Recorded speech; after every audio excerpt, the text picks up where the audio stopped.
No, I was trying to figure out what your conclusion was. Oh,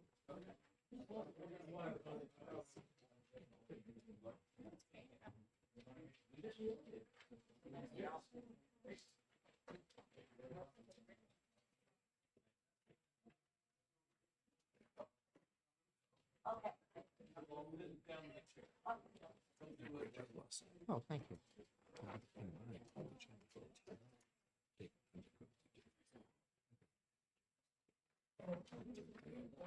Yeah. Yeah. It was done. Yeah. That's last night. Yeah.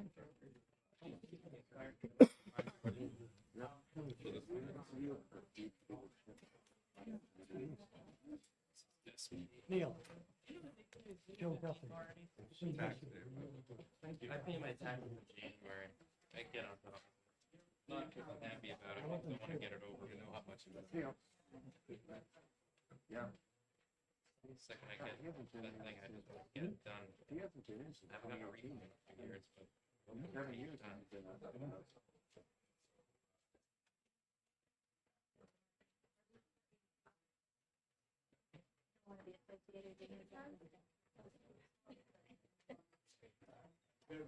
I'm just going to give us a couple more minutes, get it together, and get started. But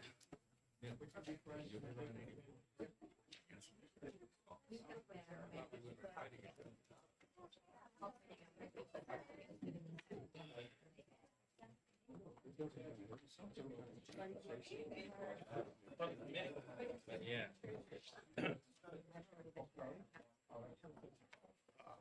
Party today, guys. Really is.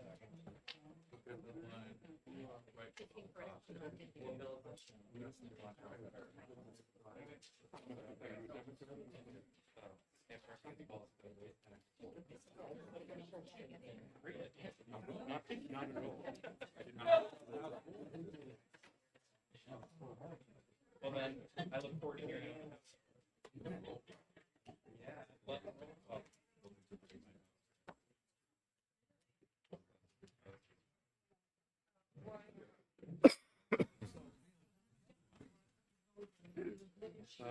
I retired. I don't like it. I'm retired too. Yeah, you got something.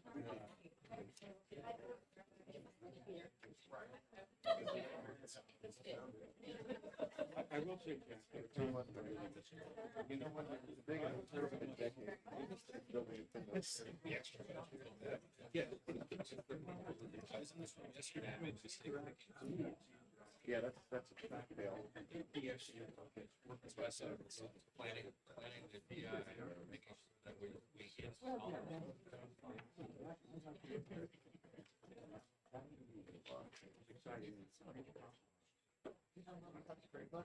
That's all good.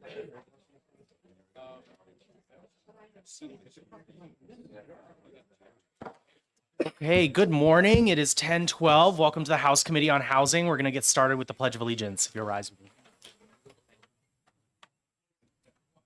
I pledge allegiance to the flag of the United States of America and to the republic for which it stands, one nation, under God, indivisible, with liberty and justice for all. Okay, I want to thank everybody for attending today. We have a packed day of hearings. The first bill, SB 84, I scheduled an hour for, but I anticipate we might go a little bit over. So with that, I'm going to say the prime sponsor can have as much time as he needs, but after that, we're going to keep the testimony to around 3 minutes, and I'll remind you when you're at 3 minutes. So with that, welcome, Senator Murphy. Thank you, Mr. Chairman. I spoke ad nauseum last week about the scope of the housing problem. The folks in this committee, I think, are well aware of the housing problem, so I'm not going to beat that dead horse to death any further. There are many costs that add up that are passed on to the end buyer. And make no mistake that all costs borne by any business, including home builders, is passed on to the end buyer. There's the permits, the regulatory cost. There's the cost of materials. There's the cost of labor. And a lot of those we really can't do too much about as a legislature. But the final cost, the cost of acquiring and developing land, the cost of preparing the land, we can do a lot about that. I have 4 children. It's important to me that those children have the ability to live in this state in the future. It's important to me that that our employees, that our service workers and our firemen and our police and our nurses have the ability to live in this state and to buy a house. And unfortunately, we've approached a point where it's almost impossible for someone to find a reasonable sized house below Concord, south of Concord, for less than $400,000, $500,000. Those houses are basically extinct. What I see being built every day around us is a lot of apartments and then a lot of very big houses. And why are those very big houses being built? Because it's the only thing that some towns want to allow. If you have an ordinance that says that you can only build on 4 acres or 6 acres or 8 acres or 10 acres, and there are towns out there that have those ordinances, what kind of house are you going to put on a 10-acre lot? And the answer is a very big one, a very big expensive house. If you buy 10 acres and you can put 1 house on that, you've got to do all the site work, you've got to run the driveway, the road to it, all the utility work. That cost is all borne by 1 house. And the developer has to make a dime on it. It's got to pencil out. If you can put, let's say, 5 houses on that 10 acres, that cost is now split 5 ways. That savings is passed on to the end buyer.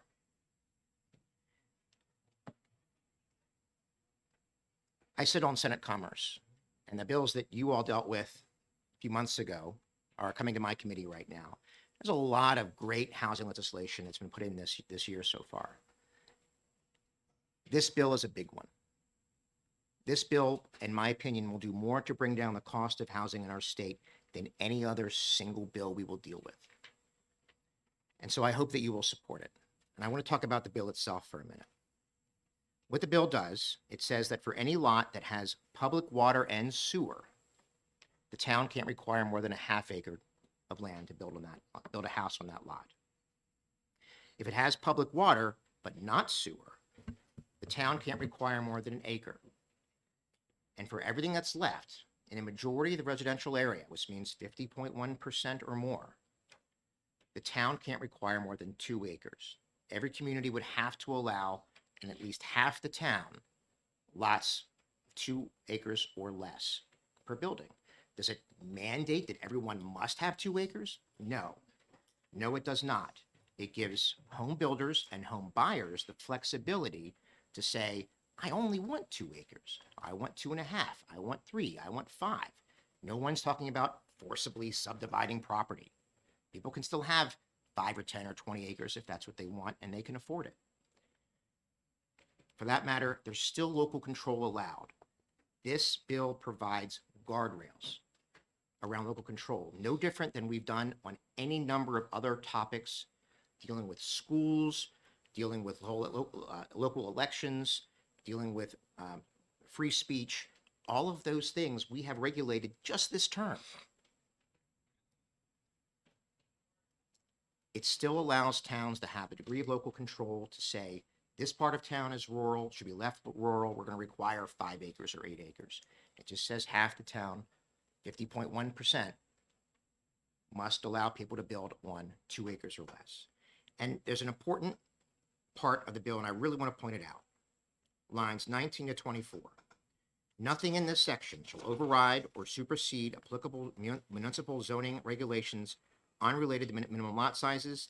Nothing shall override or supersede applicable Department of Environmental Services septic and well regulations or municipal wetlands and septic regulations, which may require applicants on a case-by-case basis to have larger lot sizes to meet these regulations. So in other words, if a town says, the water table in my town is too high, the soil conditions just don't allow this part of town to have 2 acres or less, the town can still require larger lots in that case. That's why the language is there.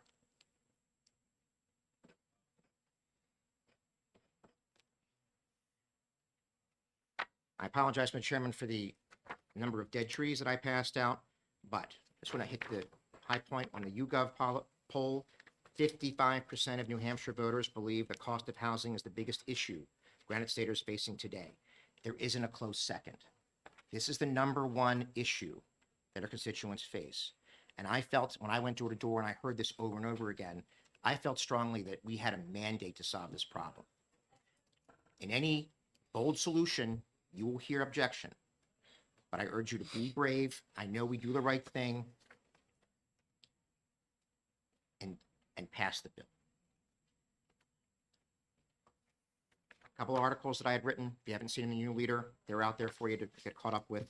Go into greater detail on the bill.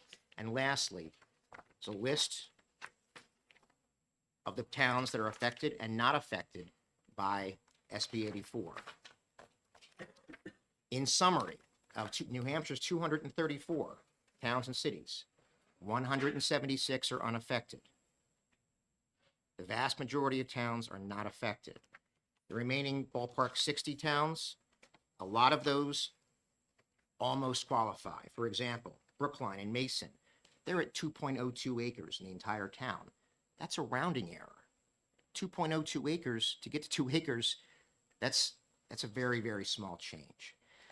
This bill is aimed at some of the outlier towns that are requiring 8, 5, 10 acres, and they exist. And I'm going to end with this, Mr. Chairman. You know, I'm the first person in my family to go to college. You know, I was raised in a working class family in South Baltimore. And I have an instinctive dislike of economic bigotry and a lot of objections. When I hear people talk about local control, what I really hear behind that, you know, I was at a meeting in Bedford recently, and this bill came up, and this lady stood up and said, "We need to keep Manchester in Manchester." That's what she said. When I heard that, you know what I thought? I thought, this is someone who doesn't want middle-class people in her community. She doesn't want to see the starter homes that we need. She doesn't want to see 1,500 square foot, 3-bedroom, 1.5 bath starter homes, the kinds young families need, the teachers need, the firemen need, my line cooks need. They don't want to see that because they have their piece of the American dream. And that town was perfect the day they moved there. And how dare anyone try to change their town? That's not the way the world works. You don't get to control other people's property that way. You don't get to just lock the door behind you. You bought a house in 1998 and that town was perfect that day. And now the world is stuck that way. And you're going to vote away other people's property rights. And you're going to hear, I think, a good bit of that behind it. Not to predict the future, but that's my prediction. That's what they're saying. This town was perfect the day I got here. I got my piece of the American dream. Nobody else gets theirs. The door is closed. Some towns have done a great job. Some towns have not. And you can really tell if you look at that list who's gone above and beyond and who really tries to freeze time. And with that, Mr. Chairman, I'll conclude my comments. Thank you. Thank you, Senator, for your testimony. Are there questions for Senator Murphy? None? Okay. Shockingly not. Thank you for your testimony. Thank you. I'm going to call up the representatives first. So Representative Guthrie, come on up.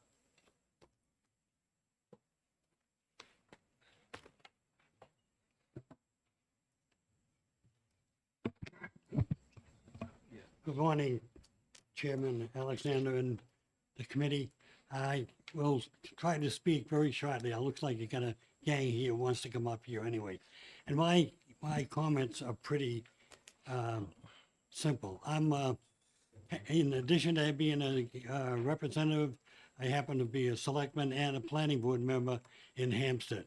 Hampstead's a community of about 10,000 people.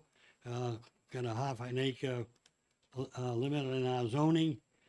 So I think we're probably an average small community. And for me and for the people I represent, this bill is a bad bill.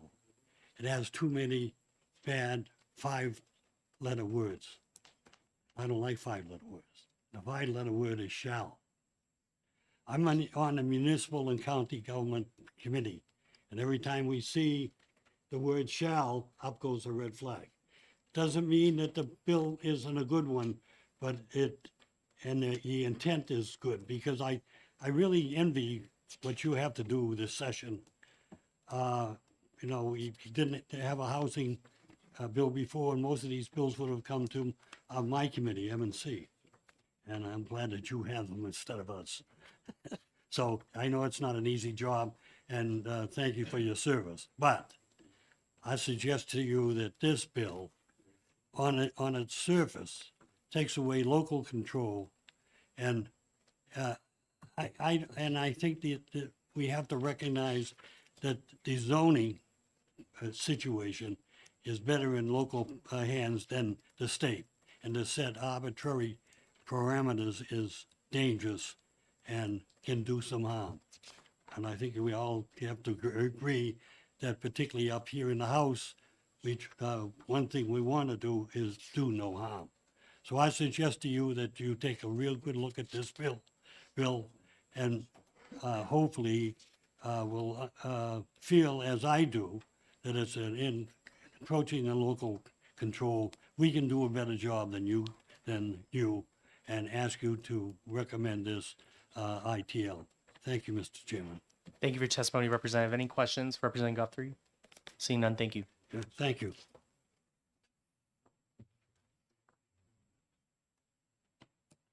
Representative Flanigan.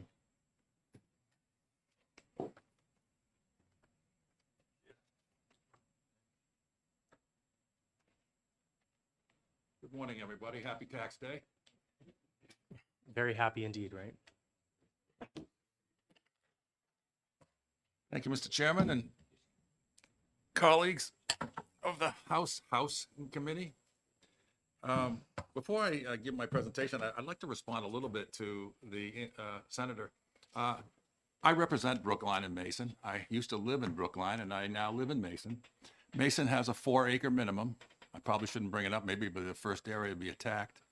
But Brookline's had 2-acre minimums for a long, long time. So I don't know where he got his information back, but I'm going to talk a little bit about Brookline, because I lived there for 35 years. I was a selectman in Brookline. I was the chairman of the Brookline School Board. I was also vice chairman of the Hollis Brookline School Board, which is a cooperative school district that Brookline shares with Hollis. And I was also obviously a state representative for a number of terms. But I know pretty well about Brookline. And Brookline used to have a population of about 1,900 people. And there was a number of families, multi-generational families, that had a lot of land in Brookline. And they decided that they were going to sell it. And Brookline had 2-acre minimums. Well, what happened with that? Builders came in. It was in a good location, Route 13, close to Route 3, shared schools districts with Hollis, which has a good reputation for schools. I say that proudly because I was on the board. And then more and more people moved in. And when more and more people moved in, they brought more and more kids in. So then we had to build more schools. First we did additions. Then we had to build more schools. And then at the upper levels, middle school and high school, we had to do the same thing, and additions. And then we had to build a new high school, which allowed the original Hollis Brookline Junior High to go to an elementary school, because Hollis was having a similar growth, but not as large as Brookline. So the worst part of living in Brookline was our tax bills. Every year was $1,000. It was climbs at $1,000 because of the growth. Okay. And we're not talking about starter homes, by the way. The senator brought up this. This gives the opportunity to have starter homes. Most of the lots are 2 acres in Brookline, but they're not starter homes. They're close to $1 million homes now. I know that because my ex-wife's one of the leading realtors in the area. So it gets better. So now we've got a small geographic town with more kids going into a cooperative school district with a larger geographic town with less kids, because Hollis sends their kids out of the public schools. So if anybody knows anything about cooperative school districts, there's a funding formula. It's either based on average daily membership or property taxes. And when it was originally started, it was 50-50. But Hollis realized that they had less kids and more land, and Brookline had more kids and less land. So then it was, well, Hollis is basically subsidizing Brookline, and the tension kept going on, all being driven by growth. Okay, and what I want to share with you is that having 2-acre lots isn't all that great. Okay, and for the existing people that lived in the town, even though these other people had more lands to sell. Representative, I just ask if you wrap up. That'd be great. Yeah, I will. Is that it will then cause them to move. And I'd like to share with you a quote from the Speaker of the House as it related to their position with the contract on New Hampshire. He said that we will stand firm against policies that would raise taxes or stifle economic growth. This bill will raise taxes. My tax bill when I moved out of Brookline was $13,000 a year. And that was in 2013. I don't even know what the price of the house is now, probably close to $20,000. Please, if you're going to do this, if you're going to approve this bill, make it enabling. Let the towns decide. Make it a local control issue, because I lived through this and the growth is just staggering. And with that, I'll answer any questions anybody has. Questions for Representative Flanigan. Representative Bolio. Thank you, Mr. Chairman, and thank you for taking my question. Certainly, sir. I was particularly interested in your testimony. You mentioned the impact to the taxpayer about people moving into town that have kids, and obviously with that, usually there's an increased demand on the local school system.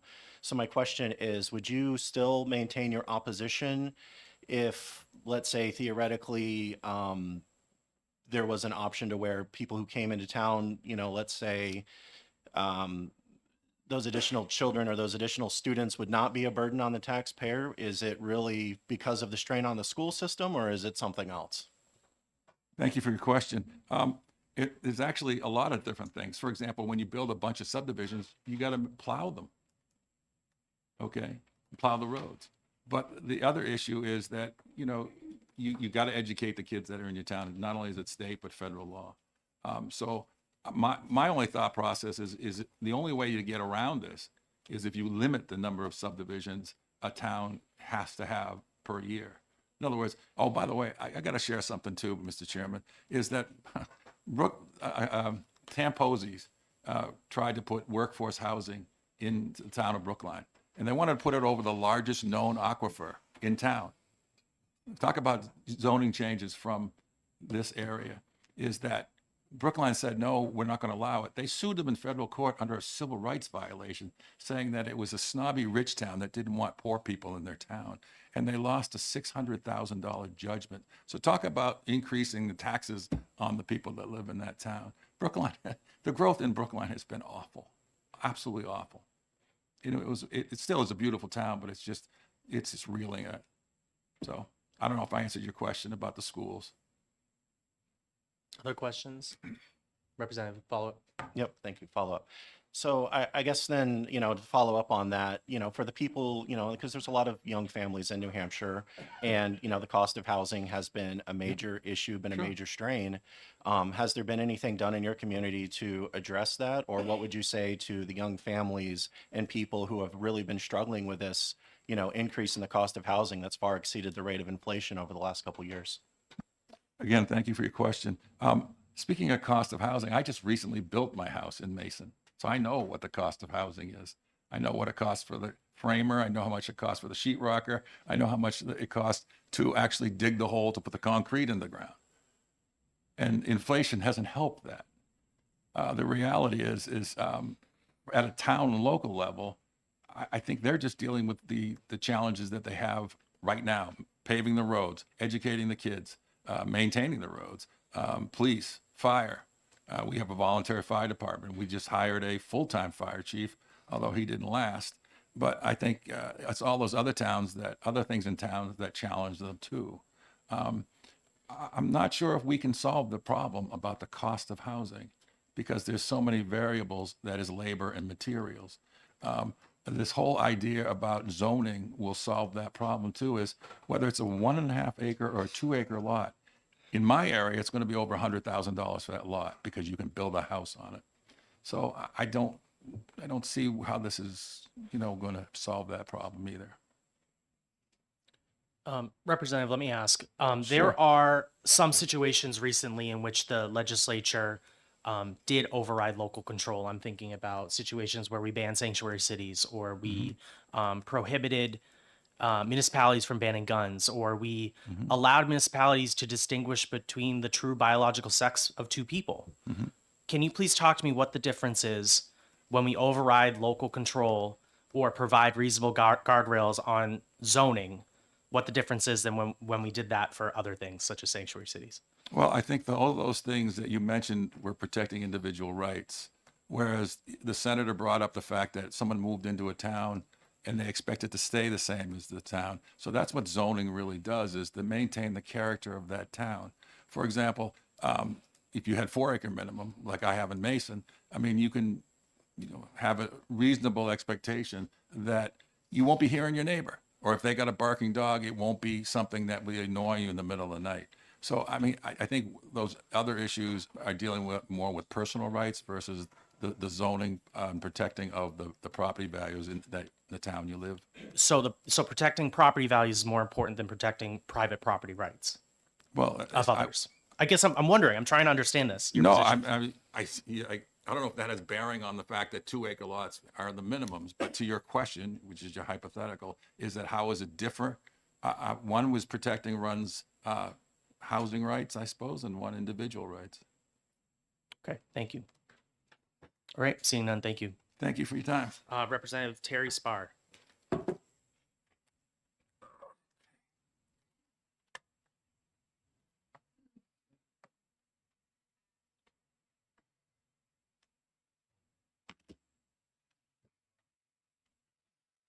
Welcome. Thank you, Mr. Chair. Representative Terry Spar from the Hanover Lyme area, which is borders the Connecticut River, where Dartmouth College hails from. And my past life, I was 25 years in the real estate brokerage industry, so I have a fairly decent knowledge of residential issues. And just wanted to share with you some thoughts that I had on this bill.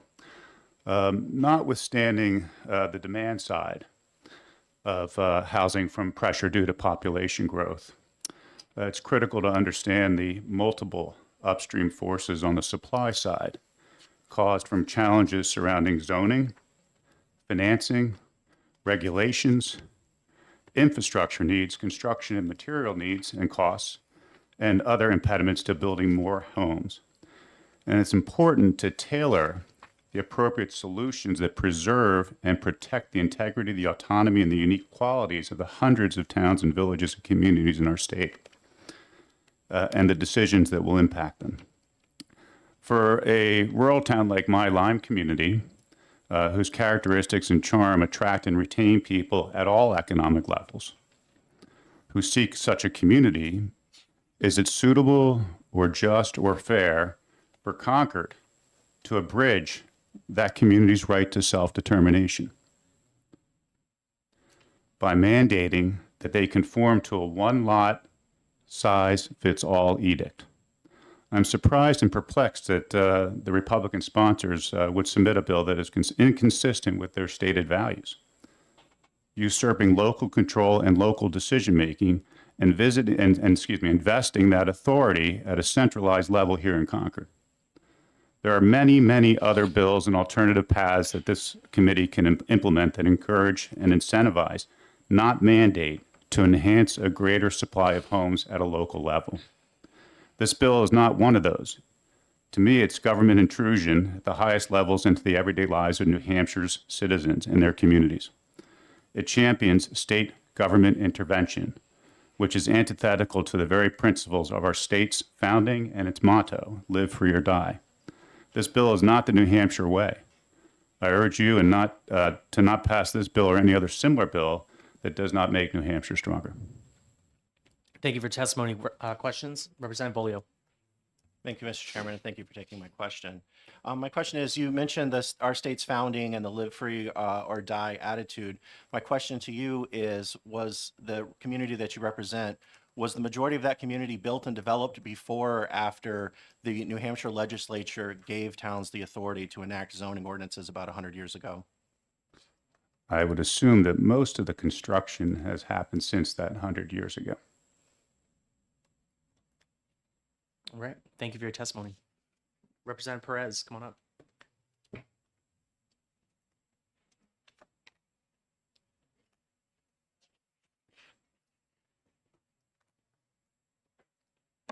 Good morning. Thank you. For the record, my name is Representative Christine Perez. I represent Londonderry, and I represent my 3,000 plus people. So they're behind me. Okay. I have received many statements from my residents, the people I represent, against this bill. I'm going to use words to start, and I'm going to use words to end. Local control. You will hear from developers who are in favor of this or people who represent developers. I'm here to speak for the people of the town. Right now, Londonderry just is in the process of putting 180 units in a 1.2 mile section that empties onto Route 102, which just a state road, which was just widened. Traffic.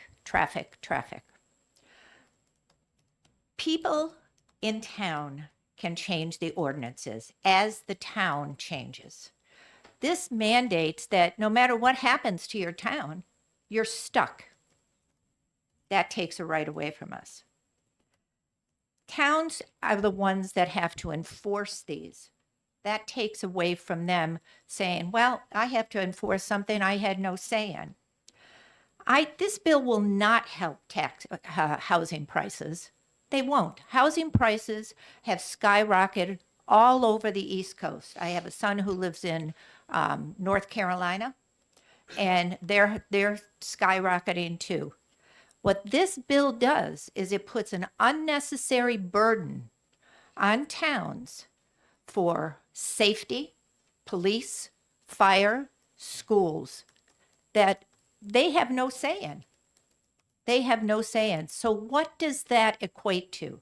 That equates to this bill raises taxes on the communities that you are putting this in. We are not a cookie cutter state. We have never been a cookie cutter state.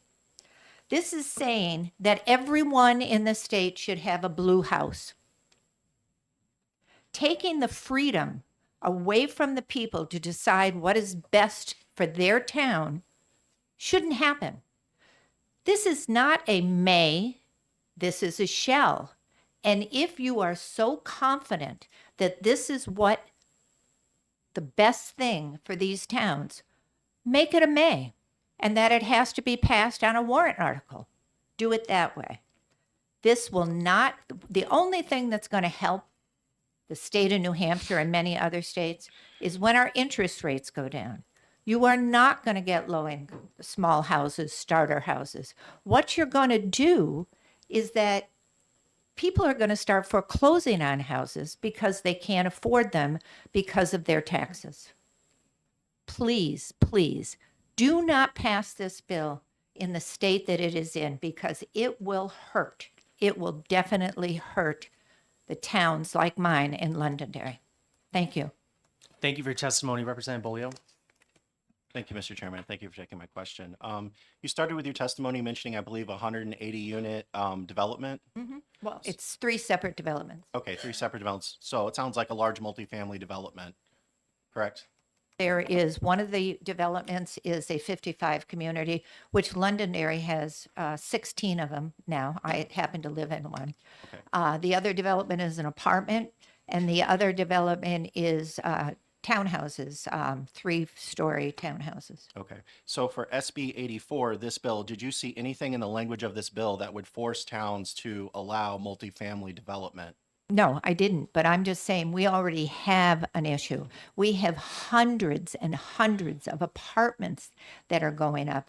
We have a PUD that was put into place that was supposed to look like a little Tuscan village, but instead it's been allowed to because it's a PUD. They're putting all kinds of apartments. Don't put any more restrictions on us. Let us decide what we need to do, what is best for our town, so we can maybe slow the apartments, slow this, slow that, but that goes into the next bill.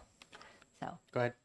Follow up for Representative Bolio. One sec, Representative Aaron. So as a follow-up to that, you mentioned that, the impact, but it sounds like these developments were already approved and permitted under the town's local control already. they were. I'm talking about moving forward. You're talking about moving forward. Representative Aaron. I just wanted to know, what is a PUD? Oh, it's a planned urban development. Sorry, planned unit development. Thank you. Representative Perez, I'm looking at the data that Senator Murphy gave me, and it looks like Londonderry already complies with the SB 84 language as presented. So would you believe that? I believe we went from 2 acres to 1 acres, and maybe we do comply with it, but maybe we don't want it anymore. Maybe we want to change things. Maybe in view of the taxes and what has gone on in the town over the past 17 years I've been there, it's time to look at things differently. Our biggest concern in Londonderry right now, water. We are one of the worst PFAS areas in the state. That's a huge concern of ours. Thank you. Any other questions? Seeing none, thank you, Representative. Thank you. Greg Moore.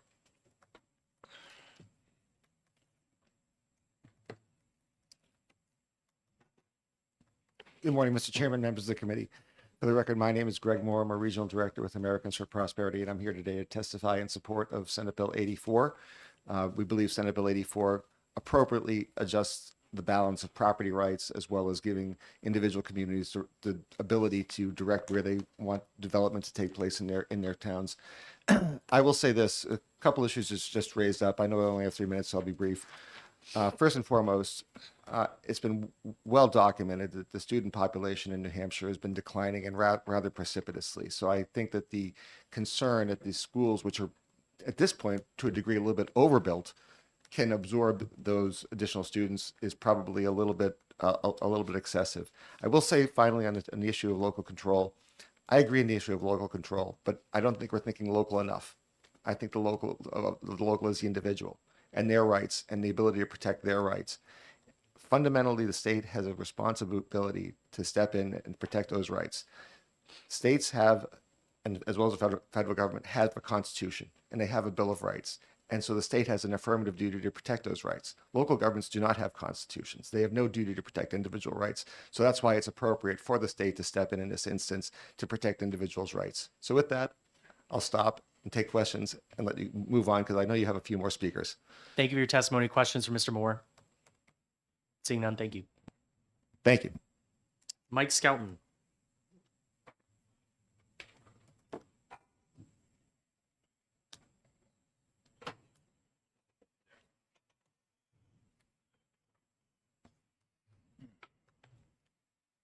Good morning. Good morning, Mr. Chairman, members of the committee. My name is Mike Skelton. I'm the president and CEO of the Business and Industry Association of New Hampshire. We're New Hampshire's statewide chamber of commerce, state manufacturing association, leading nonpartisan business advocate, represent more than 400 businesses across the state that collectively employ more than 100,000 individuals and contribute more than $5 billion to our state's economy. Pleased to be here in support of Senate Bill 84. Circulating 2 documents for you. One is a cover letter with an attached memo from my colleague Nate Grays, our VP of Policy, who I know you're used to seeing. Sorry that you're stuck with me today. As well as a updated flyer on the New Hampshire Housing Supply Coalition, an effort we're leading this year along with many great partners who are in the room around the need for reform to address the housing supply affordability crisis that you are all well aware of. I know you have a lot of testimony to hear today, so I'm going to be exceedingly brief and then happy to answer questions. Land use reform is a key pillar of that Housing Supply Coalition policy statement. And as the sponsor mentioned this morning, we see Senate Bill 84, the BIA does, as one of the key opportunities to make real headway on that aspect of addressing this issue. I think there's one data point that I want to share this morning that cuts to the core of this issue, and it's the one that I worry most about. BIA's mission as an organization is the economic competitiveness of New Hampshire, that we can continue to attract and retain jobs, investment, and growth. The data point that I'm most worried about is that 27% of our workforce in New Hampshire is age 55 or older. That's a significant portion. More importantly, and more worrisome, is that New Hampshire is 50th in the country in that statistic. We have the oldest workforce in the country. Our workforce is well qualified, experienced, and trained, and has powered our economic growth and prosperity for decades. But it is aging rapidly, and we need growth and opportunity if we're going to maintain our economic competitiveness. And that is why, no matter what corner of the state I travel to, no matter what business I speak with, workforce availability and housing are the first two issues they want to discuss. We need to take bold, decisive action to start addressing this issue now. I am deeply grateful for all the work that this committee is doing, advancing so many important proposals. But as outlined in that Supply Coalition memo, we need action on multiple fronts: land use reform, permitting reform, program and funding support. This is a key, that the issue that this piece of legislation addresses is a key part of the challenge that we cannot ignore. It's also the toughest. What you've heard this morning, and I want to just briefly touch on before wrapping up, is in sum, what I think we hear in opposition to this bill and ones like it is essentially it's one size fits all mandate that removes local control. I just want to take that apart for a minute. And I think Senator Murphy touched on this. I don't think it's one size fits all. There's flexibility within the bill. It was amended in the Senate. Communities can determine how to meet the requirements of it, and it's reasonable. Calling everything a mandate doesn't make it so. There's lots of examples of the state enabling powers to communities, and then the state has a role in establishing the reasonableness of a community's enforcement in living up to those powers. And then finally, this bill does not remove local control. The definition of local control cannot be seen as this absolutist version where anything the state does to establish reasonableness or common sense guidelines erodes local control. Communities still have, and always will have, I hope, their local development review processes that ultimately determine what's moved forward. And I think, as Senator Murphy said and others have said, the best local control is that of the individual and private property rights, which I think we all know is incredibly important to our state and has been a long-held tradition. So with that, I'll wrap up. Happy to take any questions. Thank you for your testimony. Questions for Mr. Skelton? Representative Bolio. Yes, thank you, Mr. Chairman. Thank you for taking my question. My question is, it's been mentioned earlier, there's a lot of factors which go into the cost of housing. Obviously, it's a supply and demand issue, but on the supply side, you have land, labor, materials, and then you also have the, regulatory, government aspect. How difficult does the government make it to develop land economically? Of all of the, things that in the legislature we can do, which do you think would be maybe the easiest for the legislature to act on and also the most impactful in terms of improving the supply part of the housing equation? Thank you for the question, Representative. I don't think we are going to be able to sustainably address this issue without moving towards some sort of supply-demand balance. And that can only happen through increasing supply, which means more development opportunity around the state in more ways, more space, more flexibility, so that single-family homes and other types of housing can be built. So land use reform is at the absolute top of the list. And the data point that supports where New Hampshire has fallen behind on this is that over the last decade, housing prices across the country in aggregate have gone up 26%. In New Hampshire, they've gone up 60%.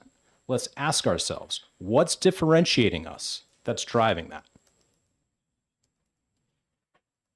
Thank you for your testimony. Ray Brereslin.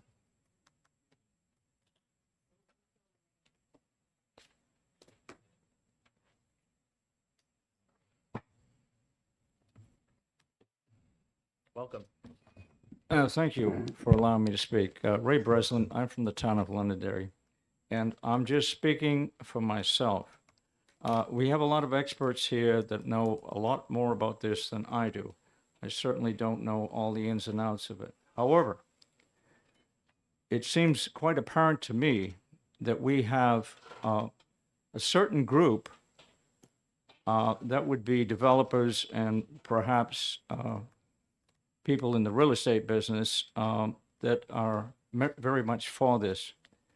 And let me say this, the state of New Hampshire and some towns are marketing their towns in the state of New Hampshire to bring in business. Now, I'm not against business. Business is good. It supports the economy. That's good.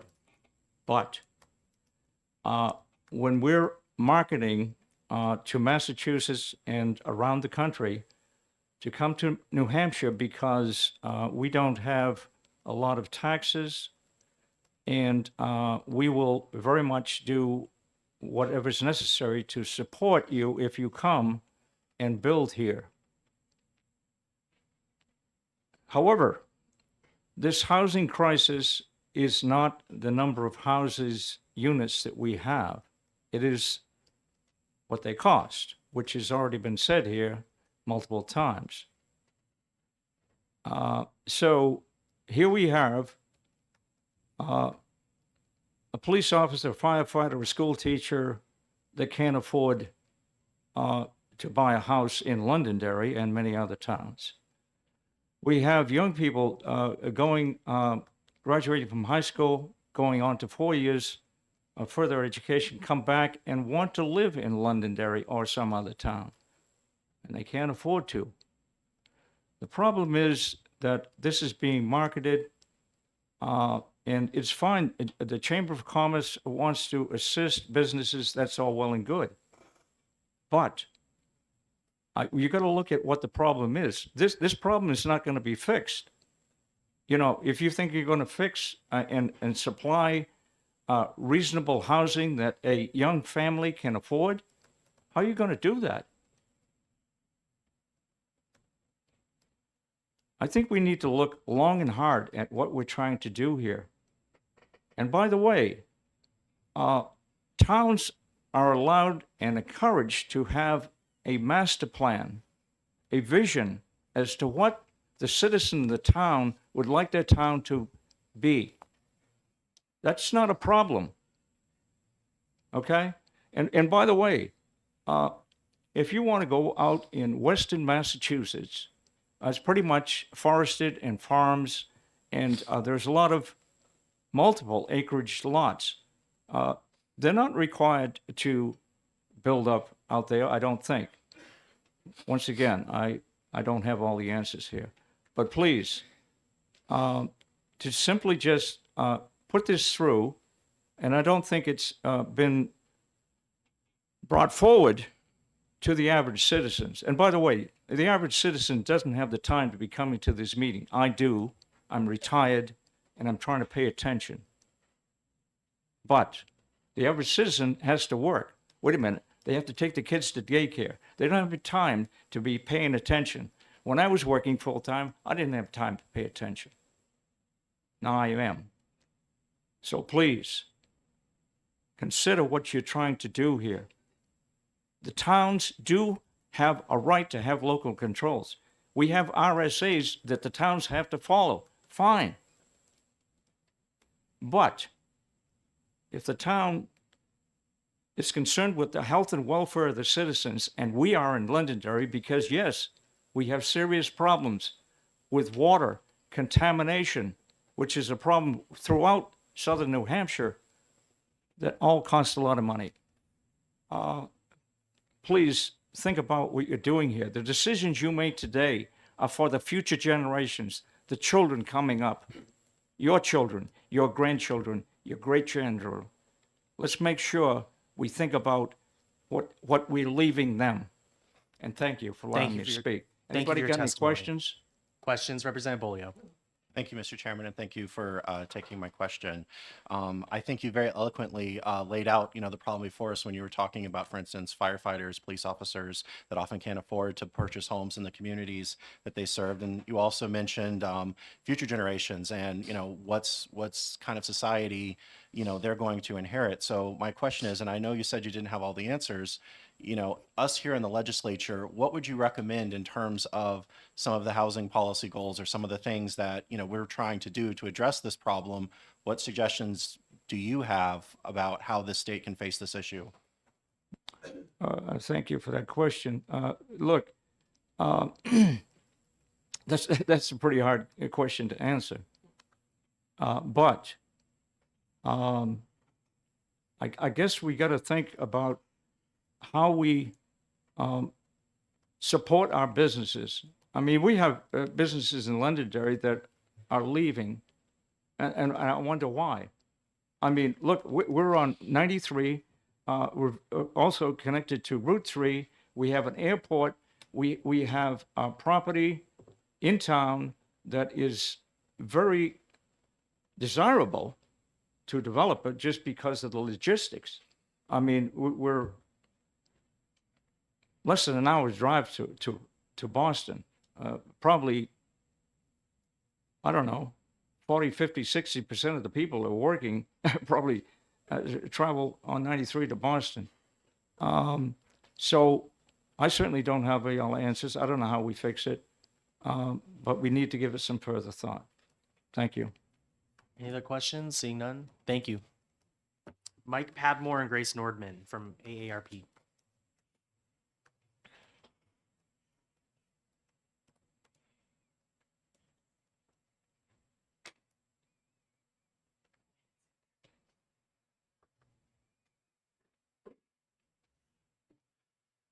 Good morning, members of the committee. My name is Mike Padmore, and I'm the Director of Advocacy with AARP New Hampshire, and I'm joined here with one of our volunteers, Grace Nordman, and we are here to express our support for Senate Bill 84.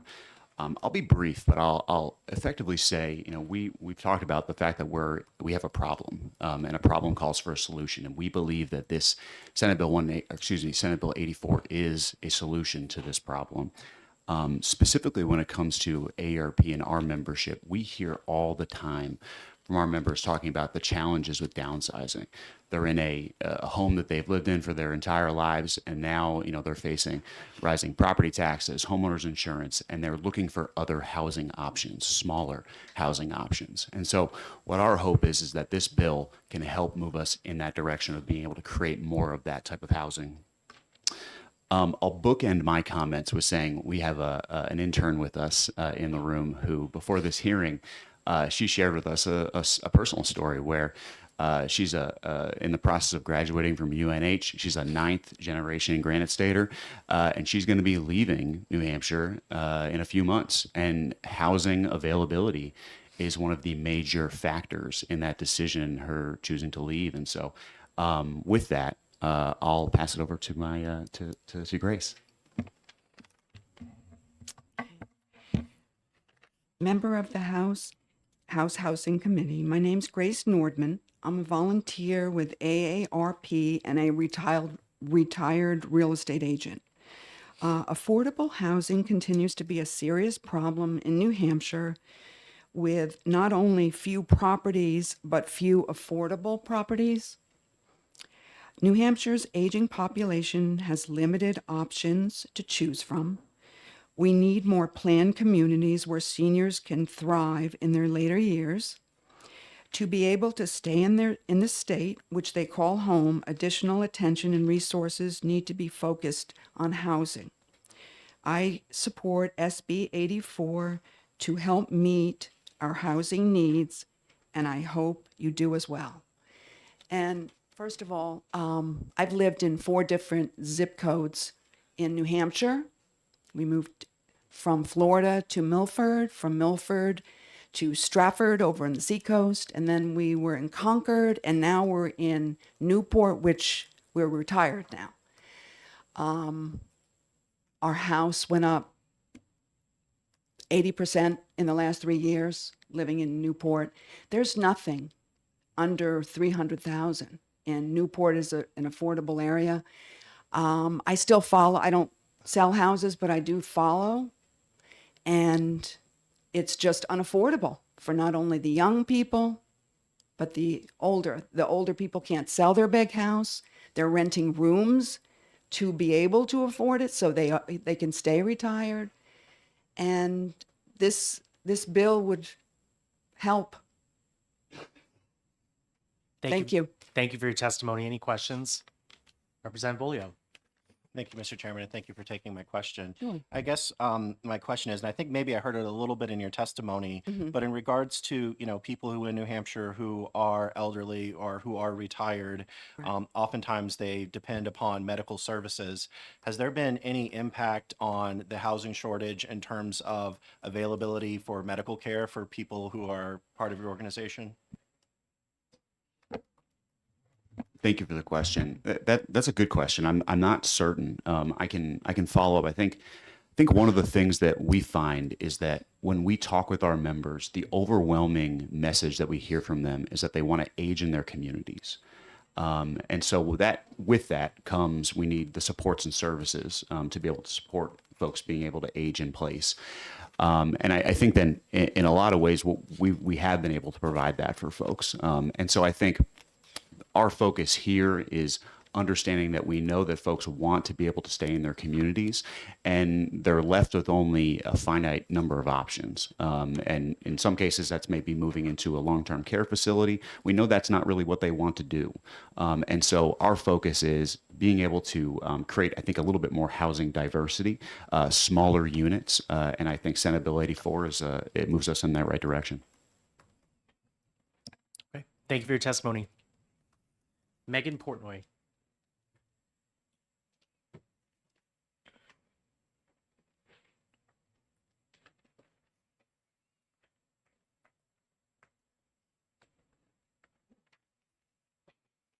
Hello.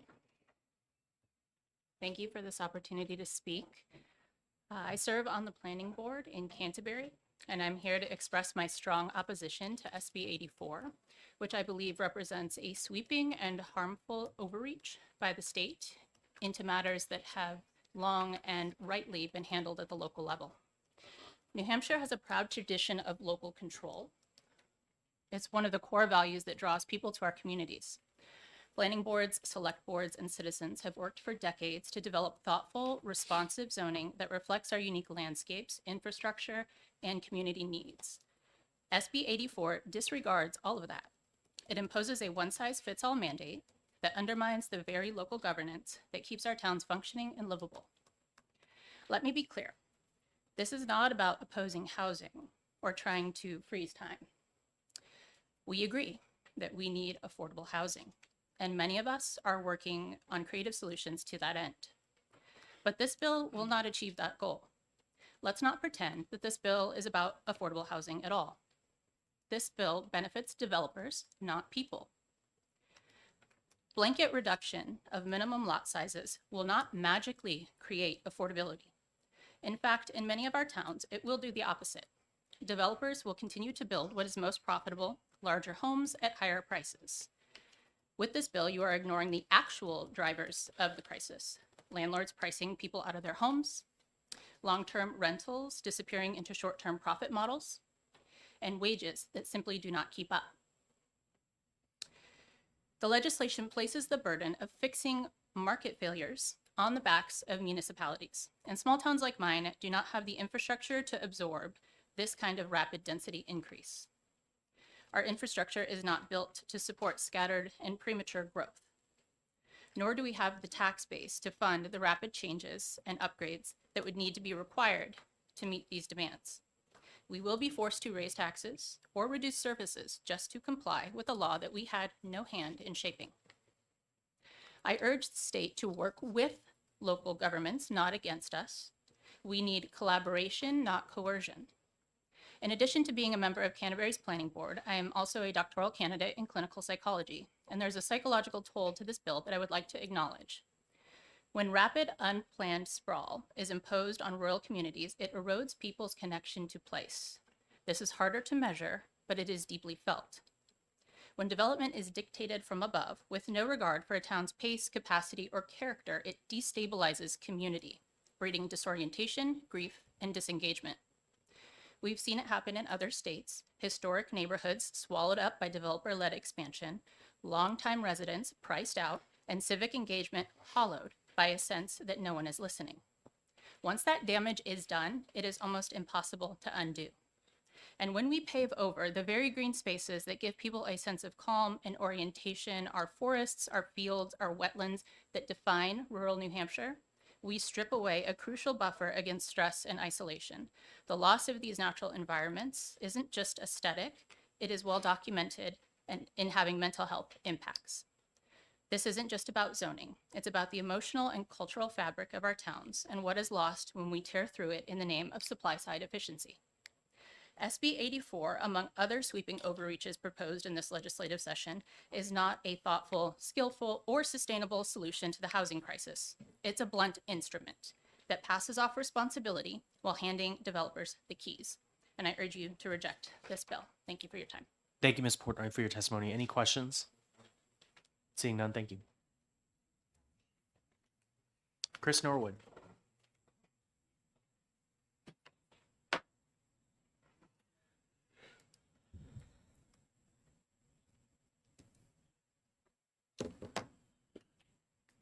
Good morning, Mr. Chair. We're still morning. Good morning, Mr. Chair, members of the committee. My name is Chris Norwood. I am the 2025 Vice Chair of the New Hampshire Association of Realtors Public Policy Committee. And on behalf of our 7,000 members, I'm here to speak in favor of this bill.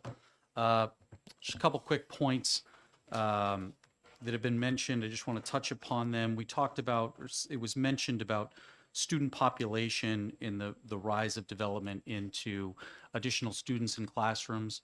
There have been numerous studies on this. The most recent conducted by the Realtors was Professor England out of UNH, who documented there's a lack of correlation between tax increase based upon student population growth because we have simply excess capacity. Amongst other things, we have excess capacity in a lot of our schools. I also want to touch upon what Mr. Skelton brought up about the problems acutely being New Hampshire. So the Realtors have plenty of statistics and charts, press releases. Our median house prices have been sustained at around $500,000 for many months. But I think Mr. Skelton put it correctly when he said the average price in New Hampshire has been consistently higher than the average price increase elsewhere in our nation. So yes, this is a nationwide problem, but I do believe it's felt acutely in New Hampshire. There's a comment made about, you know, the increase in density will not necessarily lead to more affordable housing. And here's an area where I think that I would beg to disagree. One of the things that I spend plenty of time talking to developers about is cost of construction when it comes to land development. One of the key drivers is roads.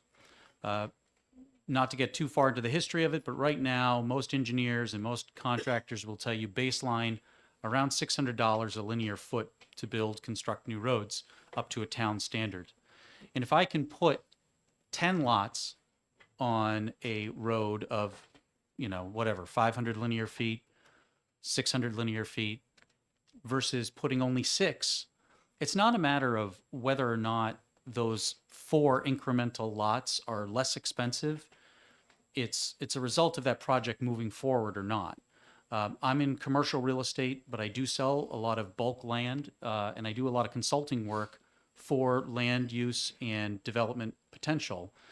And I can tell you that these are not incremental conversations that developers are saying, geez, if I just had a half a lot more. It's no, we need bulk density increases, and a lot of it is in the construction costs of improving the land itself. And I realize that the developer is not necessarily a sympathetic character in these conversations. However, the developer is a key player in terms of helping solve our housing challenges that are before us. So I just want to close with a couple comments. Local control has been brought up numerous times. And I would say that this bill does not attack local control, I think, as some of the opponents would say. If you read the text of the bill, it still allows for, I believe, 49% of land zoned residential in a community to have the rural characteristics and all those other things that the opponents of the bill would have caution with. Local control is ceded to the communities through this legislative body, RSA 674-16, to promote the health, safety, and the general welfare of the community. Furthermore, in 1991, there was a Supreme Court case in the state of New Hampshire, Britton versus Chester, that further expanded upon this when the court said municipalities are not isolated enclaves, far from removed from the concerns of the area in which they are situated. As subdivisions of the state, they do not exist solely to serve their own residents, and their regulation should promote the general welfare both within and without their boundaries. So the common thread from all of this that I'd like you to take away is we do have the responsibility as a state to look at this problem. This is not simply enough to say acutely individual towns will be able to cure this problem. And with that, I'll answer any questions before me, but thank you. Thank you for your testimony. Any questions? Representative Page. Thank you, Mr. Chair, and thank you for your testimony.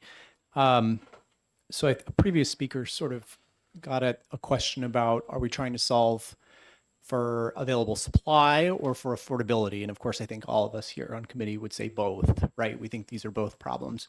But I'd like to dig a little bit into that affordability question in relation to this bill.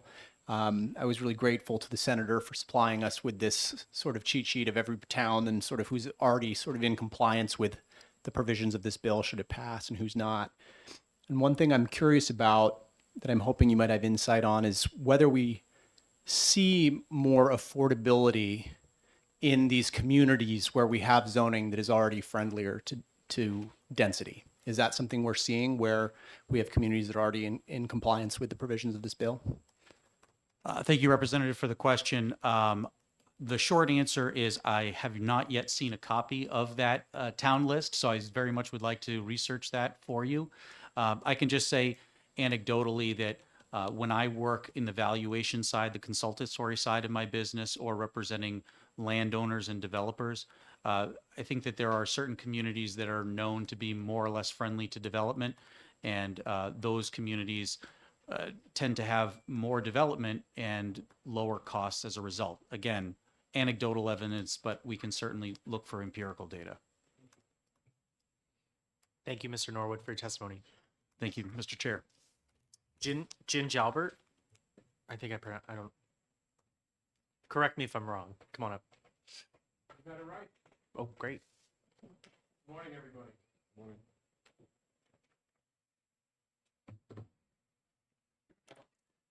My name is Jim Jalbert. I'm the owner of C&J Bus Lines in Rollinsford and Portsmouth, New Hampshire. And I'm also a resident of Rollinsford, New Hampshire. I'm speaking here in opposition to Senate Bill 84. We have had zoning in New Hampshire for 100 years.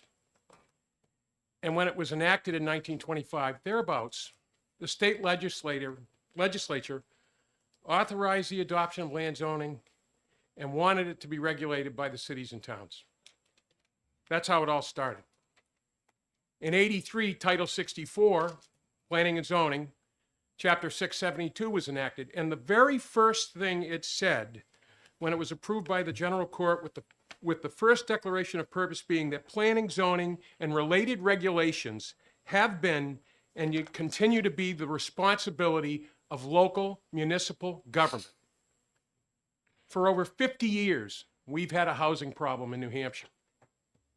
We really have. Now, post-COVID, it got a little worse because who wouldn't want to come up here? But the simple fact of the matter is it's always existed. This isn't new. It's worse in some areas, better in others, but it's always been here. And I think throughout that time, cities and towns across the Granite State have worked to try to find that balance. I know in our town, in Rollinsford, we have, over the course of years, 8 different districts to try to accommodate every facet of development.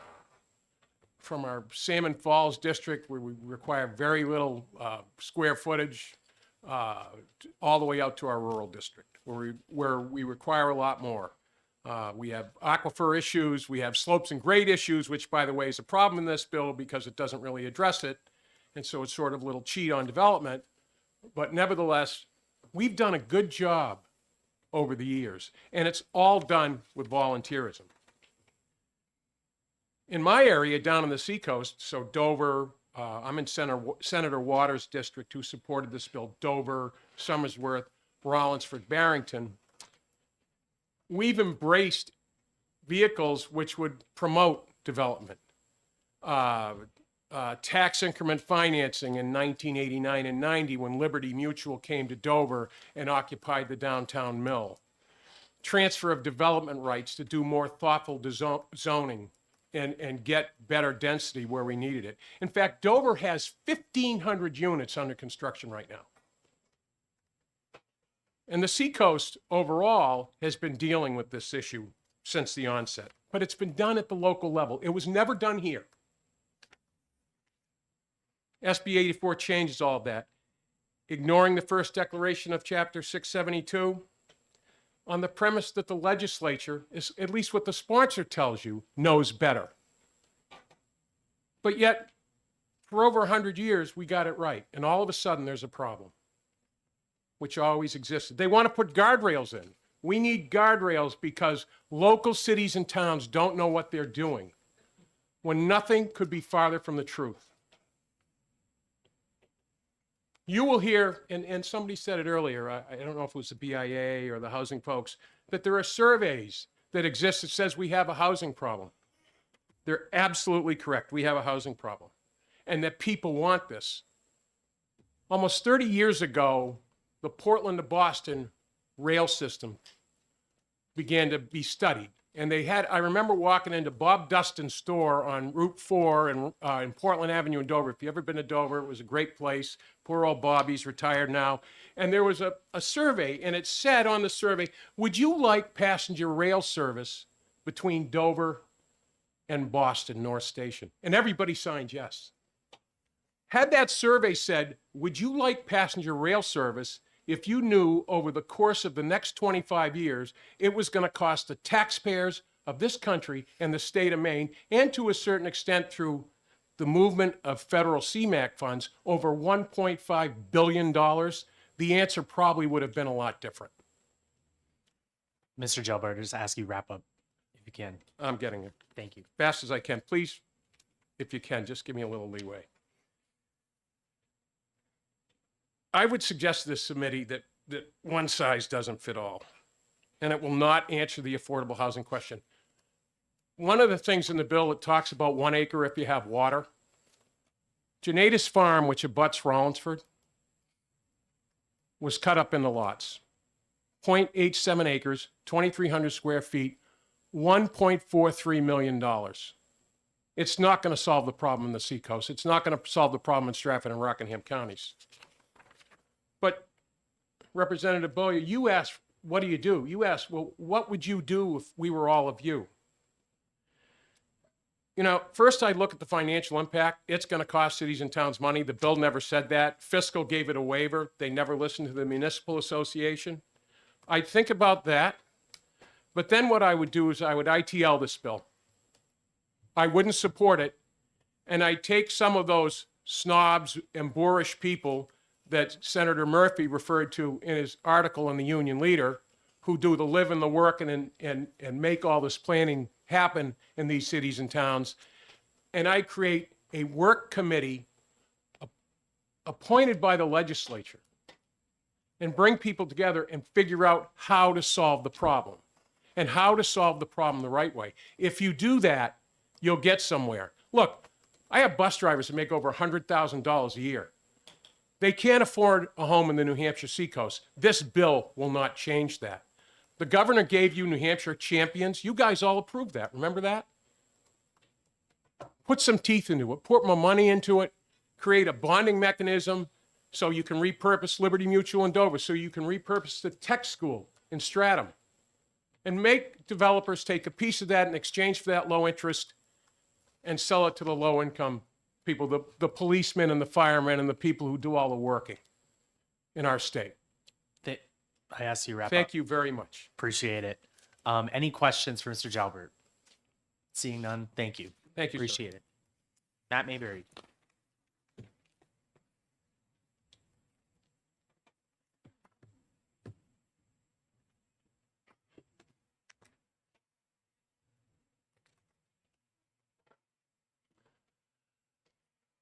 Good morning, committee. Good morning, Chairman.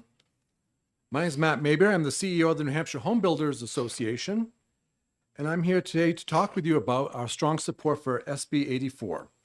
This is an important piece of legislation that sparked significant and much-needed discussion across the state. Let me start off by correcting my friend, Mr. Jalbert.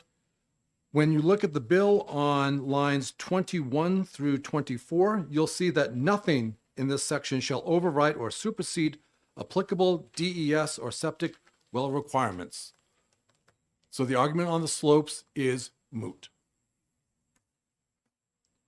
Nothing in SB 84 prevents homes from being built or sold on larger lots. Landowners who want more space can still have it. What this bill does is return decision-making power to the people who own the land, the New Hampshire taxpayers. Let me share a very real example from Barrington, New Hampshire. On March 20, 2025, the minimum lot size was 1.8 acres. The select board pushed through a new zoning regulation, raising that minimum to 3 acres. Why? They claimed it was to control growth, a phrase often used to control who is allowed to move into town. It was a reactionary move that flew in the face of our efforts to create more attainable housing for working families. Why that story is important is because the real victims of that decision were a private landowner. They had land under agreement to a developer to purchase a large parcel in Barrington with plans to build 100 houses on it at 1.8 acres each. At current market prices, where a 2-acre lot in Barrington sells for around $250,000, that land was worth approximately $2.5 million to the seller. But after that zoning change, only 50 homes could be built, cutting the land value in half to about $1.25 million. That's not just a policy shift, it's a direct loss of $1.25 million in equity for a private citizen, a private landowner. That's local control. I'm going to take away $1.5 million of your money because I said so. There's a lot of talk around the New Hampshire Municipal Association. And I want to be real clear. The NHMA is not a neutral policy group. It's a taxpayer-funded lobbying organization with a budget exceeding $1.3 million, paid by every single city and town at the rate of $1 per resident. Their mission is to support and defend actions like those taken in Barrington. They will likely tell you this is about local control, but this isn't about control at the local level. It's about controlling landowners, denying them their rights, devaluing their private property. SB 84 is not an attack on local government. It's a restoration of balance. Why do we need to go on bended knee to select board and planning board and say, may I please work on my land? May I please subdivide my land? This provides clear, consistent rules to protect homeowners and ensure property rights are respected across the state. Thank you. Thank you, Mr. Mayberry. Questions? Seeing none, thank you. Representative Reed, I was waiting. Okay. Greg Meek, I believe.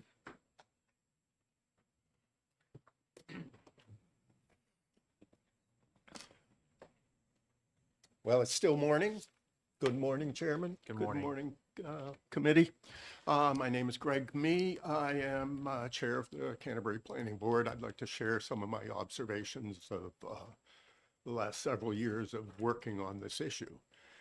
We've been aware for many years that housing was a problem.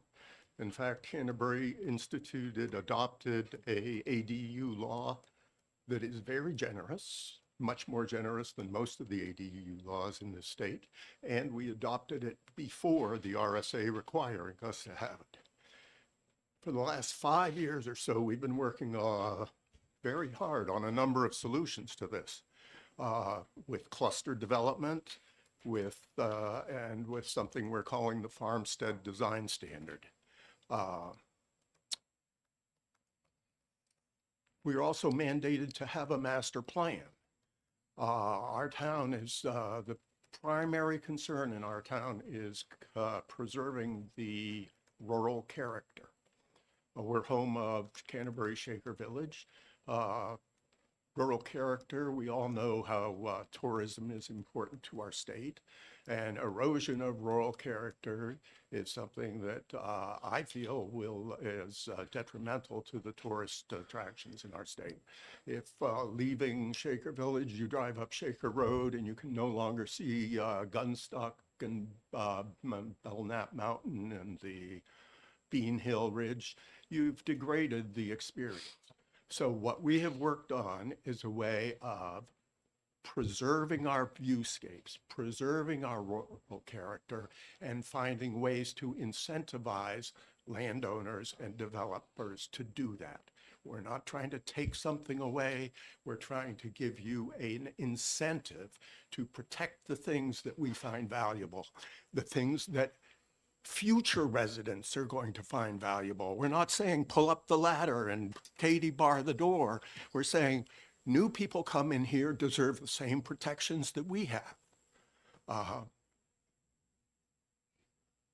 This blanket 2-acre minimum is using a shotgun for a problem that needs a much more nuanced, smart approach, where we can increase density, but get it back out off the road a little bit so that we're not seeing driveway cut, and McMansion.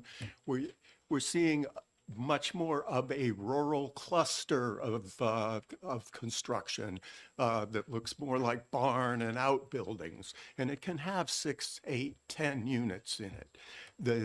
The legislature has given us the innovative land use planning laws that allow us to do this. They can be used effectively, but by Senate Bill 84, House Bill 84 will cut the incentives out of our ability. It won't let us set the conditions. It won't let us grant the incentive that makes it a reasonable, smart choice for a developer. So a rural character of our town and more density is not necessarily incompatible, but Senate Bill 84 and a rural character are incompatible. Thank you. Thank you for your testimony. Questions? Representative Bolio. Thank you, Mr. Chairman, and thank you for taking my question. First of all, I do want to commend you and your community for taking a proactive approach, for example, with your ADU law and finding solutions. So that's very much appreciated. I guess my question is, you mentioned a lot about the rural character of your community. My question is, other towns in the state, maybe even other cities in the state that perhaps may have not really taken on this burden as seriously as your community have, do you think that those communities' restrictions have actually negatively impacted the general welfare on your town or even put pressure on the rural character? For instance, if maybe cities allowed more density, maybe there wouldn't be so much pressure in rural areas such as yours. That's a hard question. There is so much pressure for development, pressure in our area. I mean, you look at the number of units that have gone into Concord and into Boscawen. So I don't know what the answer is, but when developers are making big constructions and selling a lot of houses, it seems like a good idea. But we have seen this in the past. When there's too much encouragement for development, you get a boom. And what comes after a boom is not pretty. I think many of us have lived through it. Right. Other questions? I have a quick one because I grew up in East Concord, and I actually really love Shaker Village because it was built before 1925, when the legislature gave towns the right to zone themselves. And I guess I would ask, is there any way that Canterbury can recreate the beauty of Shaker Village under their current zoning ordinances, or can we revert back to these beautiful walkable communities that we used to have? You hit the nail right on the head. That's what we have been exploring and looking at. And by doing these cluster developments or something more like the farmstead design standard, we have zero requirement for frontage. We have zero requirement for acreage for a dwelling unit in our cluster developments in our farmstead. And that gives a developer, we've talked about it. This would give you the ability to build another Shaker Village and sell them as residential units. Thank you. We've also been trying to encourage some kind of mixed use where there would be some over 55, some retail, and you talk about walkable community. If you don't have a place to walk to, there isn't much walking going on. Thank you for your Thanks. testimony.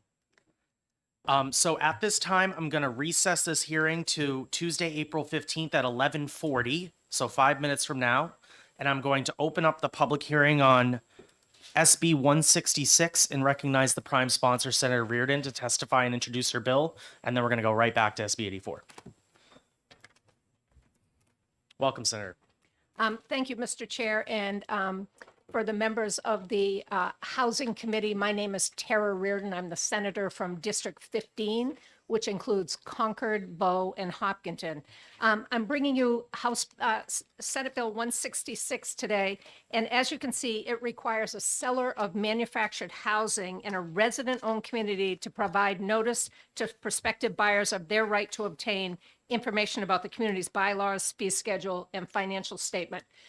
Prior to my retirement a couple of years ago, I worked for the New Hampshire Community Loan Fund that pioneered resident-owned communities for manufactured housing. These are communities of mostly low to moderate income folks that own their manufactured house but did not own the land under them. So that's a pretty insecure way of owning a home, is to not own the land under it. The New Hampshire Community Loan Fund pioneered the program to help finance and organize residents to own their land. It's an all-volunteer operation. There are 151 of those communities here in New Hampshire. New Hampshire should be incredibly proud of pioneering this. It has spread across the country, and it saved so far 9,000 households from being insecure and being there for the rest of their lives. With that said, they're volunteer-run communities. They have volunteer boards of directors, generally hire a property management company or something like that.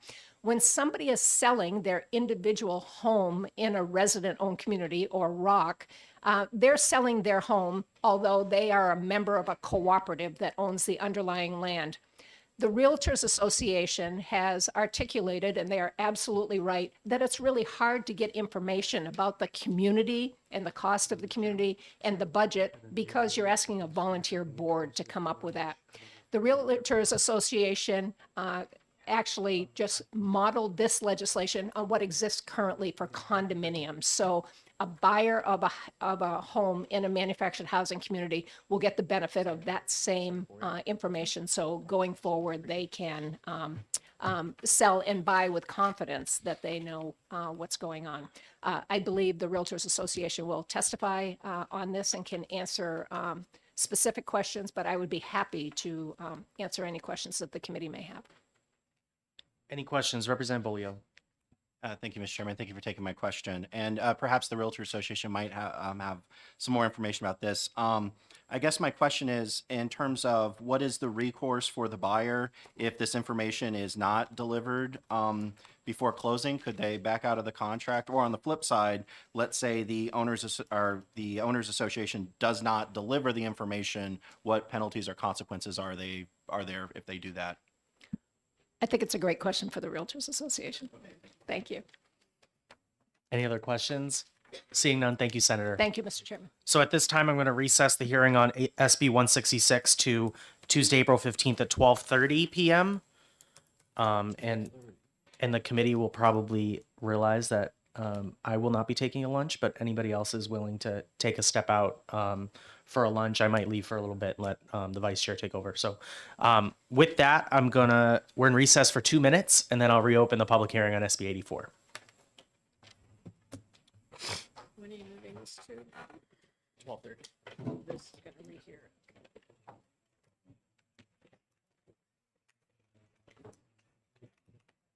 I figured if the Senate first running so far behind the senator wants to come in, just let him come in. No lot of discussion on that bill anyways. No, wait, is there just one? Yeah, okay.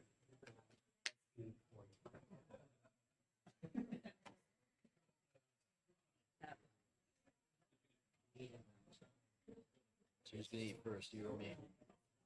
You can go take your time. I'll probably just grab like something small. Not like looking over. You going back to 84? When do we need to be back? Huh? When do we need to be back? 5 minutes? 1 minute. 1 minute. You can go take a break. Okay.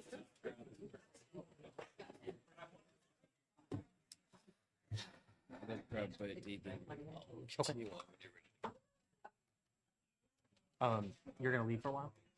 A little bit? 20 minutes. Okay.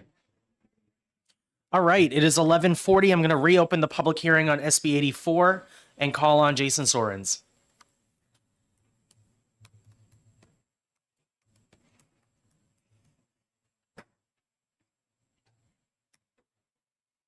Welcome. Thank you, and good morning. So my name is Jason Sorens. I live in Amherst, New Hampshire. I am an economist and the principal investigator on the New Hampshire Zoning Atlas, but I'm only representing myself today. And I wanted to speak to the economic findings on minimum lot sizes specifically. There's extremely strong economic evidence on the effects of residential land use regulations on housing supply and housing affordability. And that research overwhelmingly indicates that the more you restrict housing supply, the more expensive it is. That is so widely accepted that there's even been a term coined supply denialism for people who want to say the laws of supply and demand work in every other market except for some reason housing. So the more you restrict housing, the more expensive it will be. And specifically on minimum lot sizes, there has been some research on this. Minimum lot sizes reduce housing development, reduce housing redevelopment, and increase housing costs. And I'm happy to share those studies with you over email. I want to stress the modest nature of SB 84. Senator Murphy mentioned that the vast majority of municipalities are in compliance with the bill as written, and most of those that are not in compliance could easily get into compliance. However, there are some towns that have very high minimum lot sizes that would need to make substantial changes. So Ware, for example, has a minimum lot size of 5 acres in its rural agricultural district, which comprises most of town. Allenstown has a 5-acre minimum on the large majority of its land. Roxbury has a minimum lot size of 10 acres, over 98.5% of its residentially zoned land. Lyme, where I used to live, has a 50-acre minimum lot size, 50, over more than 40% of its residentially zoned land. The bill actually would totally allow that. They could still do that. But unfortunately, on another 40+% of their land, they have 3 to 5 acre minimum lot sizes, which would not be allowed. On this note, I'll mention a conversation I distinctly recall from a few years ago when I lived in Lyme, in the Lyme Country Store. There's an animated discussion going on town zoning laws, and the explicit basis of this whole conversation was, and I quote, "A few years ago, the planning board decided that no one but rich people can live in this town." This is widely understood as often as it will be denied. There are some towns that want to eliminate school kids. There are some towns that want to eliminate blue-collar workers.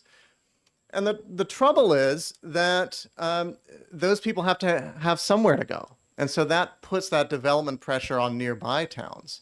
And so speaking to the local control issue, if you support zoning, then, you know, your rationale has to be something like what a landowner does somehow affects the broader area. And so we have to regulate sometimes what a landowner does with his or her land. In the same way, what a municipality does with the zoning power affects nearby municipalities. And we've seen that. And so in my own research for the Josiah Bartlett Center for Public Policy, there's a paper a few years ago you can still find online.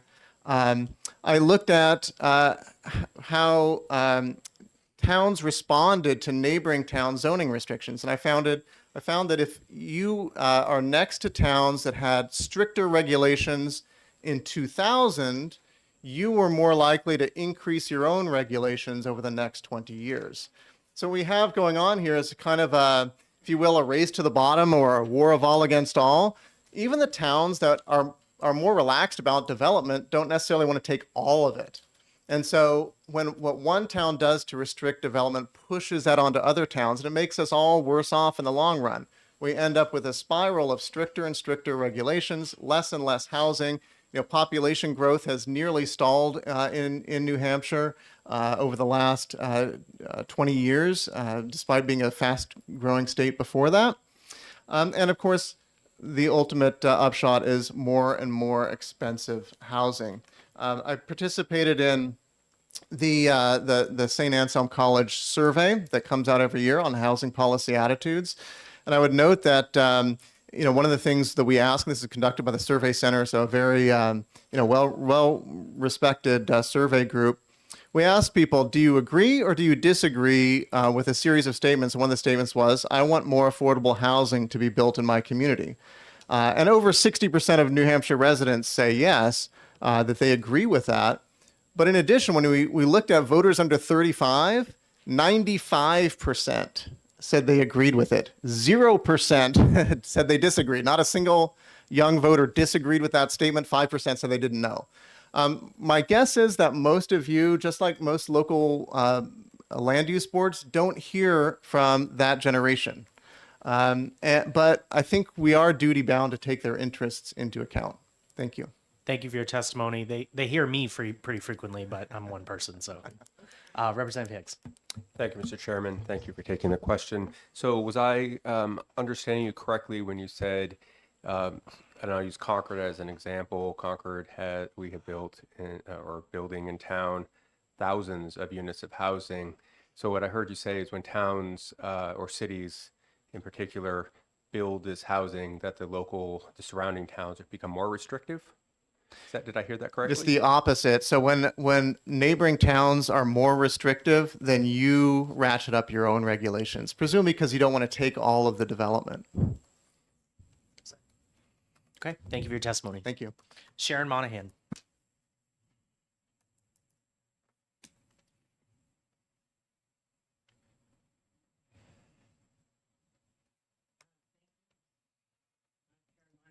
You mind just turning on your mic for us? Just click on your mic.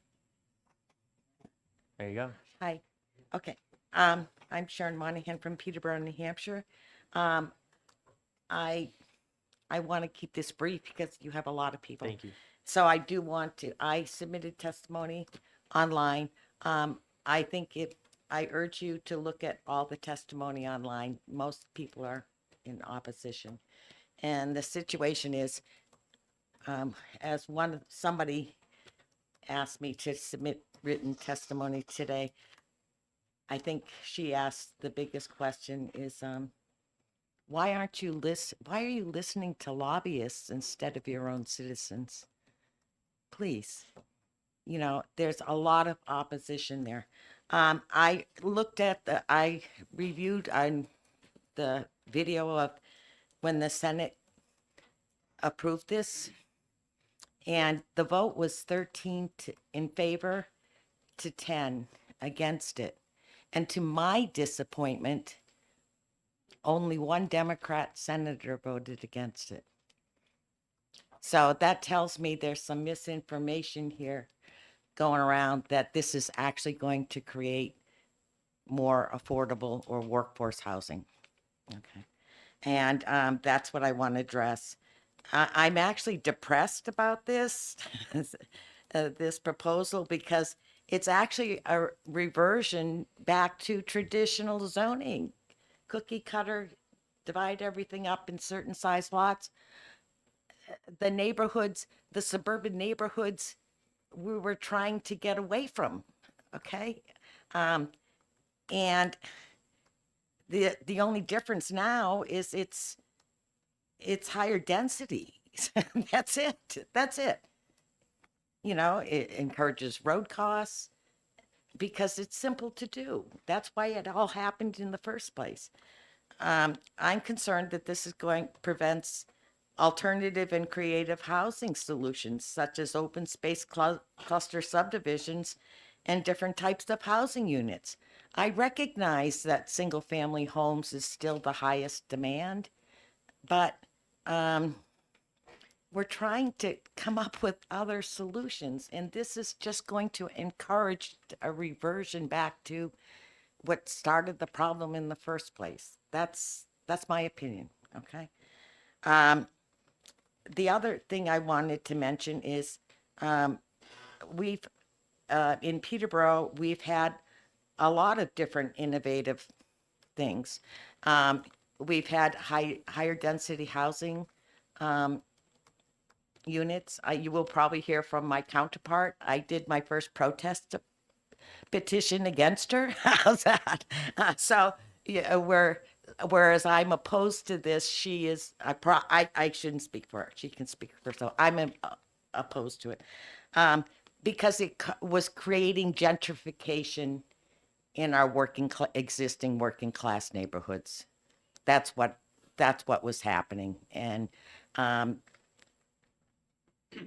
I'm in one of those 1950s ranch houses that I could afford because I was a single parent, you know, but unfortunately I'm close to downtown, you know, okay. And I'm on sewer and water.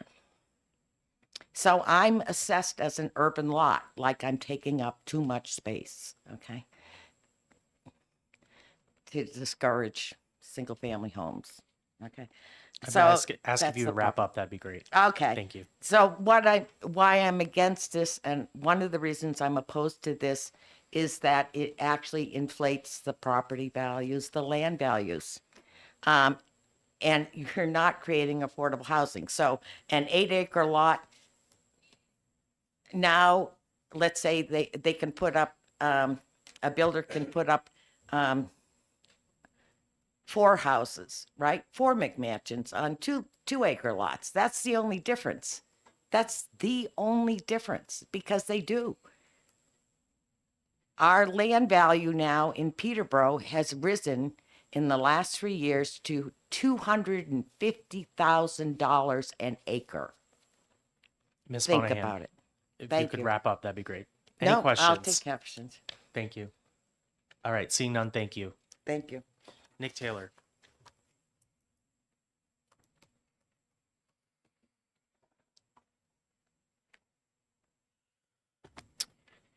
Thank you, Mr. Chairman, members of the committee.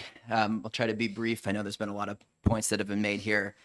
First, this bill is about creating housing options for people. Nothing in this prohibits someone from owning a large lot. This is just giving property owners, seniors looking for a place to downsize, young families looking for a starter home, the option to live in something smaller or purchase a lot that is smaller. Right now, they are being denied that option, and that is hurting our economy and hurting our communities. We believe this is a thoughtful and fairly modest proposal. It factors in the infrastructure in town. There's flexibility in that majority of land clause to choose where you want your rural district to continue, where there's no water and sewer. As has been mentioned, there are 176 jurisdictions that already have a majority or all of their land zoned for less than 2 acres. And it's exciting to hear different communities talking about cluster divisions or mixed use or other ideas. Nothing in this bill prohibits that. And I would hope that they would continue to think about housing options like that that may fit their community that this bill does not touch. There are only so many levers that the state has to deal with affordability. We cannot control interest rates. We have limited control over any supply chain. What we control is laws. And so that is a lever that the state legislature and local communities can pull and are attempting to pull at the request of their constituents. It won't be guaranteed that every home that is built, if this passes, is affordable. We understand that. But what we can guarantee is when you're building on 5, 10, 20 acres, it is guaranteed to not be affordable. So this is about creating that option. I would also say it's been suggested that this is somehow going against the will of the people of New Hampshire. The data is completely dispels that. UNH Granite State Survey has repeatedly shown this is the top public policy issue. The St. Anselm Housing Survey has repeatedly shown this is the top public policy issue. The YouGov survey showed this is the top public policy issue, and it asked if voters support allowing homes on smaller lots, which they did by 76%. So the voters who can't make it here to 10 a.m. on a weekday because they're working or they're trying to get by, they're not able to follow everything that's going on in the legislation. When they get asked this, they support action, and we support them. So I'm happy to take any questions. Any questions, Mr. Taylor? Seeing none, thank you. Neil Kirk. My neighbor from where? Welcome. Thank you, Mr. Chairman. Good morning to you and to members of the committee. For the record, I'm Neil Kirk. I live in Ware, and I'm representing myself. Number of years ago, my cousin visited with his new bride named Lorraine. She had just gotten her master's degree in urban planning. And we took them around in Ware to visit a bunch of our neighbors. And one neighbor owned a couple of 100 acres. And Lorraine walked around the property and came back, and we were all sitting around having dinner. And she said, you know, I could put 135,000 people on this land. The conversation about land develop ended at that point, and the rest of us went on to eat our dinner. That's one solution to the problem we're facing. Co-op City in New York was her role model. There's another thing that you might consider doing, and it would have an immediate and substantial impact. Eliminate current use. Of course, you wouldn't get reelected again, but it would solve the problem. There would be a huge amount of land on the market immediately at very low prices, because the taxes people would have to pay if there were no current use would make holding that land unaffordable. Wisely, you've decided not to go that route. So, you've come up with a solution, or what you think is a solution, that would apply across the state. Some people have called this one size fits all.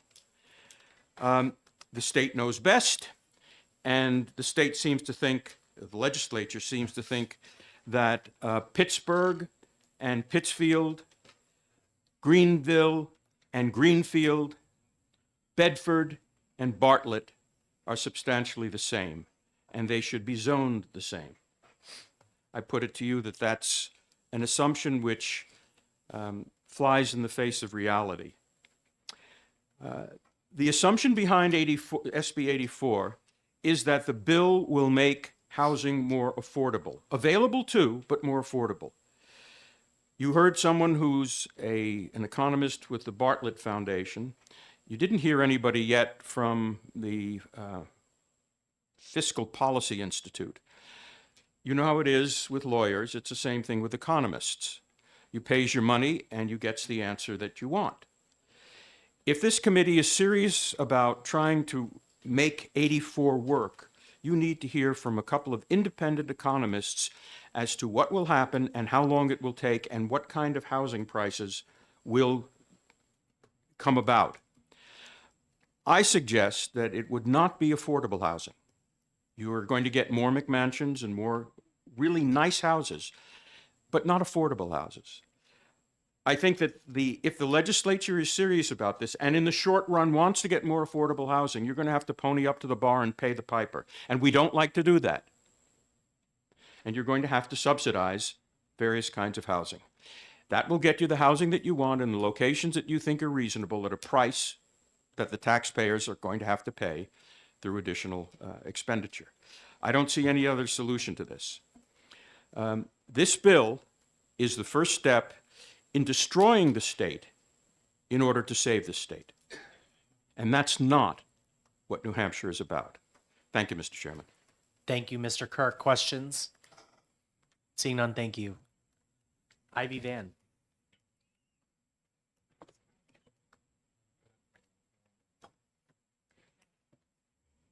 We have about 5 more speakers left on this bill. So I'm not even last. Not yet.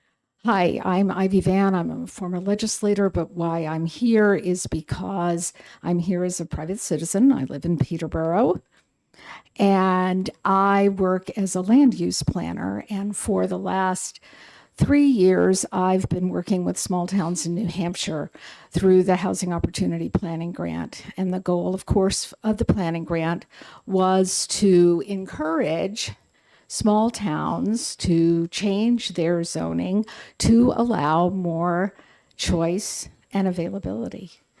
I'm sorry to report that it's not working very well. Somebody earlier pointed out that if Town A has strict rules about development, Town B immediately adjacent changes their rules to match. Unfortunately, it doesn't work the other way, that if Town A makes it easier to build housing, that Town B follows.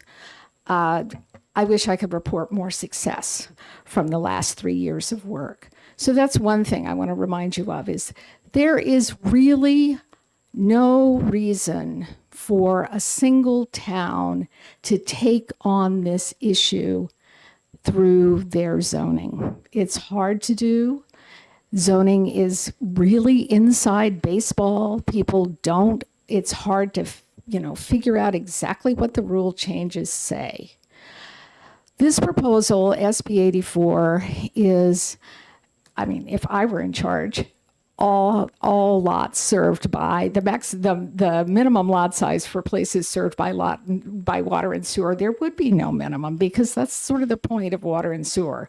That's not what you're doing here. What you've said here is that 49%, 51% of your lots have to be zoned without water and sewer at 2 acres. That allows you to leave the rural area with as big a lot as you want. Yay. It also says that places served by water and sewer need smaller lots.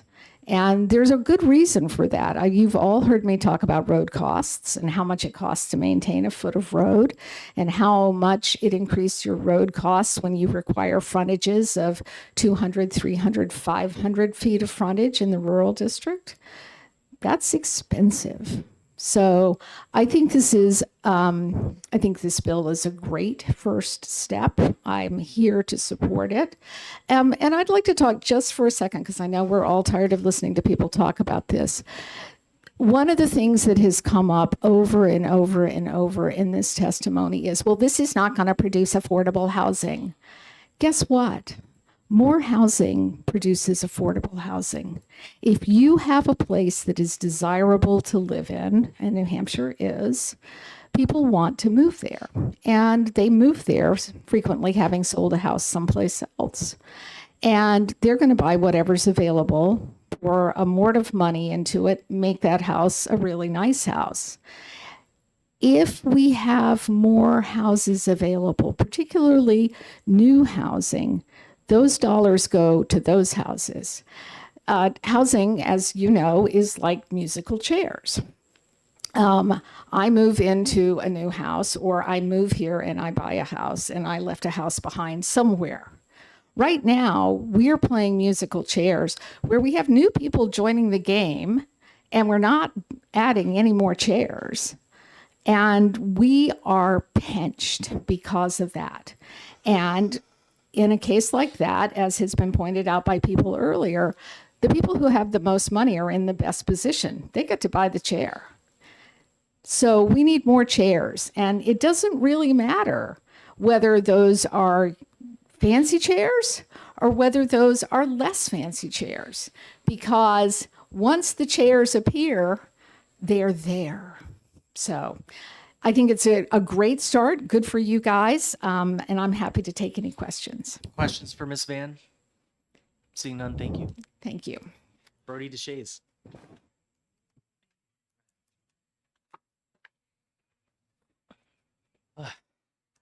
I know you indicated 5 minutes, but if you can keep it to 3, that'd be great. I will try my very best, Mr. Chairman. Thank you.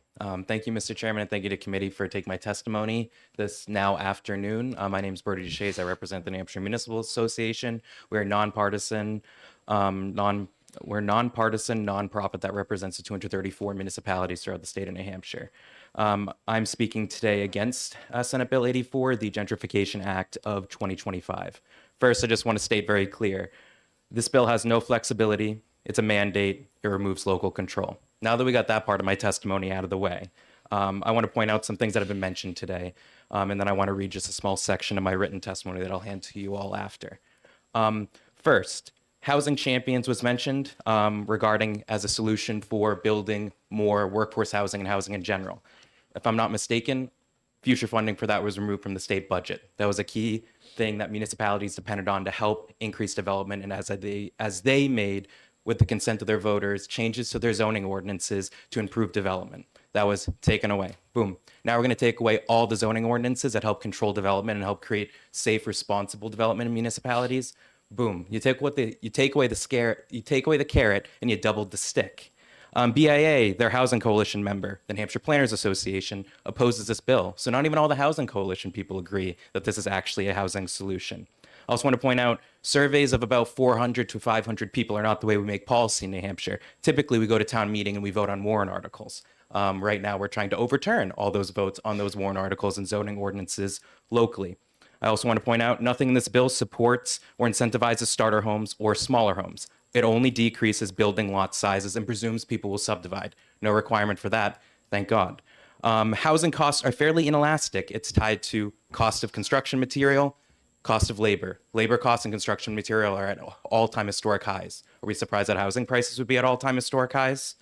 I also want to point out, it's worth noting, municipalities are required to establish master plans for how they're going to develop their communities and how they're going to amend their zoning ordinances or adopt new ones moving, throughout typically it's a 5 to 10 year period. Most municipalities do the full decade, but RSA 674:3 establishes how a planning board receives feedback from residents and taxpayers as they prepare, revise, or amend their municipality's master plan, and it says 5 to 10 years. Our state has no up-to-date master plan for development.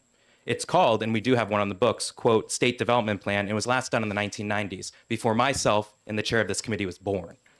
Municipalities actually take the time to thoughtfully consider how development should happen on the local level and what capacity that they have for increased development and the rate that it should happen in.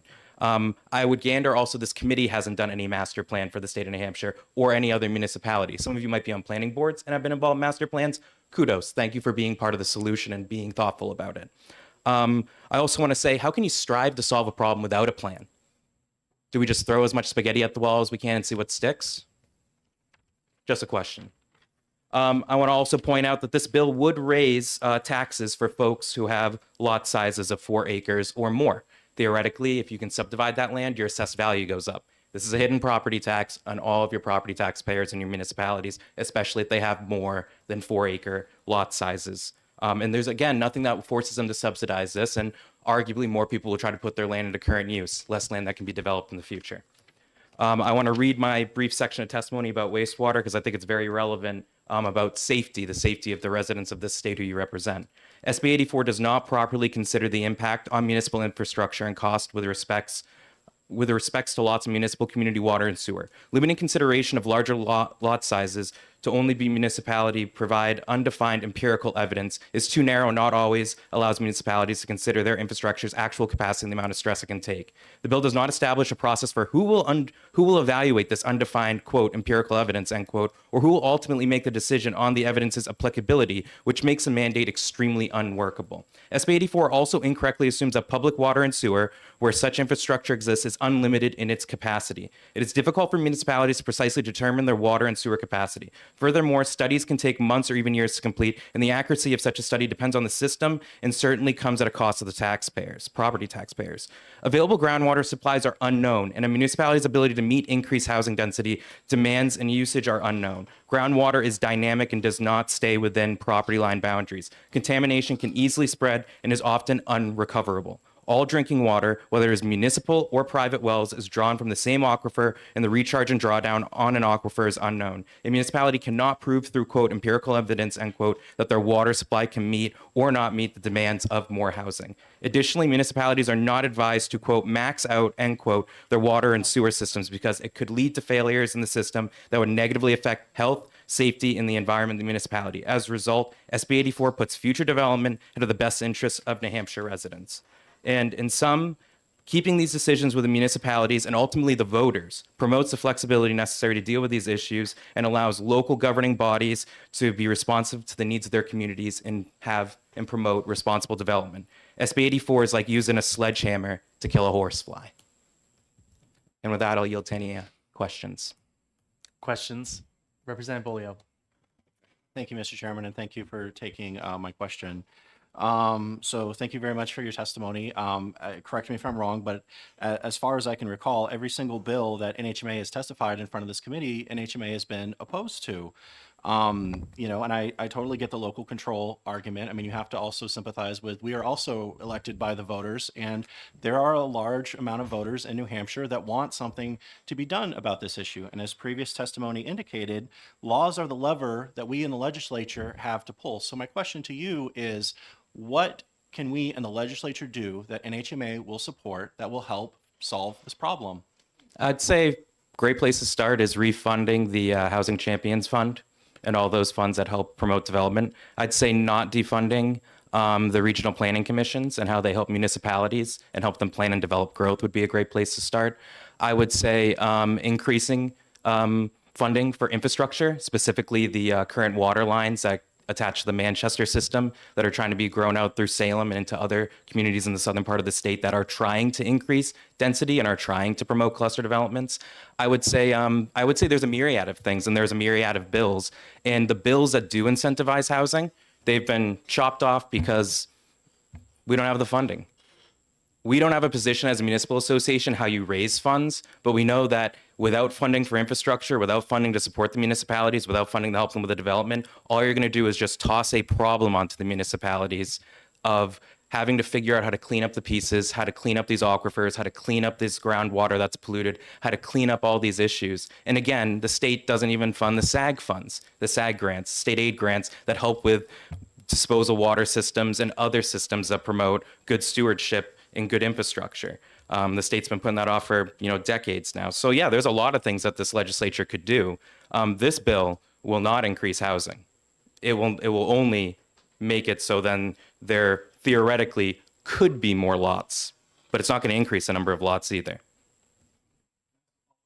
A follow-up, you may inquire. Thank you. And I appreciate, the perspective.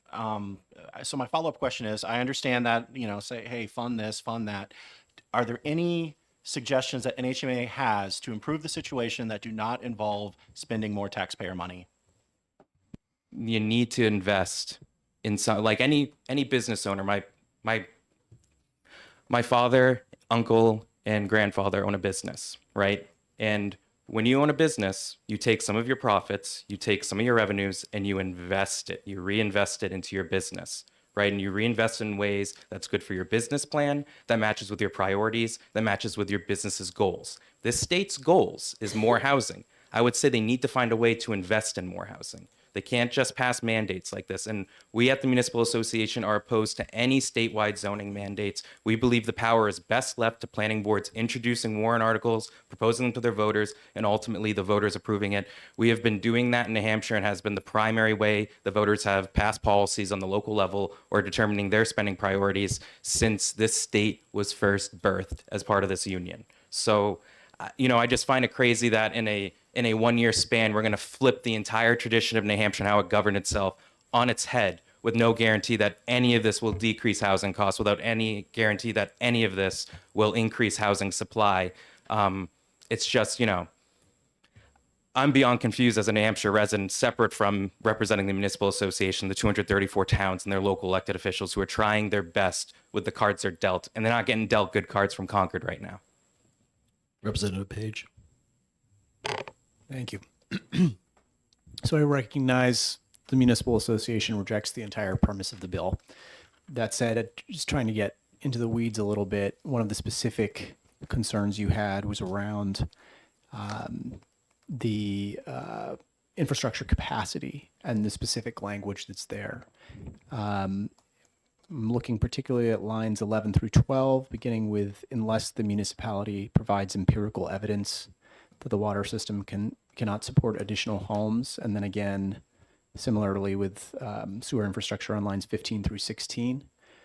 So you're talking about that empirical evidence term being, I don't remember what word you use, but sort of wiggly. Ambiguous. Ambiguous.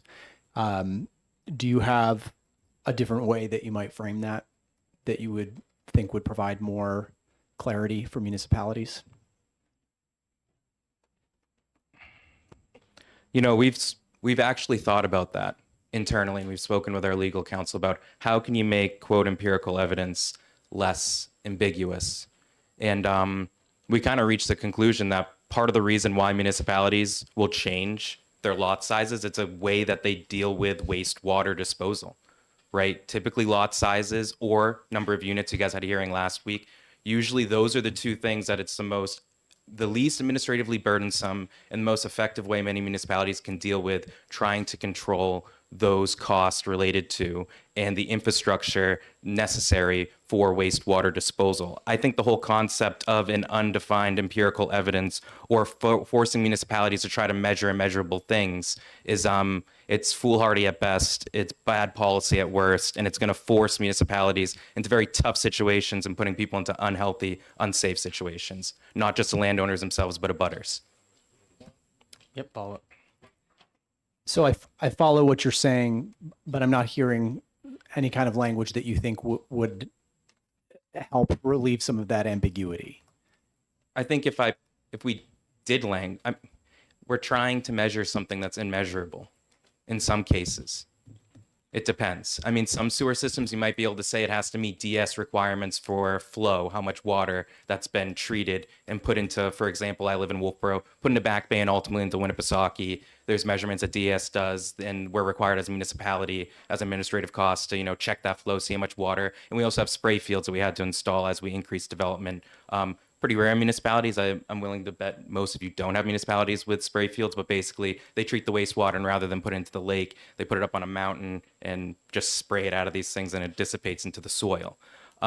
Municipalities, that's one way, so they might be able to determine by flow, but there are some where they might have all spray fields, and how do you really determine flow in that case, depending on how much your spray fields are going, and can you unlimited grow your spray fields?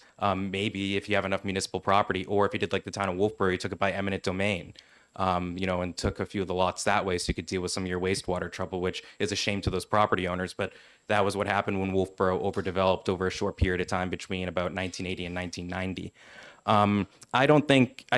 I think even if we define empirical evidence, the concept in and of itself of trying to force municipalities to measure this stuff, and really the tough measurements is with the aquifers, you're still trying to measure something that municipalities can't perfectly measure and can't guarantee, yet people could still continue developing despite municipalities saying we're unsure how this will impact our entire community and people who are on this aquifer or people who are near like a specific municipal wellhead. Any other questions? Representative Dumont. Thank you, Mr. Chairman. Thank you for taking my question. You had mentioned a couple of programs that were no longer funded. Mm-hmm. They were obviously funded in the past. Was there a housing crisis when those were funded prior?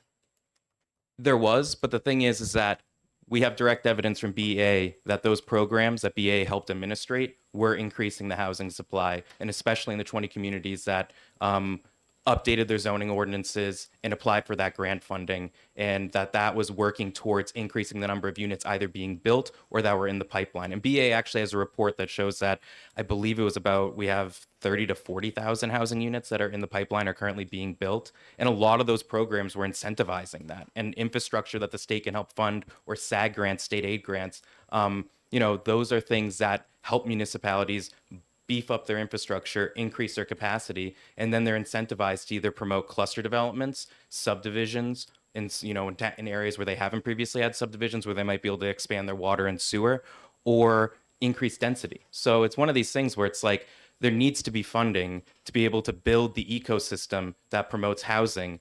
Otherwise, you're just kind of, the issue isn't fully addressed. I always hear the one thing I will agree with the housing developers and the housing, folks, is that they are correct in the fact that you need to have more than one way of addressing this housing issue. Senate Bill 84 is not really addressing it, but all those funding streams were addressing it. And now we're just taking that away. And so municipalities, again, are just left with, there was a carrot and a stick, now it's just two sticks. Two quick follow-ups. So to that end, over the past 10 years, as funding increased before it was taken away, did the housing crisis get worse or better? New Hampshire saw increased development and increase the number of housing units, according to BEA surveys. But yeah, we've heard testimony over and over again that the crisis had gotten worse. Depends on how you measure the crisis, because if they're talking about the price of homes are still increasing. But again, even though we're developing more, how are the price of homes increasing, right? It's because housing isn't like a commodity like gas where it's really easy to flood the market with it. I mean, we saw during, the previous presidential administration, they dipped into the gas reserves and the oil reserves, and they just started flooding the market with gas. It takes a while to build a house. It takes a while to increase the supply. The housing crisis isn't something where you're going to solve with a few zoning mandates in a year or two. It needs to take multi-years, even decades of sustained investment and sustained development and sustained support, mutual support of municipalities in the state. And right now the state, again, when you look at this recent state budget, municipalities are taking it on the chin. We really are. We're taking it on the chin. Last quick follow-up. Yes. You mentioned master plans. Yep. Obviously, you deal with 234 municipalities. I'm sure you see it a lot. What kind of outreach are you seeing with them? And I appreciate what you said earlier, because I've been a part of 3 of them. I serve as a selectman. I've been on the planning board. I sit on the zoning boards. What do you see for outreach? Because that's a problem that we have in our town. Yeah, what I see is what I see what a lot of municipalities do is they will send out surveys to their residents, and they'll ask them, open-ended questions sometimes. What are your biggest priorities? They'll maybe have some multiple choice questions. They might even send out multiple surveys directly to every resident, especially, they can pull up the voter list and everything and figure that out. But I know in Wolfboro we do not just voters, but also part-time residents, because we're, pretty summer tourist area. So they send that out. They do a charrette, right? They might do a charrette and bring in a consultant to be like, based on the priorities that you shared with us, based on us having a public hearing at the planning board, let's do a charrette. Let's bring in a consultant. Maybe let's bring in the Regional Planning Commission, who lost their state funding in the recent state budget. And we're hoping that gets restored. But they meet and they collaborate with their community members and hear what their priorities are. Then they might do some work and start formulating it. They might have a committee of, people on multiple boards who are impacted, maybe bring in the school district, because increased development also will require more infrastructure in the school system, because maybe a possible increase of student population. Then after that, they might do a public hearing on what they have as a final plan before they make any final changes, to hear from the public. What do you think of this master plan? What do you think we're missing? What do you think we need to have? So it should be a very labor intensive process that seeks a variety of stakeholders and a variety of perspectives. And the municipality should be active in inviting people, whether it's through newspaper notices, writing letters to the editor, or announcing it at public meetings before some of these hearings happen. Last thing, I apologize, just the amount of people is really what I was trying to get to. So we've done outreach. We've utilized your guys' assistance. We've utilized the Regional Planning Commission's assistance, and we're lucky to get 20 people to comment on all of that. Now, Hudson has 25,000 people. If 20 people are deciding the master plan, do you really think that that's fair? I think in any democratic institution, the people who show up are the ones who will have their voices heard. In my town, we see a lot more than 25 people, right? I mean, when I went to our charrette, we probably had over 100, maybe up to 200 people, and people who attended the hearings. And maybe not everyone spoke, but just curious. And that doesn't include people who might have watched on our local community television. Every municipality is different, right? That's why on aggregate, we're opposed to statewide mandates, because of how different each municipality is. I know we as an association would be more than happy to help you. You're town councilor in Hudson, correct? we'd be more than happy to help you with how to increase that outreach assistance and what we can do. That's why we serve our members and our municipal members and everything. But ultimately, we believe that your master plan is going to be more comprehensive and better address your community's needs and development than any lack thereof, no plan from the state, and mandates that are just kind of tossed haphazardly out there as concepts. All right. Seeing no other questions, thank you. Thank you. Kim St. Hilaire.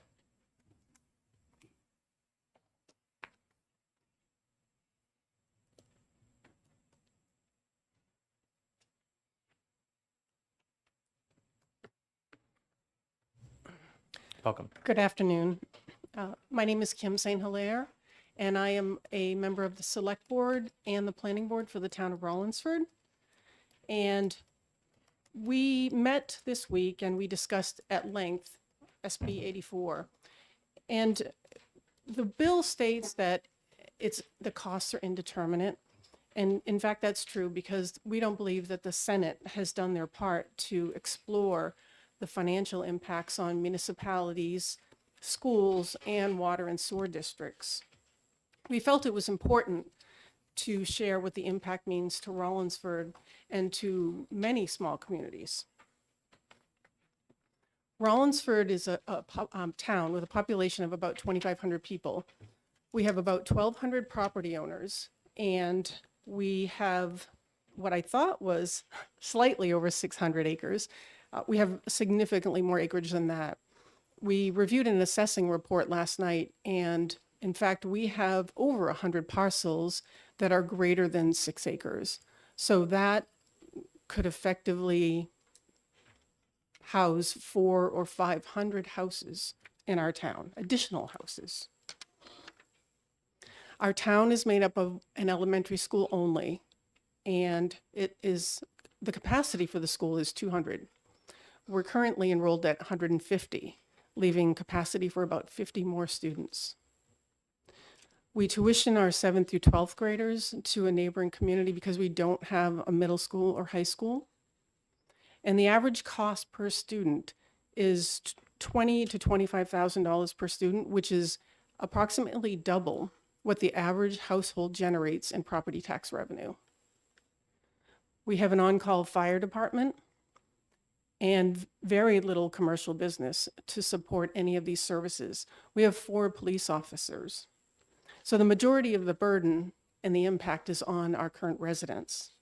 Financial services, it's all funded by property owners with about $1.4 million in revenue, non-property tax revenue.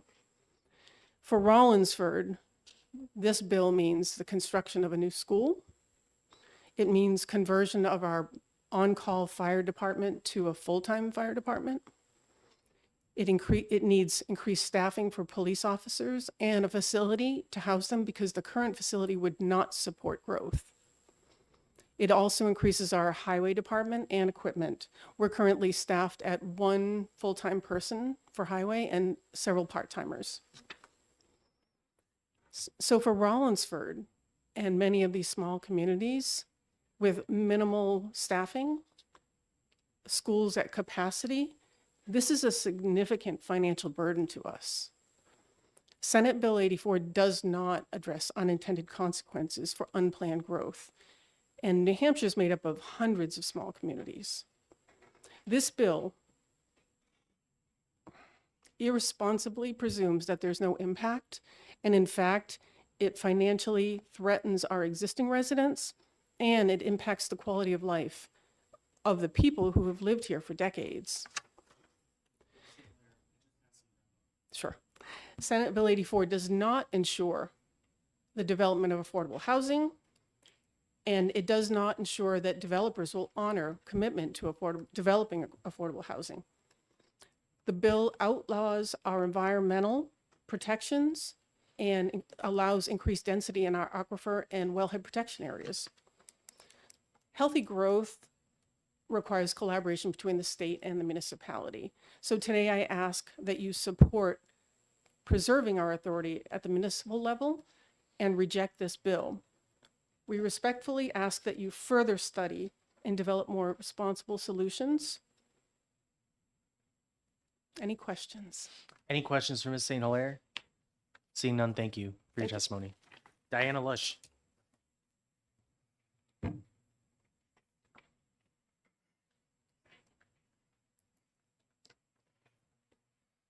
Welcome back. Morning. Kudos on the name. First shot. Getting good at it. Good morning, Mr. Chair and members of the committee. I'm going to fast forward best I can. Specifically will repeat the comments and testimony of Brody from New Hampshire Municipal, and I didn't get the woman's full name, but I think her name was Megan, in the white top and the black pants, and pretty much the testimony of those before me that opposed this bill. This bill is not and will not create affordable housing. I think we're all coming to that, hopefully coming to that realization. There's no guarantee that if I owned 6 acres of land and it goes down to 2, that I'm going to sell my land off. So there's no guarantee that this bill will create more homes. Senator Murphy made a couple of comments. Try to scribble them quickly. He mentioned, you know, firemen, police officers, nurses, right? We all have a special place in our heart for those and how they serve us. And then he also mentioned his line workers. So I would like to know, how much does he pay his line workers? Is it enough for them to buy a $500,000 home? And I'm lowering what I think the average medium is for starter home. The voter surveys, they've been talked about a lot. I have not received any voter survey. I have not missed an election since I was 18 years old. Thanks, Mom. But I think surveys can be very elusive to what the impact of the questions are, right? So it's clearly people are going to say the cost of housing. I would agree. It's out of control, but just because it's checked off on the box on a survey doesn't mean that this bill addresses that. I think we would agree that asking those same people, they would also say the cost of electricity is too high, eggs, cars, and I own a used car dealership, cell phones, cable. So there's a lot of things that are out of our grasp right now for our financial budgets. Suggestions have been asked. I don't think that we're going to answer this problem here in this room, this day, this month. I like the collaboration ideas, getting together with state and local officials. I did ask Mr. Murphy last week, you know, why didn't he hold a town meeting with his constituents? Because being on the planning board previously, I just let my term expire. I would have loved for him to have come and had a planning board, you know, town meeting with him so we could talk and he could get really the pulse of his constituents so that they can be heard, because we agree it's a lot of time to come up here, but locally they can make a town meeting. Most of our residents have that capacity to do that. How about the state maybe mandate a max rent? Because I know a lot of people, I run a nonprofit commercial bingo right here, not here, in Manchester, and I have done so for many, many years. And I have a lot of one-on-ones with these people that they say even a 2-bedroom apartment in and around Manchester is between like $2,800 to $3,000. How could they possibly save any money if those affordable homes, those starter homes become available? They're not saving any money. They're just living paycheck to paycheck. So is that a possibility? I don't know, but I think it's something that could be looked at. Ms. Lush, if you could wrap up for us, that'd be great. I'm not going to repeat what was said. These are new ideas. Also, I haven't rented in a long time, but again, speaking to people that do, they use your credit score against you. Now, you might have had struggles in your past. These are your constituents. Their rent is based on their credit score. If they have a bad credit score, the rent goes up. They want to buy a house, their credit score isn't so great, they get a higher interest rate. We just keep knocking the same people down again and again. So they're not going to be able to afford these homes. I know they don't have great credit scores. They don't have money in the bank to put the money down on these affordable homes. The empirical evidence that was included in here, that will only cost us, all these towns, outrageous legal costs, because the developers will use that as a means to fight in court to say, well, they didn't prove this evidence, which New Hampshire Municipal already said it's kind of an unmeasurable evidence. So there's another strap, a financial strap to the towns. Ms. Lush, if you could finish up. Maybe give me 2 more sentences. I know, and I'm also past my meter, so I'm probably getting a ticket. Senior housing, this does not address senior housing. That bill was already passed a couple years ago, and we have plenty of great regulations to invite senior housing, and they're not going to be put on a 1 or 2 acre lot. So I don't want to confuse. Let's keep that separate. We would love more senior. We asked developers to come in into Raymond, build senior homes here. We would love our seniors to stay in our town. Out of respect, I did have a lot more to say, but I will close. Thank you for your testimony. Any questions? Representative Bolio. Thank you, Mr. Chairman, and thank you for taking my question. I believe you said you're in the business of selling used cars? I am. Okay, so one of the ideas you mentioned earlier with rent was rent control and setting a maximum rent. I remember during COVID, the price of used cars went up pretty substantially. If, let's say, the legislature passed a bill that said the maximum price you could sell a used car was, let's say, less than the market price of the car, what would have happened to your business if a law like that would have been passed? And do you think that similar economic logic would apply to landlords? I appreciate the question. I don't think the same logic would apply, because once a apartment building is built, their costs have been contained, right? Renting out those units, if one tenant moves out tomorrow, they can automatically raise that rent, for the next tenant. But if that tenant stays, they're not getting that extra $200 or $300 a month. So there's already some kind of self-control over the rental space. During COVID, we paid 3 to 4 times for the car from the auction than we did previous to COVID. So our costs and parts went out of control. So we actually do sell it below Kelly Blue Book, and we have a great reputation for that for our customers. They do come back repeatedly because we continually do sell lower, and we have no dealer fees.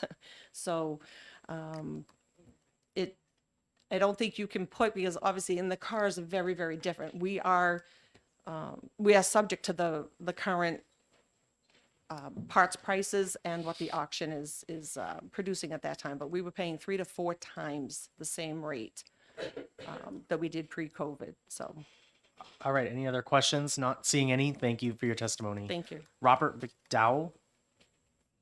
Is that right? McDonald. McDonald. Okay. Gotcha. Bush, and you didn't get me. It's a little scribbly towards the end there. Welcome. Good afternoon, everyone. I took today off. I just wish more people could do this. I'm fortunate I could do it. I live in Raymond. I'm on the planning board. I've been on the planning board for first as an alternate, and I've been in the planning board about 4 years now.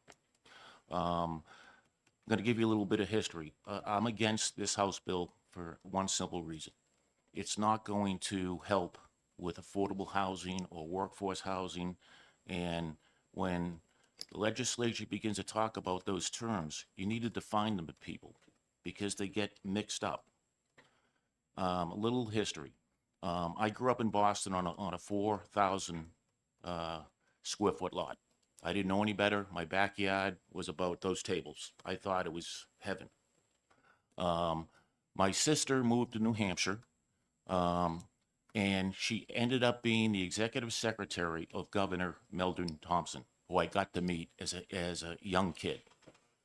And one of the things he always talked about was let the people decide. Let the people decide.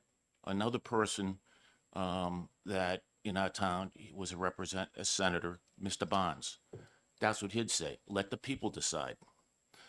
As most people know, the zoning ordinances in all our towns were created by, first, a warrant article, and then we have public comment or hearings, 3 of them in our town, and people come out and express their wants and pleasures, or I don't like this, and then we go to a town deliberative session, the same thing happens. People say, we don't like this, or they like this, and then we all vote on it. So our zoning regulations in all of New Hampshire have been created that way. The reason, my background is very, from a valuation standpoint. I was fortunate enough to be responsible for one of the largest revaluations in New England. I then ended up working for a very large accounting firm as a partner for valuation. I continue to do that today. So I'm very aware of the cost of items. The prime rate in 1980 was 20%. Anyone remember that? My first mortgage was 14%. We thought the world was ending. There were gas lines. I see the same thing happening today with the cost of goods. If these tariffs go in, the cost of everything, lumber, everything is going to go up. So how is that going to help us? By reducing lot sizes. And because of my valuation background and being an assessor, if everyone's lot or land is now 2 acres, the assessor is going to have to increase the property values during every 5-year revaluation. I think there's a 5-year revaluation cycle in New Hampshire, I believe. So that's going to happen. So there is a cost right there to every single taxpayer in the state of New Hampshire. Bruce Mr. Mayberry- McDonald, if you could wrap up for All us, right, that'd be great. Bruce Mayberry made that point. He gave you an example in a town that was 1.1 acres, and it was, and he said the person lost almost $1 million. Well, that's what an assessor has to do. And I'll wrap up in 1 second. The other thing is, there is the AARP here, and I'll finish this, that there was an approved development of 172 units along 102, and I live behind it. They were approved almost 4 years ago, 172 units. You know how many units got built so far? These are townhouses, right? 20. So what is wrong with that developer? I know what's wrong. It's costing him too much money to put these units up. And so he could put up more units, but he's between a rock and a hard place. So please do not vote for this. It's the wrong thing to do for the state of New Hampshire. Thank you. Any questions for Mr. McDonald? Seeing none, thank you. Thank you. James McLeod. And then our last speaker will be Patricia Briggio. Good afternoon. Thank you for your time and for the opportunity to speak to you and the committee today. My name is Jim McLeod. I'm the town moderator for Raymond. I am a member of the American Planning Association, and I am the Director of Planning and Development for the town of Raymond. That being said, I'm here on a day off so that I can speak to you because I don't feel like the taxpayers should be funding me to come here and defend their rights. Thank you for that. So I have principled opposition to this. And as probably from a handout that you got earlier, you'll see that Raymond is already in compliance. But our zoning is a living document. We go every year, it gets looked at. We spend half of the time with the planning board going over potential modifications to our zoning ordinance. Local zoning is constitutional, and we're not allowed to adopt anything that is illegal. So that's my principled opposition to this. But I do want to take a minute to talk about something else that has come up today from a couple of speakers. One of them was Mr. Mayberry, and this is regarding NHMA. So the member from NHMA didn't take the opportunity to defend himself against these remarks, but I would like to, because it actually their fee comes out of my budget every year. and it's just over $10,000. And it is money well spent. My state senator, Senator Murphy, says, New Hampshire residents, did you know that your city town pays almost certainly tens of thousands of dollars to the New Hampshire Municipal Association, which uses the money to hire lobbyists to advocate against your rights in Concord?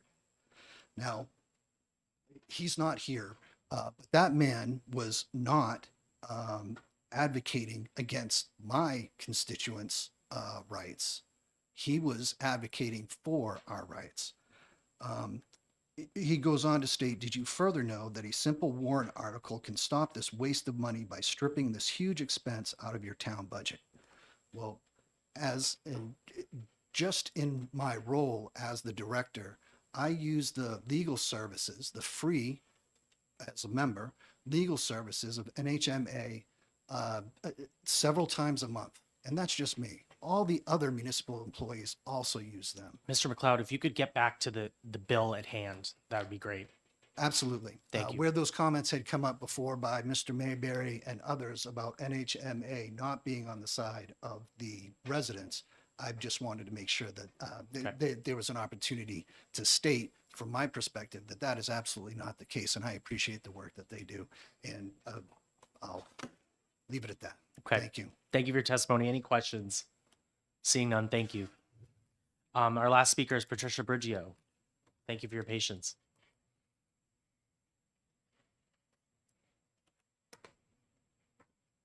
Hi, everybody. Glad to see you again.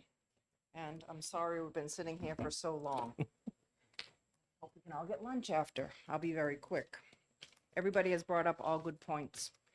I'm opposed to Senate Bill 84.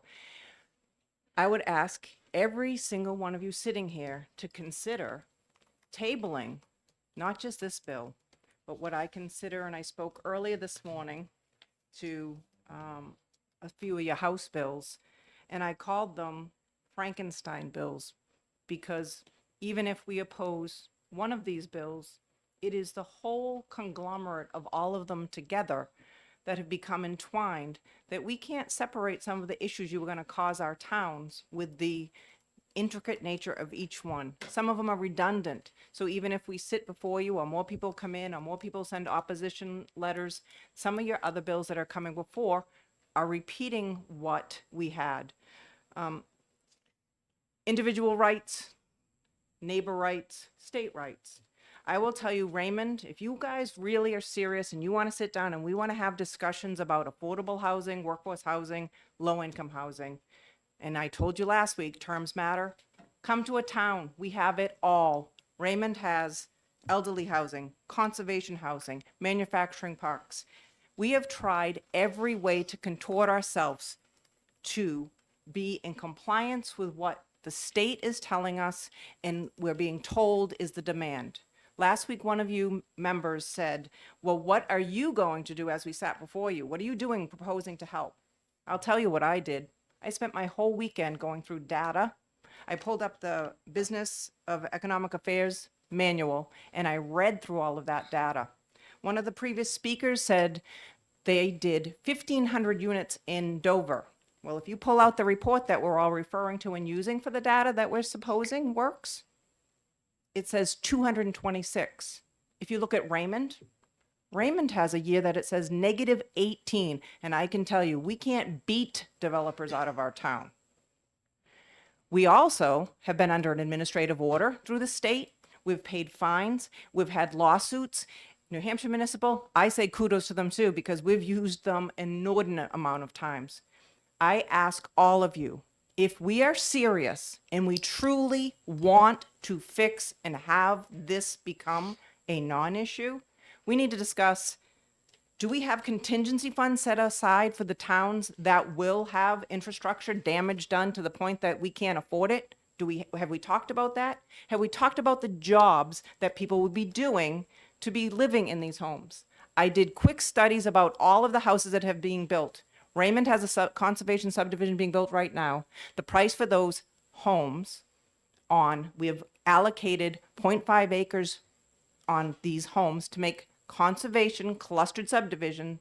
They are not even built. They're $670,000, not built, so who knows what they'll sell for, with $370 HOA fee. Not affordable. I ask all of you, have us towns come in, call a board members to you, sit down and have honest discussions, because having this testimony, and albeit it's been painful, I think everybody on both sides would say, we're not getting much closer to the middle. But we do all see the people who are opposing this, who sit in these towns. I see dollar signs. I see dollar signs for road cost. I see dollar signs for infrastructure costs. I see dollar signs on all of these bills. And when we put them together, the cost is going to bury some of these towns. And as I said, we have met every single requirement, every type of housing, every single one. So please, let's be honest and get together and really meet and come up with solutions. Any Thank you. question? Thank you. Any questions for Ms. Vergio? Seeing none, thank you. Thank you. Is there anyone else here that wishes to testify on SB 84? Seeing none, I'm going to close the public hearing on SB 84. I'm going to open the public hearing on SB 166. I have one speaker, Jim McLeod, if you'll come up. Do I have another speaker?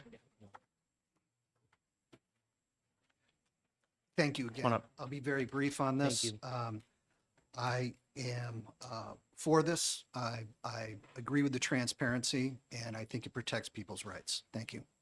Thank you for your testimony. Any questions? Seeing none, thank you. Mr. Quinn, come on up.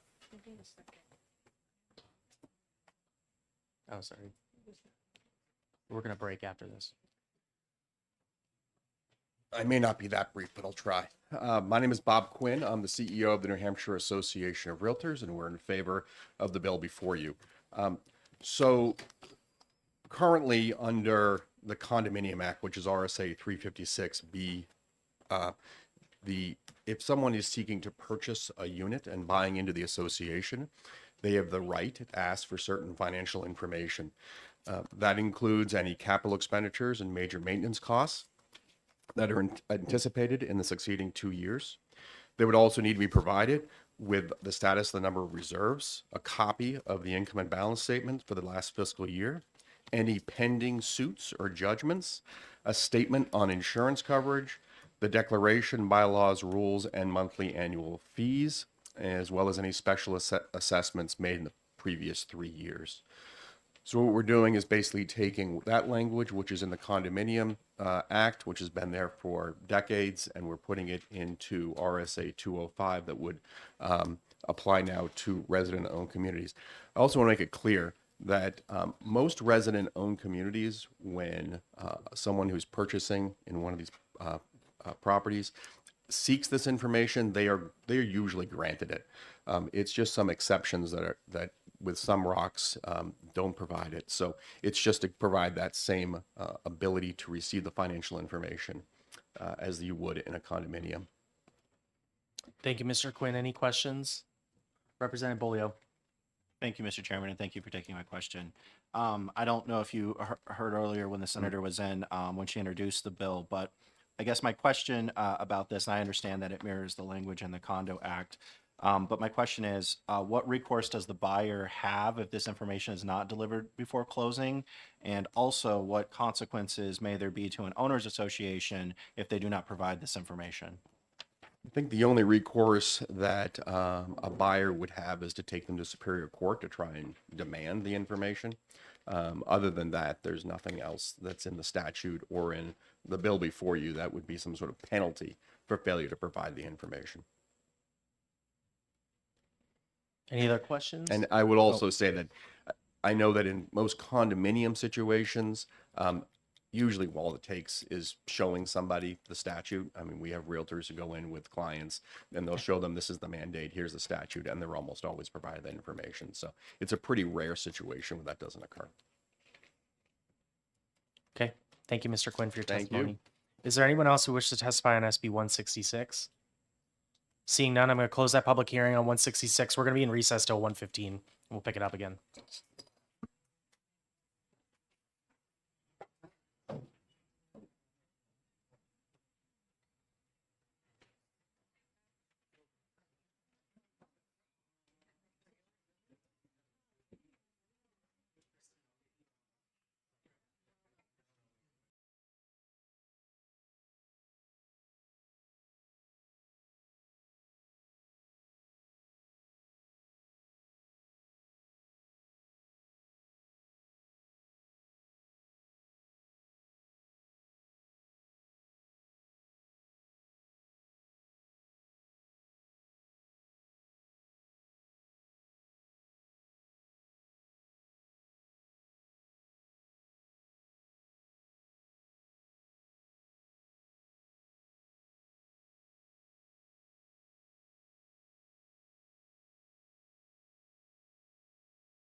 I'm going to open up the public hearing on SB 163 and recognize Grant Bossy on behalf of Senator Howard Pearl.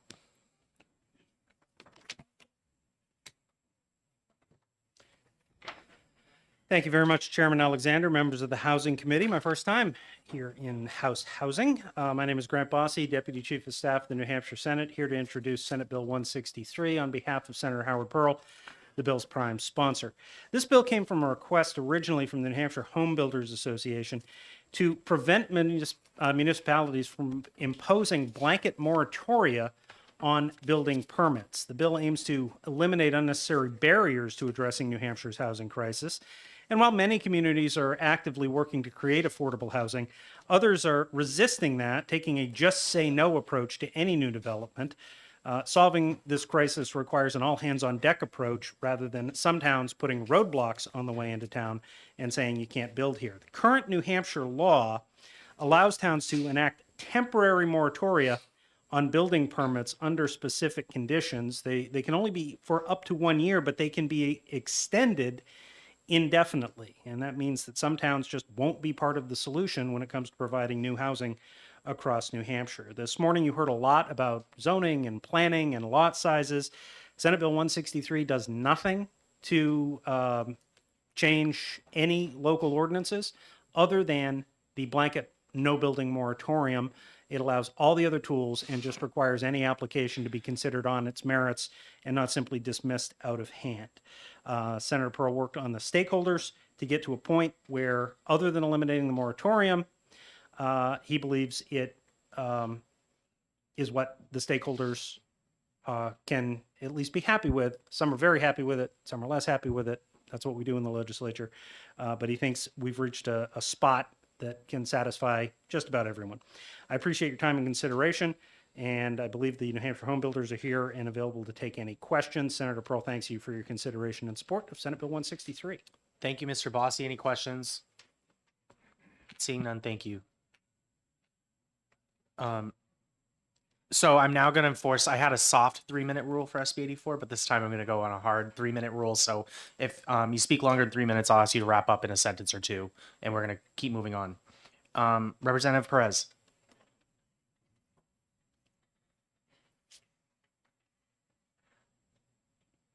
Thank you. Thank you for hearing me. For the record, my name is Representative Christine Perez. I'm from Londonderry. Why? That's my first question. Why would this bill be out there? Why? Who benefits from this bill? I'm not here to represent the New Hampshire Builders Association. Was not elected by them. I wasn't elected by developers or people who assist developers. Londonderry just had an election.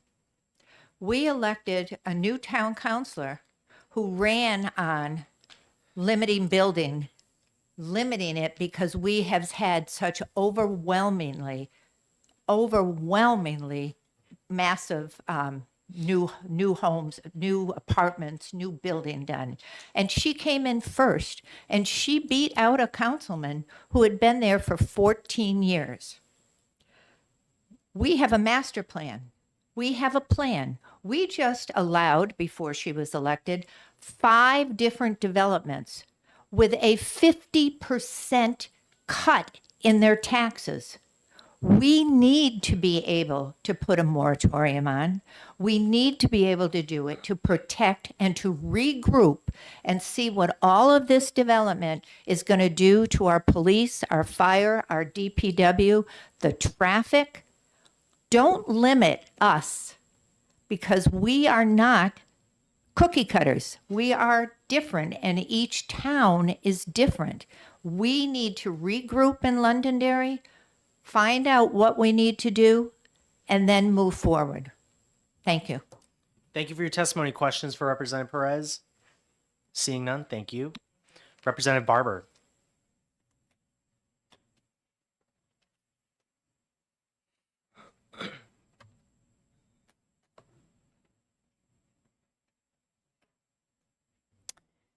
Thank you so much. For the record, my name is Liz Barber, and I'm the representative for the town of Hollis, New Hampshire.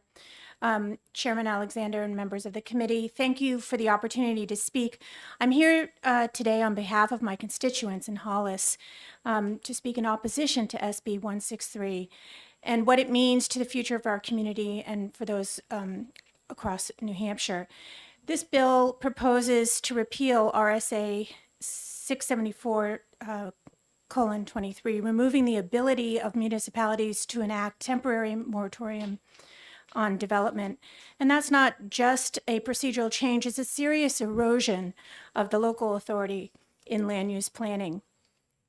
In Hollis, as in many New Hampshire towns, growth must be supported by the infrastructure that serves our town, our roads, our emergency services, and our snow removal capacity, and most critically, our access to water.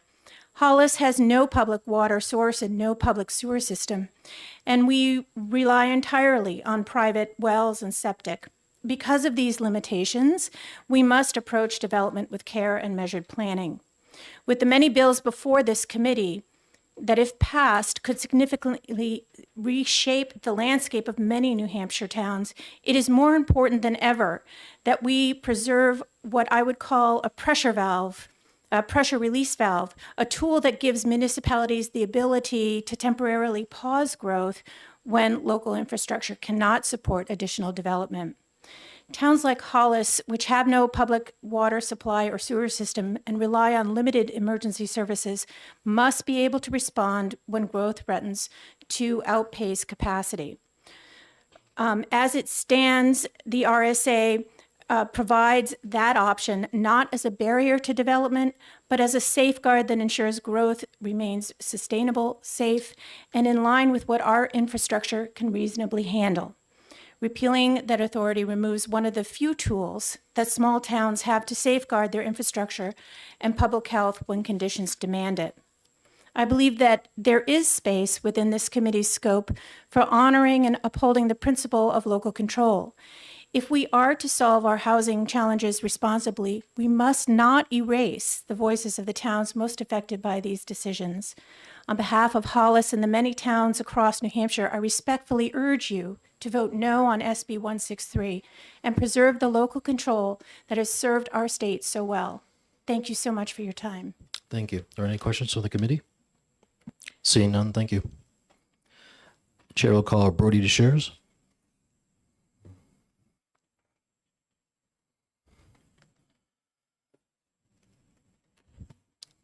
Thank you, Mr. Vice Chairman, and thank you to the committee for taking my testimony today. I'll be fairly brief. So Senate Bill 163 prohibiting local moratoria and limitations on building permits. The New Hampshire Municipal Association is opposed to this bill. Senate Bill 163 would repeal RSA 674:23, which currently allows a municipality to establish a temporary moratorium on development in their zoning ordinances.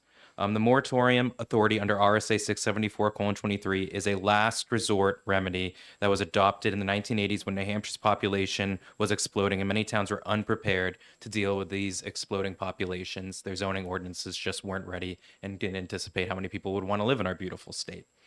Mainly, drafters of the original RSA and municipalities were concerned with the increase in the student population that would cause their school taxes to balloon without the ability to build adequate infrastructure for those students, and also local infrastructure that could be strained and fail, especially water and sewer. We talked a lot about water and sewer in the previous bill, so I'm not going to touch on all those things.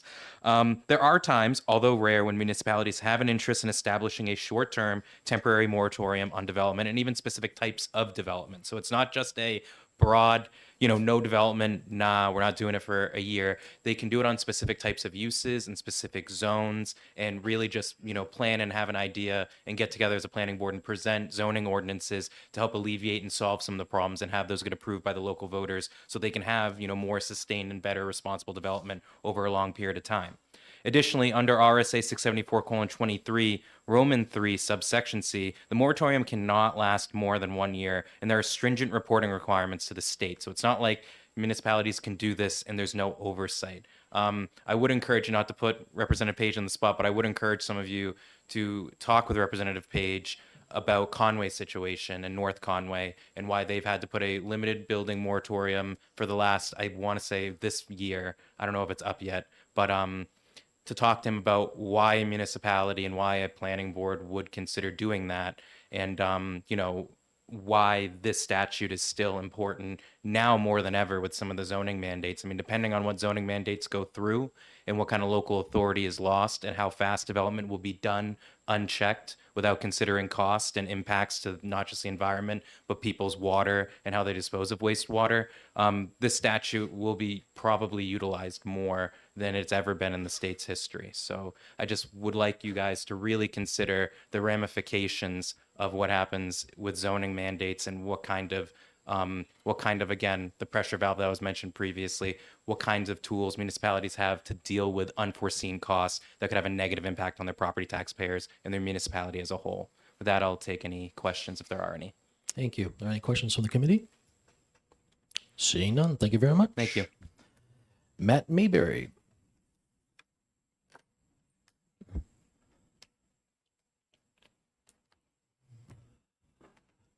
Good afternoon, Chairman and members. My name is Matt Mayberry, the CEO of the New Hampshire Home Builders Association. I represent the 27,000 men and women who work in the residential building trades. They sweat for a living, and they do a good job, and they're trying. I'm here to support SB 163, which prohibits a local moratorium on building permits. The bill is a direct response to a New Hampshire town where, during a recorded planning board hearing, one official stated, "Maybe it's time we shut all this down and stop issuing building permits. These people are ruining our town." No action was taken at the moment, but that very same board later that evening blocked a proposed 40-unit workforce housing project, housing for police officers, firefighters, teachers, and blue-collar workers. That project met all the zoning requirements with no variances requested, and their justification, traffic concerns, and preserving the rural character of our town. The developer is considering suing that town because it's kind of hard to say preserving rural character is enough to shut down a development that has met all the criteria set forth by that same town. This law originated in Rockingham County when a town wanted to halt all residential construction in the 1980s. They were sued and lost, but officials admitted their real intent, delayed development long enough so that builder would go away. She did not go away because I sold her condominiums in the 80s, and she actually doubled down and then went on to build 4 municipal industrial parks. Today, planning boards openly state, and even some people who have testified today, you've heard, they don't want more children in their towns because they'd have to build a school. Others prefer a 55-plus community. I'm not an attorney, but that sure sounds like discrimination based upon familial status and age. The New Hampshire municipals, the NHMA will argue this is about local control, but New Hampshire is a Dillon rule state. Towns derive their authority from the state, not the other way around. Some planning boards believe that if they live in the town, then they can close the door behind them. The original legislation that's in there is no cap on the extensions that a municipality can issue. No cap. We also were looking for a definition of significant municipal issues. There's none. The next move in the playbook from these towns is to do a full building permit moratorium. We need housing at all price points. This is a statewide issue. Please don't give towns an off-ramp to addressing it. Please support SB 163. Thank you. Thank you. Are there any questions? Seeing none, thank you very much. Thanks, sir. Randy Merriman? Did I say that correctly? Yes, you did. Okay. The back of the room. Vice Chair Cole, thank you, committee, for listening today. I didn't speak on 84 because I think we exhausted that. Thanks so much for listening. First, I want to say, you know, when as you sit here and listen to all of these people speak, it occurs to me that you all sit here the same way that I sit where I sit, because you are involved because something concerned you enough that you decided to get up and do something about it. That's not lost on me. And I think sometimes when we are not on the same side of an issue, or we don't feel like we're on the same side of an issue, we see the other person as someone, you know, that we have a problem with. That's not true. We are all trying to do the right thing for New Hampshire. That being said, if we are looking to solve the housing crisis, none of the solutions that I have heard over the last 2 days that I have been here have said anything that will reduce the cost of the housing that we have here in New Hampshire for families to be able to afford their homes. Not a one of them. That being said, this bill 163 is so dangerous. We this year, in fact, had to create a moratorium in our own town because we had a situation that we needed to get control of. This is such a good tool in a local use handbag that you can pull out when necessary. I don't see that it's being abused. And so I really would recommend a no vote on this. It's also inconsistent. We can't, who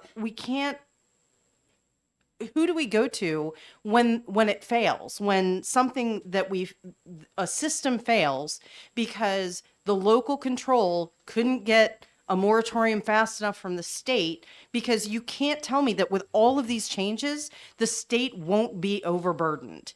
It will. Our towns can get overburdened. For crying out loud, you're talking about 234 municipalities now being under the state regulations that they will have to get permission from them. So I would ask you to please vote no on this bill. Thank you. I appreciate your time. Thank you for your testimony. Any questions? Representative Page.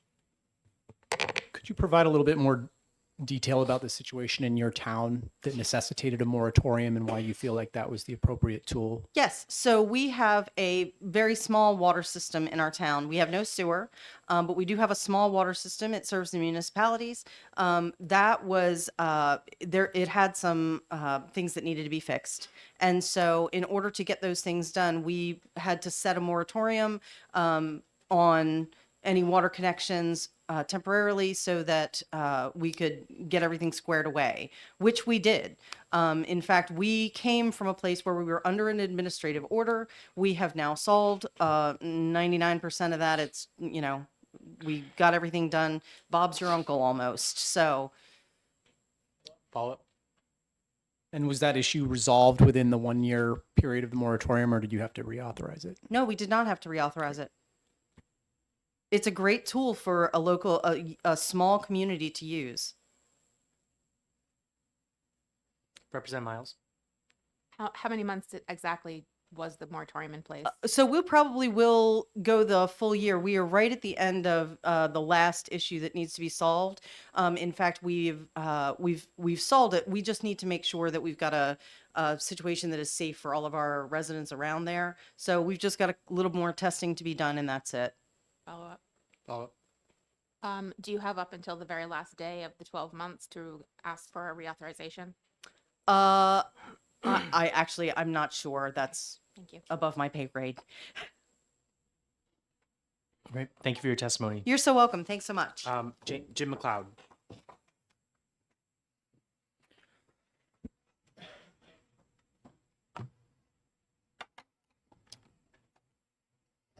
Again, Jim McLeod from Raymond, speaking as a citizen today, but I would like to, and I am speaking in opposition to 163.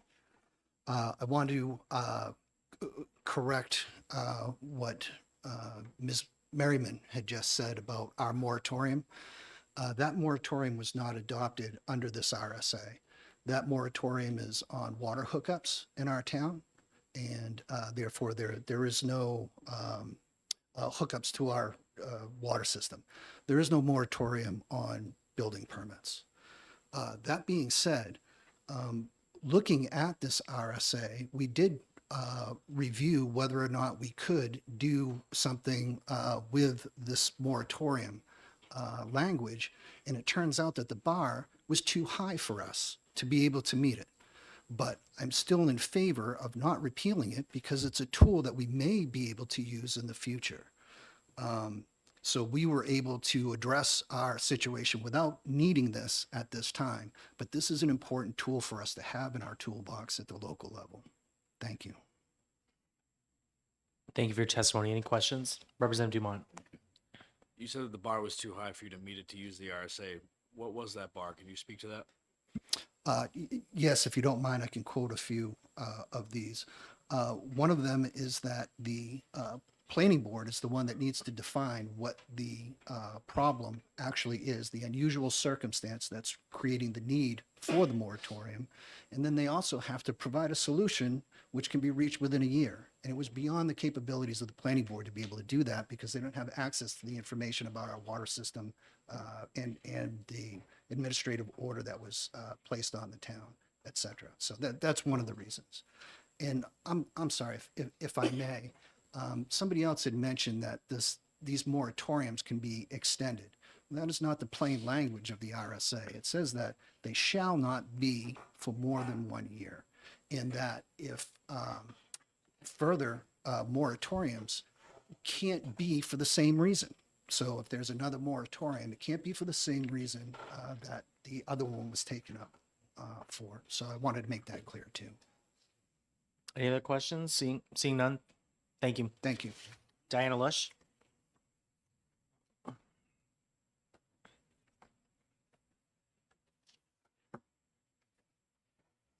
Good afternoon, everyone. Diana Lush from Raymond. I am also opposed to this. I did sit again, as you know, on the planning board for 3.5 years. And we, again, do not deal with single-family homes. And best of my knowledge, the whole time I was there, we never stopped anyone from building a single-family home. As Mr. McLeod stated, our moratorium was because of an administrative order from the state, and we had to stop some hookups to our municipal water. But those people, if they could do a well, were still permitted. So we still have development going on in this town, in our town. A previous person mentioned that kind of grouped us all as one, that we're all against having school-age children move into our towns. I could personally tell you that is far from the truth. I have 2 grandchildren that lived with me for almost 4 years. My daughter bought a house up the street. They do go to the Raymond school system. There is plenty of room in Raymond to accommodate the students. And that is what Raymond is. It's a hometown. And we want families to come there and, build their life there. And it was already mentioned, a moratorium, you have to go through several mandated steps. You can't just, put up a thing on your website and say there's now a moratorium. There's regulations that prevent you from doing that. You have to meet certain criteria. So it doesn't affect any single family homes. And I am opposed, and I would hope that the committee also oppose this bill. Thank you. Thank you. Any questions? Seeing none. Thank you. Thank you. Jason Sorens.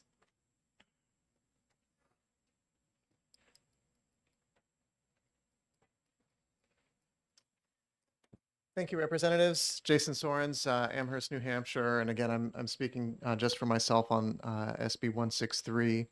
And this bill repeals the authority for a municipality to adopt a complete moratorium or hard annual cap on building permits. Now, this authority is potentially the furthest reaching and most extreme, if you will, land use authority that a municipality can have, because it can bring a total halt to all residential development. Economists, when thinking about the social cost of an activity, they tend to prefer working through the price system. So, imposing taxes or fines on activities that may be harmless in themselves but have negative consequences for the broader community. They do not tend to like command and control regulations. And this kind of regulation is a command and control regulation, right? It says you may stop all development, no matter how valuable it might be.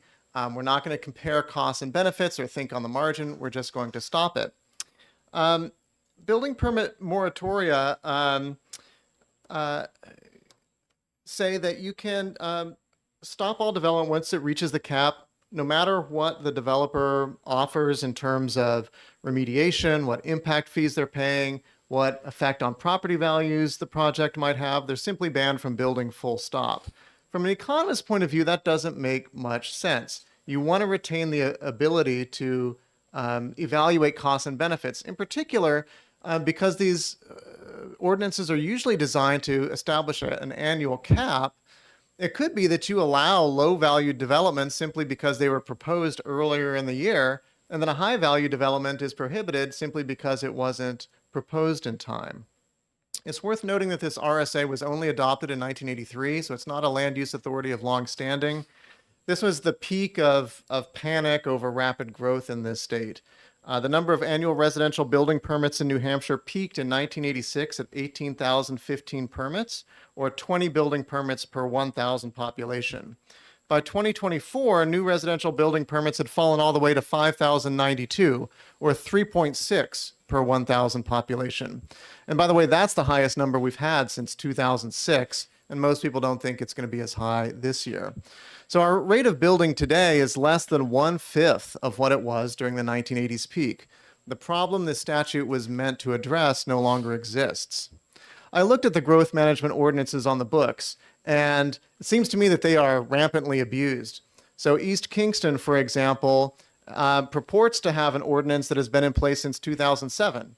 And they limit the number of building permits per year to no more than the average growth rate of housing stock in neighboring communities in the RPC region. Of course, if every town did this, if you think about it, it would be a recipe for eventually decreasing building permits to zero. Because if the cap is the average, some will be below the average, some will be at the cap. Next year, the average will be even lower. Your cap will be lower. The year following, the average will be even lower. And eventually, no building permits allowed anywhere. Mr. Sorens, if you could wrap up, that'd be great. Sure. If a town is experiencing rapid growth that stresses its infrastructure, the state authorizes a superior remedy, which is impact fees. So impact fees allow you to make sure that a development pays its own way. It means that if a development is super valuable to a town, it can still allow it, while low-value developments will be deterred. So there's no reason for local governments to have the authority to simply stop all residential development. Thank you. Thank you for your testimony. Questions for Mr. Sorens? Representative Page. So I read the bill as applying to more than just residential development, which is one of the things I'm struggling with here, because I agree with a lot of what you're saying when it comes to housing. I think it's a little bit odd, frankly, that this bill came to us in housing, because it seems to me to deal with a lot more. And I'm getting to my question, I promise, Mr. Chair. In my town, the issue that we faced was we had a large number of hotels going in very rapidly, several hundred beds over the course of a couple years. A moratorium was put into place to basically press that pause button. And in the spirit of the RSA, it was not a, we're never going to have hotels. It was a pause to get our act in gear and update our zoning to reflect what the community desired. And that passed, with close to 90% of voters supporting that moratorium. So I guess my question for you is do you see what you're saying as applying to development other than residential development as well? Yeah, I mean, I still think the critique of command and control regulations would apply to commercial development as well. You could still apply high fees even to kind of deter low-value commercial development. It is interesting. I mean, in the vast majority of the growth management ordinances I've looked at, they apply solely to residential development, which to me implies that maybe they're not concerned about development as such or strains on infrastructure. They just don't want more people living in town. So, there may be ways to amend the bill to deal with that concern, but I do think the basic logic still applies. Any questions? Seeing none, thank you. Patricia Bergio.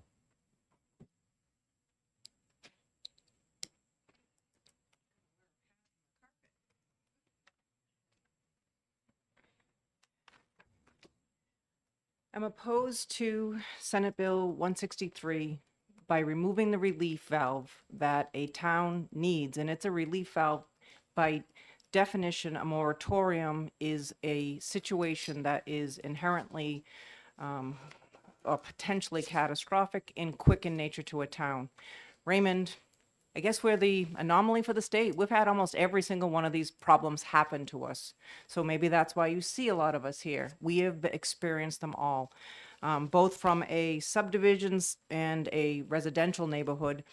Our water system has had strains that would be unexpected for something such as excavation, causing within a moment, blink of an eye, to have water disappear in a fracture in a bedrock as a development was going in.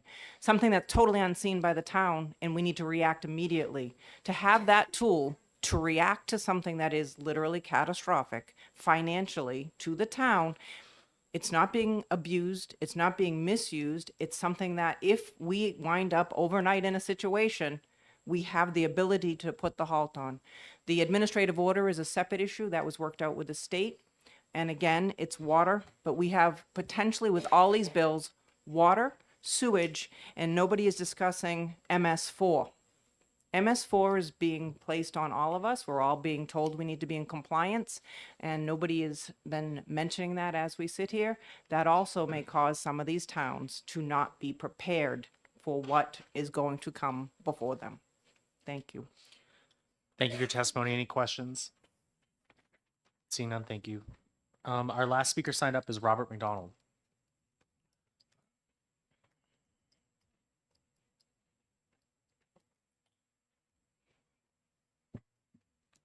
Good afternoon again. Robert McDonald, and I'm on the planning board in Raymond. I'm against this bill for a couple of reasons, and I'm not going to go over. My colleagues have stated it very well, but I'd like you to call the attention to number 2 in the bill, and it says the planning board shall not limit the number of building permits. Now, is this bill now giving planning boards across the state of New Hampshire the ability to issue building permits? Because we currently don't have that in our zoning ordinance. So is this just incorrectly written? Or planning board, do you expect planning boards to begin issuing permits? I think it needs to be rewritten, but I'm against this bill. It doesn't make any sense. And I've been on the planning board for 4 years, and what Mr. Mayberry said in his testimony, if we said that as a sitting board, that developer would take us to court and we would have lost. So, thank you. Thank you for your testimony. Any questions, Mr. McDonald? Seeing none, thank you. Is there anyone else here that plans to testify on SB 163? Seeing none, I'm going to close the public hearing on that. Take a 2-minute break, and then we will open up the public hearing on SB 281. We're only 45 minutes behind. Mr. Chairman.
Recognize the prime sponsor, Senator Keith Murphy. Welcome. Thank you, Mr. Chairman. Senator Keith Murphy, representing the people of District 16.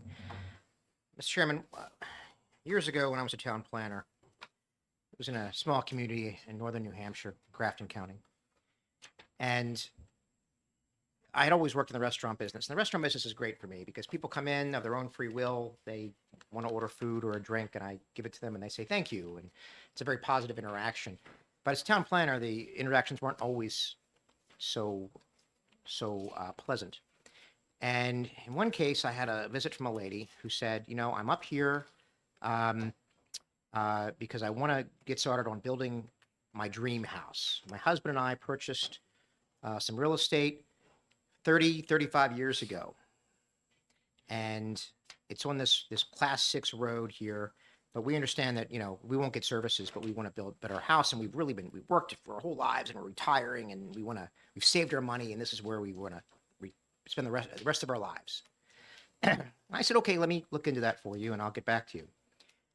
And I went to the selectmen, and I was told, no uncertain terms, this town does not allow building on class 6 roads ever, ever, ever, no matter what. And this was a novel idea to me, that you could own property and not be able to build on it. So I checked around other communities. Most communities do allow building on class 6 roads, as long as a waiver is signed, acknowledging that you're not going to get services, and then it's registered with the Register of Deeds. So I attempted to get the selectmen to go over that policy, and they would not. No, our class 6 roads are never going to have any building on it. So I had to go back to this poor lady and explain to her that since she bought her home, the rules had changed because the town used to allow building on class 6 roads, but the zoning ordinances, as will happen, were altered in the intervening years, and the right that she had when she bought the property no longer existed. And it was a very difficult conversation for me, and it was one of several examples of, frankly, why I decided to go back to restaurants, where people come in of their own free will and leave happy. In any case, this bill is a very straightforward half-page bill. It says that if the applicant signs a liability waiver acknowledging that the town shall not maintain highway or provide services to it, and is not responsible for losses or damages caused by lack of services, and responsibility for services falls solely on the applicant. And this language is really exactly what's used by communities that do allow building on class 6 roads. And if the builder or the homeowner produces evidence the waiver has been recorded and proves that any building is insurable, so that's important, the building shall be allowed. This would allow landowners maximum exercise of their rights, and I think it's a very good step forward for one of the many, many, many things we can do to alleviate the housing issue we face. And thank you, Mr. Chairman. Happy to take any questions. Thank you, Senator Murphy. Questions for Senator Murphy? Seeing none, thank you. Thank you. So at this time, I'm going to apply a 3-minute time rule in the rest of the testimony. First up is Brody Duchess.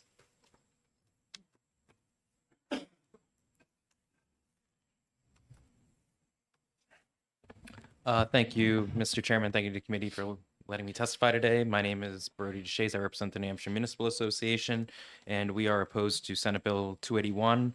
I think the crux of my testimony would be that by changing the current statute that currently allows a fair amount of flexibility for the governing body to issue building permits on a case-by-case basis, this would kind of change the entire process without municipalities being able to update their zoning ordinances to reflect where, you know, there should and shouldn't be development in a municipality.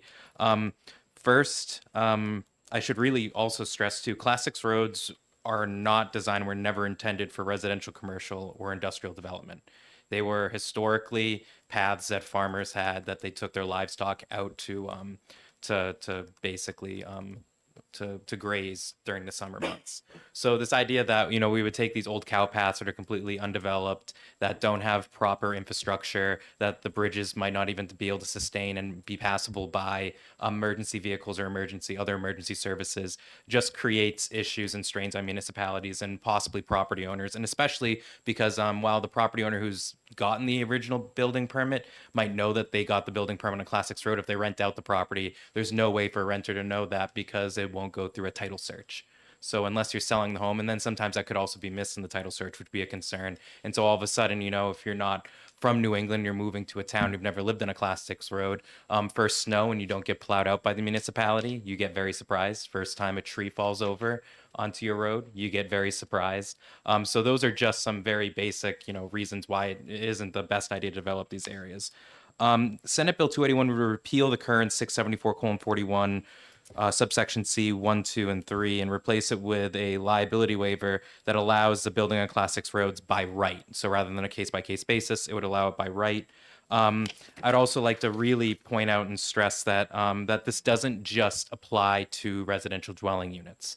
This would apply to any residential dwelling unit, commercial, or industrial use. And again, many municipalities that have zoning districts that have a fair amount of Class 6 roads, they use the current statute as a way to determine what is, worthy development in those areas and what kind of development makes sense.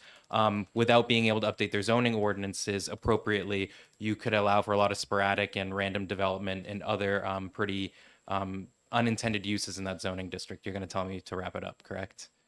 Am I within my... You still have 30 seconds. Wow, really? You were looking at me like I had to wrap it up, but I don't have anything else to add. I mean, this bill, the current process works. I understand there's some governing bodies that they really, they're opposed to expansion on Class 6 roads. Reason for that is because once you have a Class 6 road that gets developed enough, there's an expectation to be recategorized as a Class 5 road and increase costs to the municipality, to the property taxpayers, and there's a strain on snow removal, paving, culvert, et cetera. Anything you can imagine bringing a road to town standards, a town would have to incur that cost. Some municipalities recognize that Class 6 roads are not the place for development and that those areas of their community can't sustain development. Thank you for your testimony. Questions for Mr. Duchess? Representative Thaxton. Not to belabor the point, but where did you get your history of Class 6 roads? Because it's incorrect. Most Class 6 roads were public ways, and the tradition in New Hampshire was that the people who lived along public roads maintained the roads. And as automobiles came in, the towns started maintaining the roads. That is not my understanding. We have a publication that's regularly updated that we work with legal counsel, and I know it cites historical sources for the fact that Class 6 roads have not been town maintained roads. I mean, that's right in the statute. If it's a Class 6 road, it's not maintained by the town. It was typically maintained by the property owners along that road. It was not primarily for traveling to residential units. It was primarily for travel of different agricultural equipment or livestock. Well, I don't want to tie the committee up with it, but the reality is that the history is all roads were privately maintained in New Hampshire up until the 1920s, with very few exceptions. And so, in that sense, your statement's correct. Or that is not the history of Class 6 roads in our state. And the classification system didn't come in and... Representative. Yeah, I'm sorry. Thank you. I would be more than happy to share with you our informational booklet. I know you're on the select board in Troy, so if you don't already have access to it, a hard road to travel, and I'd be more than happy to discuss further with you. And there's mistakes I had in my testimony. I'm more than willing to clarify with the committee, but I've recently read A Hard Road to Travel because there's been a lot of Class 6 road bills, and historically we've never seen such a desire to develop on roads that can't sustain development. Mr. Duchess, do you anticipate a CVS opening up on a Class 6 road? And if you do you think CVS would update the road so that they could get their customers to that location? That's a great question, and I received a similar kind of comment and question from Senator Innes, the chair of the Senate Commerce Committee. The concern wouldn't be necessarily a commercial use like a CVS. There are several different types of commercial uses that might be permitted in a in a zone in New Hampshire. Part of, I think, our biggest concern might be like an industrial use. There are times where there's ample amount of land. Someone might want to put an industrial facility somewhere that's kind of secluded and away from some other residential areas, and it can create negative impacts on a whole host of things, environmental and onto other abutters of the property. And they might even try to offer to the town to build the road to town standard, and then there might be an expectation that once they build it to town standard, the town take it over because it could be classified as a Class 5 road. So again, municipalities do have some level of invested interest in preventing that sporadic and kind of random development on these Class 6 roads. So I hear you. Would I anticipate a CVS's place there? No, that would not be a good investment by CVS or any other pharmaceutical or, convenience store company. But are there other commercial or industrial uses that could theoretically go there and it would make sense? Yes. And do municipalities have an interest in preventing that sporadic development on Class 6 roads? I would also say yes. I will say if it's a Starbucks next to my house on a Class 6 road, they'd get use. They'd be okay there. Yeah, you can go to the public hearing and ask the Goffstown Board of Selectmen to provide them a building permit. Thank you. Okay. Thank you for your testimony today. Thank you. Patricia Bergio. And I just want to let the committee know at 2:30, the Republicans are going to go caucus right down the hallway. So from 2:30 to 2:40, we'll be in recess, and then we'll come right back to our scheduled hearings. Hi, I'll be very brief. I would hope that everybody did have some time to read a hard road to travel.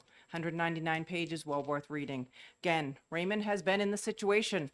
We have class 6 road cases before us fairly regularly. They are expensive for our town, but it is a double-edged sword. We have allowed people to build on these roads. They've gone through the process, but it is a safety issue, health issue, and the people who are on some of these class 6 roads in our neighboring town got together and turned them over to the town. That cost was prohibitive for them to maintain. That particular road comes into our town. It causes problems with, now we have a class 6 road where we intersect. They want it to be publicly maintained. We have it privately. We did do the waivers. We've tried to do everything that we've been asked to do, but as I said, you cannot foresee every problem a town is going to have. We have experienced them. Would love to sit down and have you come talk to us, but I would say that we oppose this bill.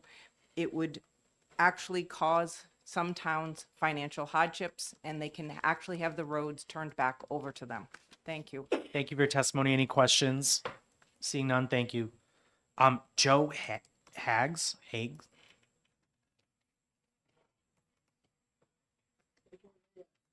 Hayes, thank you. Good afternoon. Joe Hawes of Gilmanton and also Bosquen. I did put on the portal my written testimony. I don't know if you've read it or not. If you had any questions, I'm here to answer. But what I would like to do on this bill, first of all, I support it, but it should be really worked on. And in line number 3, I mean, you're just doing a class 6 roads. It would be nice to have pre-existing private roads too, because in the RSA 674:43, Roman numeral 1E, it says any road that's pre-existing, class 6 or private, I presume, that had one or more structures on it originally, each lot of record is a building lot.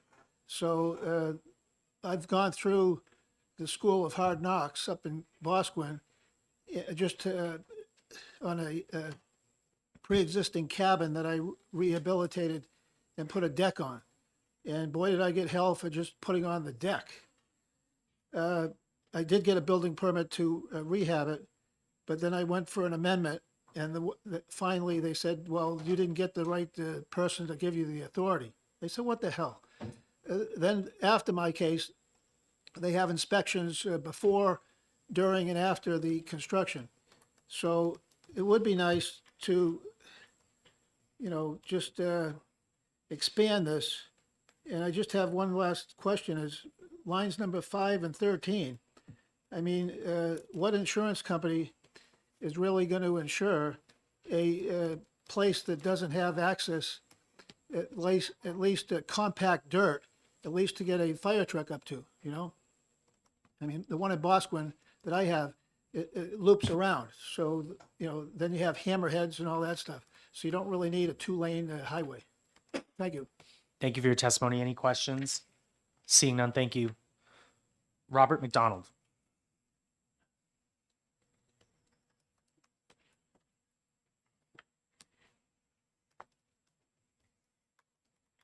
Hello again, Robert McDonald. I'm here to oppose this bill for one simple reason.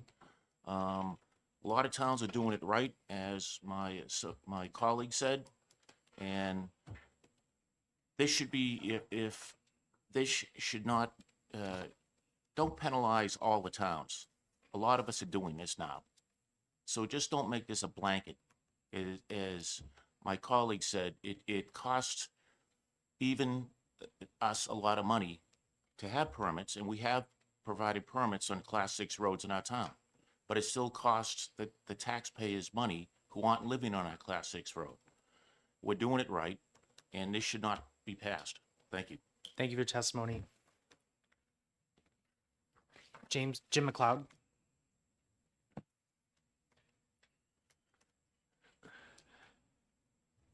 Thank you again. I'm opposed to 281 for the simple reason that it's not necessary. The current RSA takes care of this. This is, in my mind, is a solution to a problem that doesn't exist. Thank you. Great. Thank you. Any questions? Seeing none, thank you. Diana Lush.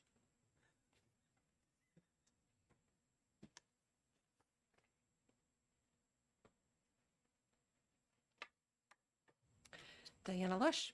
I am also opposed to 281 because we already have regulations around this, and our Board of Selectmen do a fabulous job in allowing the permits and making sure everyone is aware of the, the requirement that each of these landowners, if they want to build a home on their land, they're going to be responsible for snow removal and whatnot. But the gentleman, a couple speakers before me, said that he's got kind of a whole circle.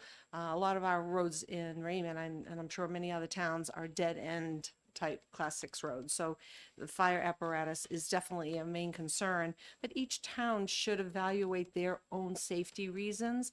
But permits are already allowed on class 6 roads, and we just need to leave it to the towns and the local control of our officials. Thank you. Any questions? Seeing none, thank you. Thank you. Sharon Monahan.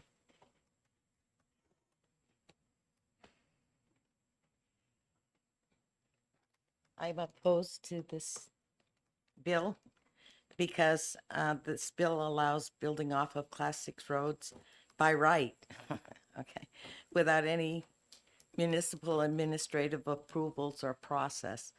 So they don't even get to evaluate it.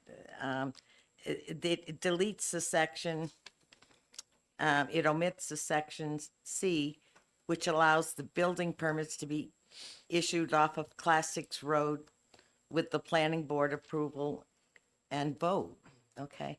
So if you delete the enabling part of an existing law that allows development along a class 6 road, then you're not helping to create development along the so when you prohibit a municipality's ability to deny something, you also prohibit its ability to approve. It just doesn't work that way. Okay, so there's also misconceptions. A class 6 road is still a public road and it's a public right-of-way. This is why, so technically the town does not own the road, okay? But it is under their jurisdiction for the public interest and on the public's behalf. And if it wasn't, this is also why there's a town vote. All roads are under the town, public roads, not private roads. Okay, but this is also why there is a town vote when a public road is proposed to be discontinued. And it's also, or when a private road is proposed to become public and maintained by the town. So removing this process is not helping development along class 6 roads. Thank you. Thank you for your testimony. Any questions? Seeing none, thank you very much. Thank you. Our last speaker sign up is Randy Merriman.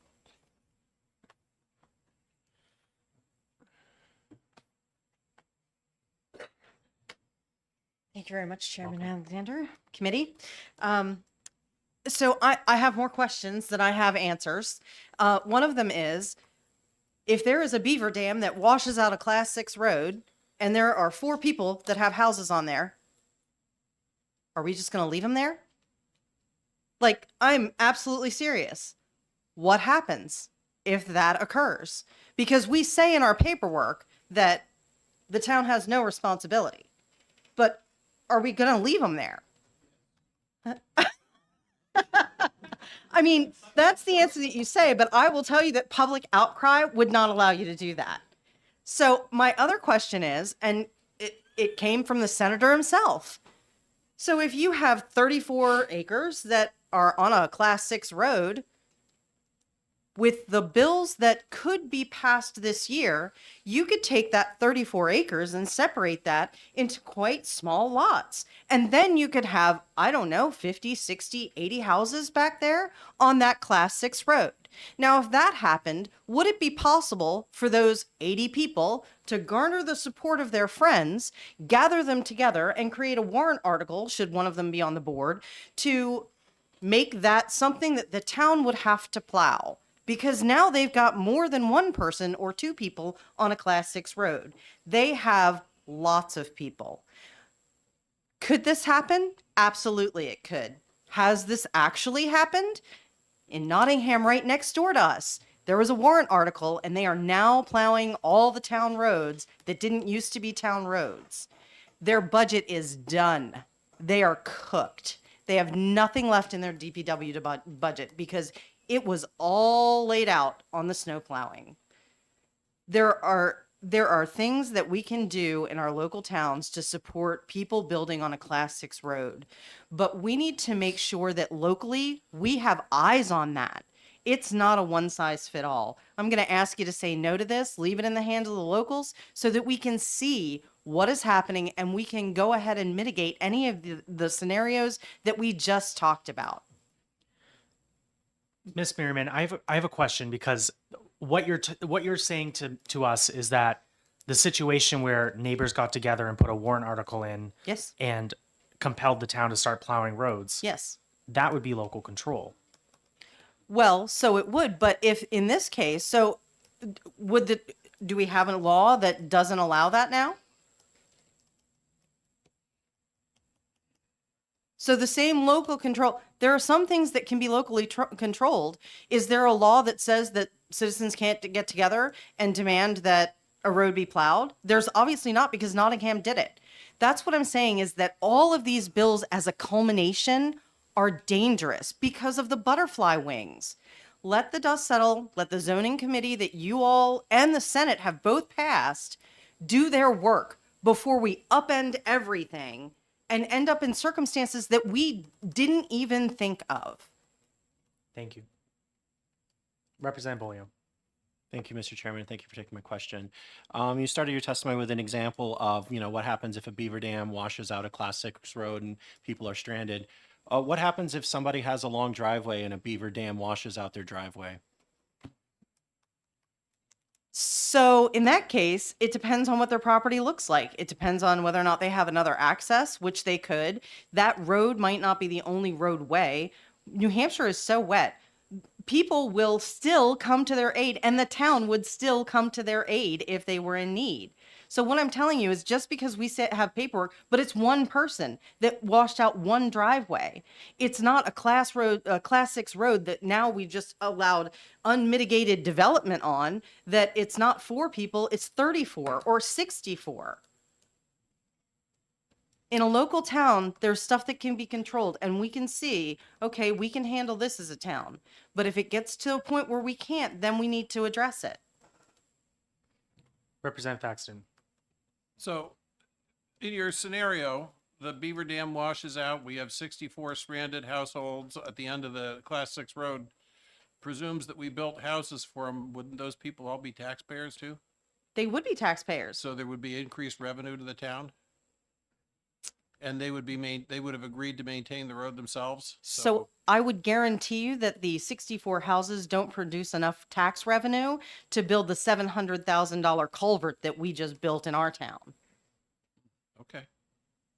All right, any other questions? Seeing none, thank you very much.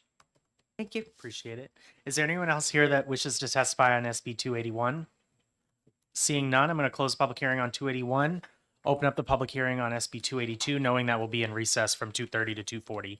But I want to welcome Senator Keith Murphy. Thank you.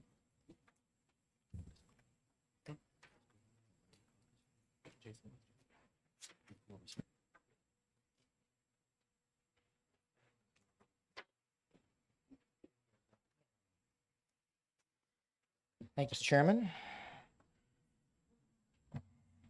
Last year, while I was Senator Keith Murphy, representing people of District 16. Last year, while I was researching ways to bring down the cost of building and the cost of housing in New Hampshire, one of the easy solutions that popped out at me was single stairways in multifamily dwellings. This is a new trend just in the last few years. It actually started in Seattle. And the reason why this is a good idea is that it brings down the cost of construction, because stairways in multifamily dwellings have to be generally concrete, very expensive to build. And secondly, it allows building on smaller lots. Think about those of you that are from Bedford or Merrimack or Manchester, or any number of communities that has multifamily units. These new construction projects with large apartment buildings, several hundred units, they tend to look the same, don't they? They're basically H-shaped. And the reason why they're all H-shaped is that fire code requires a certain maximum number of feet from each unit to a stairway. And they require anything more than, I think, 3 stories right now to have 2 stairways. So you've got a long hallway with a stairway at each end. And that's what fire code and building code demands be built. But where we have smaller lots in previously developed areas, the ability to go to 4 or 6 stories with a single stairway, that makes that possible. And the big question is, what about the risk to life? Well, I worked closely with the fire marshal, and a lot of the language in this bill came from his direct feedback. The building to go from up to 4 stories, again, we already allow 3, so to go to 4, sprinkler system, fire-rated doors at each floor, fireproof material on the stairway. To go to 5 or 6, which is, again, has become the new trend across the country. To go to 5 or 6 with 1 stairway, no more than 4,000 square feet per floor, maximum exit access travel distance less than 125 feet. Again, sprinkler system. And the efficiency and effectiveness of a sprinkler system cannot be overstated. I'm not going to say that there's never been a fire death in a sprinkler building. Of course, that wouldn't be the case. But sprinkler systems almost guaranteed to put the fire out immediately. And that's a great question with the fire department, with the fire marshal. I know he's here. When's the last time somebody died in a sprinkled building in this state of a fire where the sprinkler was working? All right. A manual fire alarm system, an automatic smoke detection system, openings to the interior exit stairway limited to those required for exit. Elevators do not open into interior exit stairway enclosures. Electrical receptacles are not installed in interior exit stairways, and stairway complies with state fire code requirements of fire-rated doors and fireproof material. All that language came directly from him. And so we really worked closely to try to get something that was going to respect life safety and not put anyone in harm, and yet begin to allow going to 4 or 6 stories with single stairways. I would really see this not as affecting most towns. This is something that would be where there's already a fairly high density. Manchester, Nashua, maybe Portsmouth. This is not something you would see springing up 6-story buildings in the middle of Raymond, for example. And with that, I'm happy to take any questions. Thank you, Mr. Chairman. Thank you, Senator, for taking the question. I'm sorry if I missed this. Did you discuss the savings, like percentage savings in a building? I mean, you said it's going to lower the cost, but I didn't hear. Yeah, I passed around a housing policy explainer here that it didn't get into numbers. This is just a simple two-pager. Now, I could print out a 50-page document that detailed all the reasons why this is a good idea, but I feel like we've killed enough trees today, and so I intentionally went very light. But stairways are some of the most expensive parts of a building. They're generally made of steel. They're made of concrete. And more than that, the space, the number of square footage you've got to dedicate to that second or third or fourth stairway, that comes out of units that would then generate revenue. And so it really makes a huge difference as far as the building being able to turn a profit and have it make sense for the developer to build it, right? I mean, you think about all those square footage, those square feet from each floor, adding up into an additional unit or two. That's a big difference. Representative Bolio. Thank you, Mr. Chairman, and thank you for taking my question.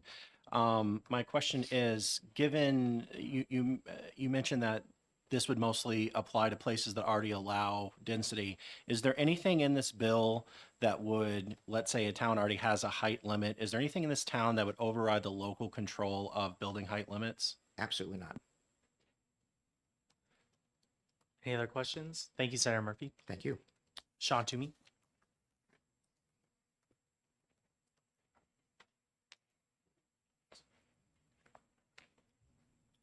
Good afternoon, Mr. Chair, members of the committee. I'm Sean Toomey, the State Fire Marshal for the record. I have been fortunate enough to work with Senator Murphy quite a bit on this in the Senate phase. And the language that you see in the bill is stuff that I gave to Senator Murphy. The only caveat to that is it's language that nationally the consensus is to go to 4 stories on the building code side. Our fire code in New Hampshire has allowed 4 stories, single exit stairs since the early 90s. So there is a discrepancy between our building and fire code, and we have to fix that. I think the number one ask that I would have is that we would fix the discrepancy between the 3-story building and a 4-story building, go to 4 stories under the existing parameters of having the sprinklers and many of the rated stairwells and things that Senator Murphy talked about.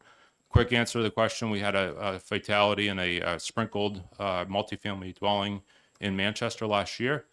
We have about 1 to 2 fatal fires in multifamily homes and multifamily dwellings in the state every year. Comparatively, other than last year, which is a horrible fire death year for us, mostly in single-family homes, but we usually average about 11 as a 5-year average for fatalities, just for some context. This is a national issue originally when I thought about it, but when you really look into it, it's an international issue.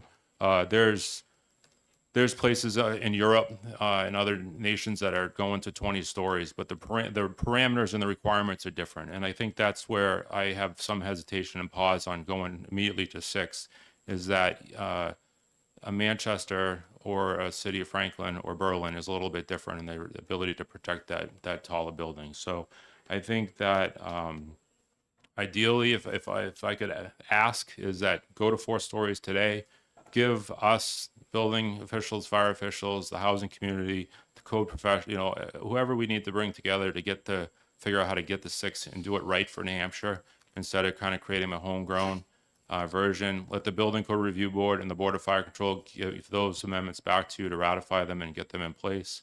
If there's a dire need to go to 6 stories or 5 and 6-story buildings in New Hampshire, use the Seattle version as a model. I gave Representative and Chair Alexander some language to that effect, and let us ratify that also in the Building and Fire Code. But I do have some reservation. I said in 5 and 6, I don't want to go backwards as our state fire marshal. I want to do it right. I think there's some fire officials behind me, and I've talked to the code officials and some of the housing folks. Like, we want to do it right. We don't want to decrease life safety. I'm a little paused by the rush to get to 6 stories where this is new for us in New Hampshire. So I'm here to work with you. I'm not a hard no. Can you give us a little bit more time on 5 and 6? Let's get the 4 for today. So happy to answer any questions. Questions for Marshal Toomey? Representative Kerwin. Hi, thanks for taking my question. Have fire deaths in the state gone up recently or down or stayed the same? Yeah, so unfortunately, the last few years we were going up. Last year was probably one of the worst years in history of our office. I will say though, it is mostly 1 and 2 family dwellings where our fire deaths are, and that's consistent nationally. As I said, our state shows about 1 or 2 a year in the multifamily versus say 11 total. As a normal kind of trend, and you'll see some similar numbers when you look at national statistics that I think it was around 30 is one of the numbers I looked at nationally versus 3,000 nationally in that ballpark for 1 and 2 family dwellings. So the risk is higher in the 1 and 2 family, but I will share that. Can I ask a follow-up question? So full disclosure, I survived a fire. I don't think anyone knows how terrifying that is until they're in one. How the senator said when sprinklers are working, how do we make sure sprinklers are working? Because I know that when a building is built, everything's going to be up to code, but then sometimes not every landlord keeps up with that. And also, is there a possibility that we could build buildings with one fire, one stairway, and then have a terrible tragedy and then have to go back and then retrofit those buildings somehow with external stairways or other things? So. Thank you. Yes, things could happen. I mean, so we're in the industry of disasters, and you see us when things are bad, right? So anytime you see us, there has been a failure. The sprinklers on the sprinkler system front, when they're put in, they're new, they're inspected, they're reviewed, and all of that, and things are right. We don't. The onus is on a building owner, property owner, to do annual inspections for those properties. We, in our 2018 codes, rolled back the requirement for local fire officials to go in and double check that because we don't have the capacity in New Hampshire to do that. We did also, we had a voluntary certification program in the state for fire alarm sprinkler folks. We rolled that back several years ago as well. So we kind of been rolling back a bunch of those things so that the onus to keep it current, working, and all that is on the property owners. So we do see failures, and unfortunately that's typically when a tragedy would strike. But yeah. Representative Aaron. Thank you for taking my question and thank you for testifying. What are the current regulations about using external fire escapes, which would minimize the number of internal fire stairwells that you need to build? So the external fire escapes were a thing for quite some time, and now they seem to be going away in lieu of the internal fire escapes. The tenant safer is where it's enclosed. The other thing is, from a maintenance perspective, becomes a problem on the side of the building, with especially in our area with weather and things like that. The steel fire escapes tend to degrade over time.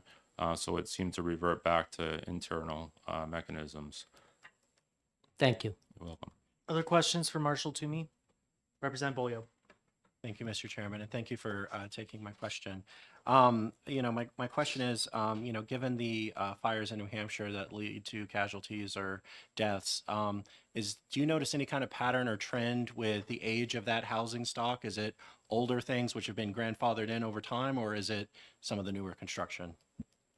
We haven't broken it down by new construction versus old construction in our numbers.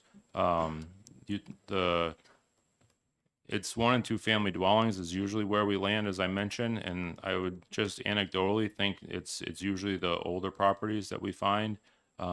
Cooking and heating related issues, and that's a big thing, is usually our number 1 and number 2, and bounce back and forth on causes.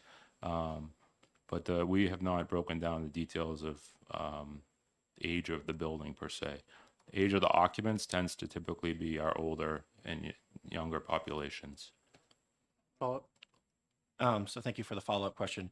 So, if you had a choice of which would be, a preferable from a fire safety point of view, would it be better, one of these older, let's say multifamilies that we have in Manchester that's 100 years old, or maybe something that is new that's built according to this, 4-story single stair standard? Which one would be better from a fire safety point of view?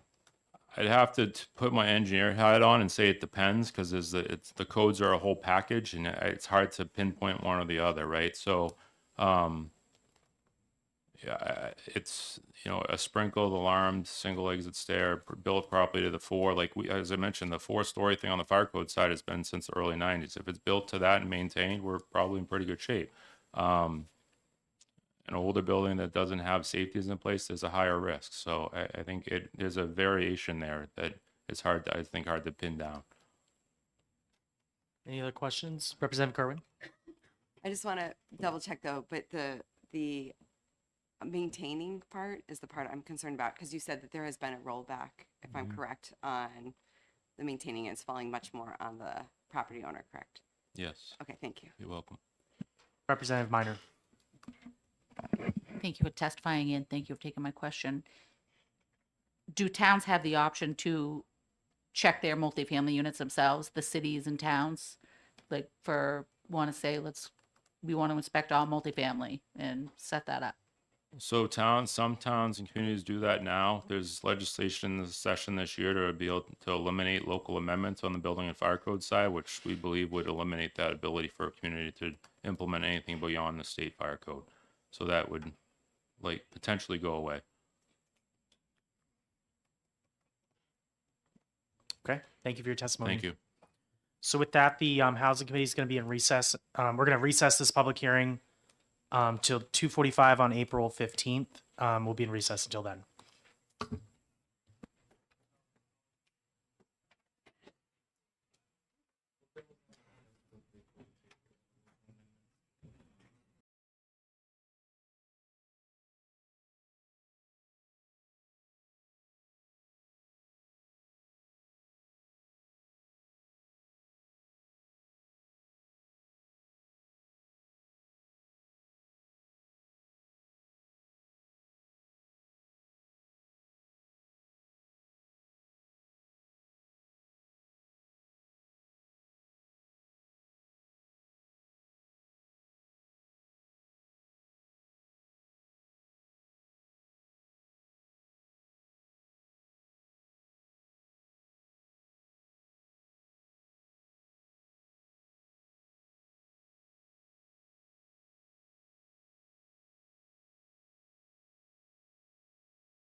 Geez, we are back. It is 2:46. I'm resuming the public hearing on SB 282. I want to call on Phil Sherman.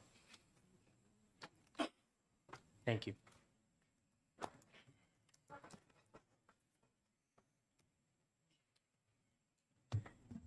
Mr. Chair, members of the committee, my name is Philip Sherman. I'm the chair of the Building Code Review Board.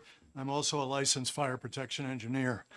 My statements today are intended to assist this committee in understanding the relationship between the model codes that are included in the state building code, other statutes regulating the same or similar issues such as this one. I'll also speak to the general approach that New Hampshire has used in adopting code provisions, and then I'll speak to a proposed approach to move things forward. As I said last week at another hearing, after review by the Department of Justice, it's established that the language in the model codes and the associated New Hampshire amendments that are adopted in 155A1 Roman numeral 4 stand equivalent to any other language in statute, as though those words were written directly into statute. The result is that bills regulating code issues best address this by requiring the Building Code Review Board to update the code to reflect the intent of the bill. If this is not done, the language in the model code still stands and requires the BCRB to process an amendment, which then takes the better part of a year to get ratified.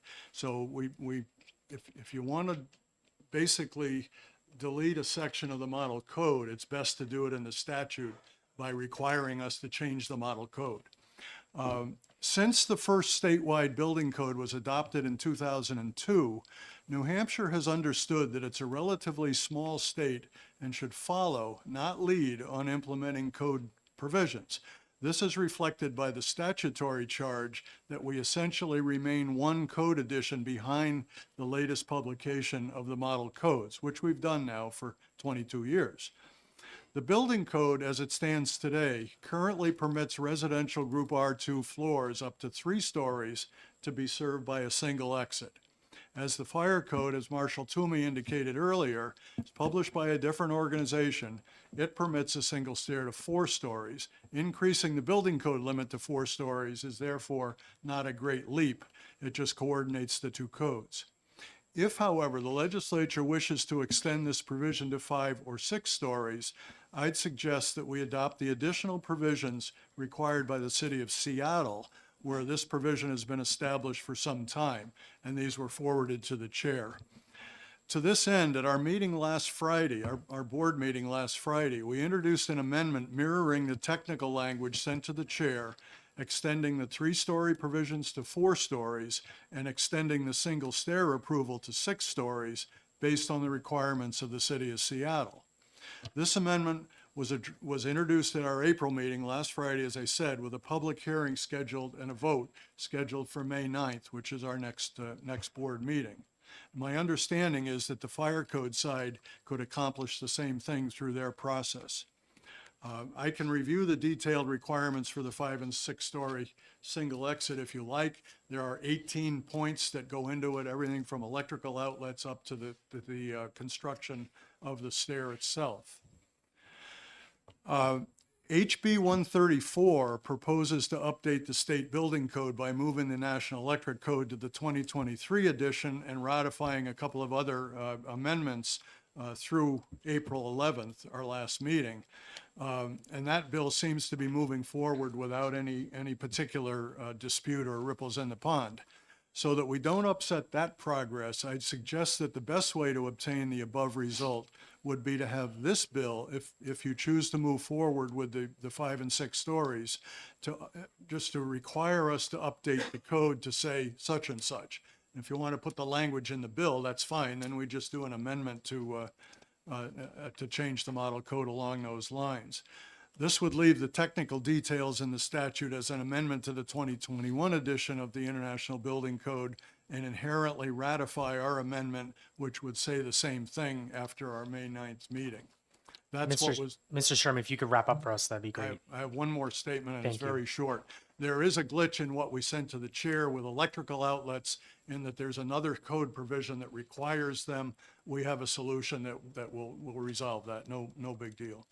Thank you for your consideration and happy to take any questions. Questions for Mr. Sherman? Seeing none, thank you.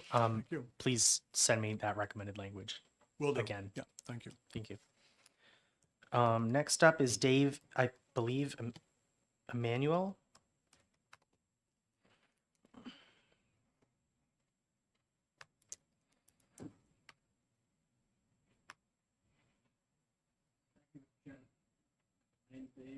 Turn on the mic. Hey. Thank you, Mr. Chairman. My name is Dave Emanuel. I am representing the New Hampshire Association of Fire Chiefs, which provides leadership, education, and advocacy for the New Hampshire Fire Service.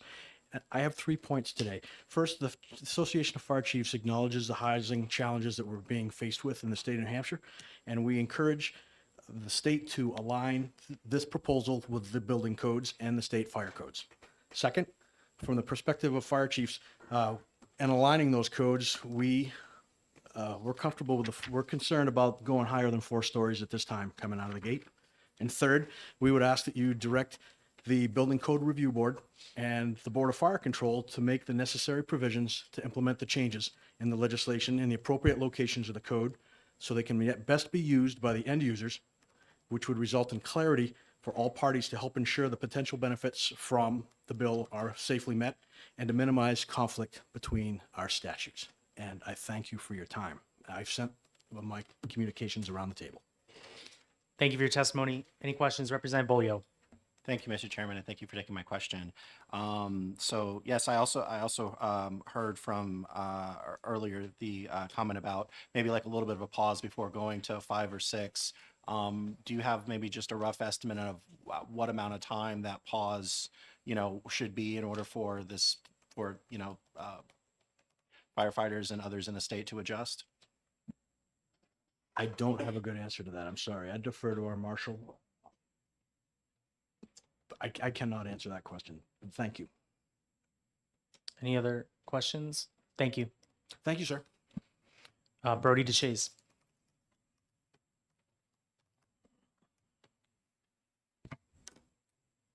Thank you again, Mr. Chairman, and thank you to the committee for letting me testify today. My name is Bertie Duchess. I represent the New Hampshire Municipal Association, and we are opposed to Senate Bill 282 as drafted. Obviously, we've set our position very closely to what some of the building code officials have stated, and also the state fire marshal, whether or not this is safe in municipalities.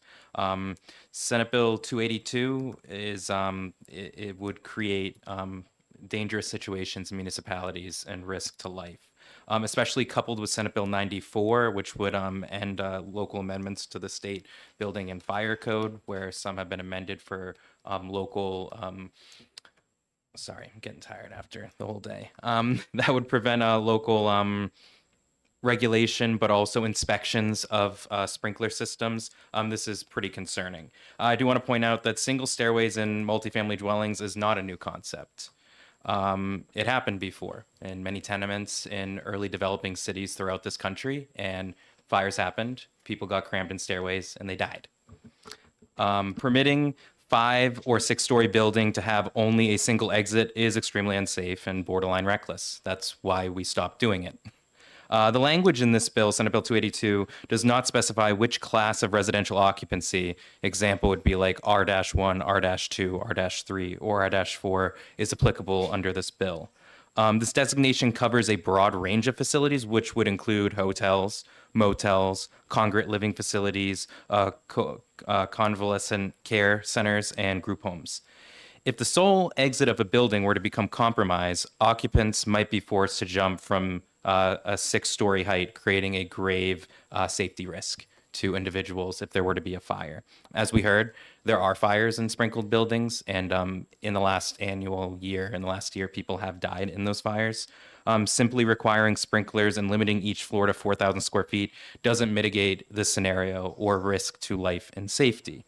Our position has always been that we support updating the state building code and the state fire code, but generally we believe it's best to let the state board and fire control to write the code, not the general court, and to work with the executive departments and administration committee on making those updates of when the state will adopt the most up-to-date international codes.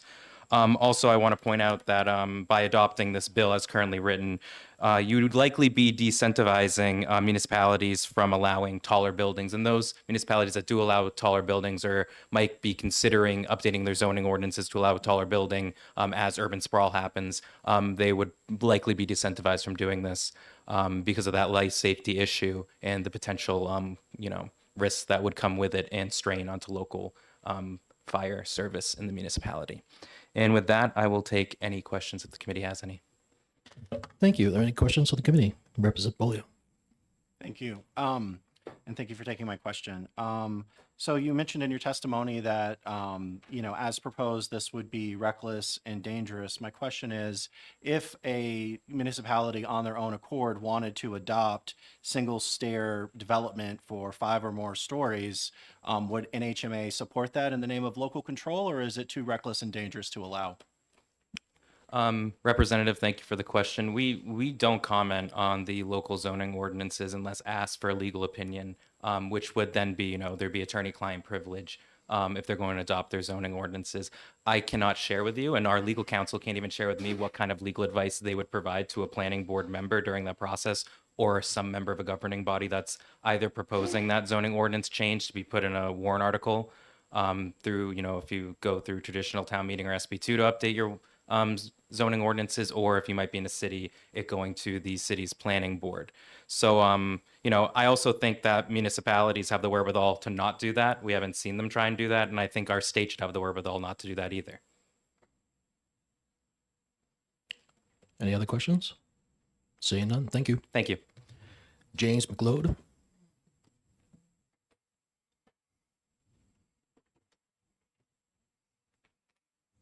Thank you. Can I take a stab at answering that question? Because something very similar happened in Raymond, where we had an ordinance, a zoning ordinance, that required that all new commercial buildings be sprinkler protected. But there was a new law that came out last year that prohibited us for having more stringent than what is allowed by building code, because we're a town in New Hampshire, not a city. So in answer to the question, it wouldn't be reckless. We wouldn't be allowed to do it because it would be different than what is in the building code. So we're not allowed to. A couple of things. And I'm speaking in opposition to 282. The professed reason for this was to save developers money. And one of the arguments that was put forward is that you could build on a smaller lot. Now, I would put to this committee that a stairwell would take up maybe the space of these tables in front of us, maybe twice as much. So how much larger a lot would you require for that much more building space? I don't think that it's an issue. In deference to the experts that have already spoken on this, Raymond, which does allow 4-story buildings, is not Seattle. We don't have the fire department that Seattle has. So this being a statewide thing doesn't take into consideration the municipal availability of fire protection.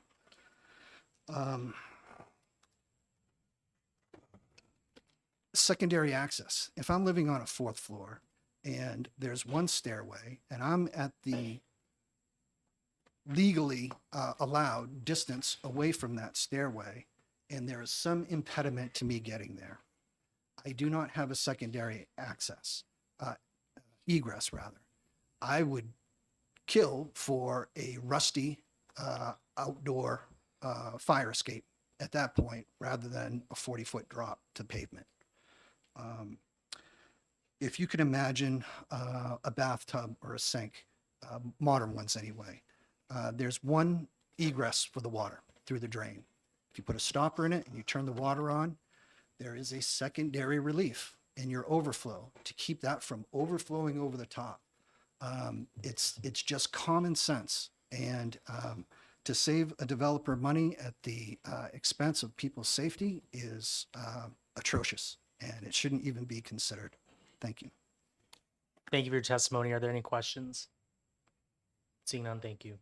Diana Lush.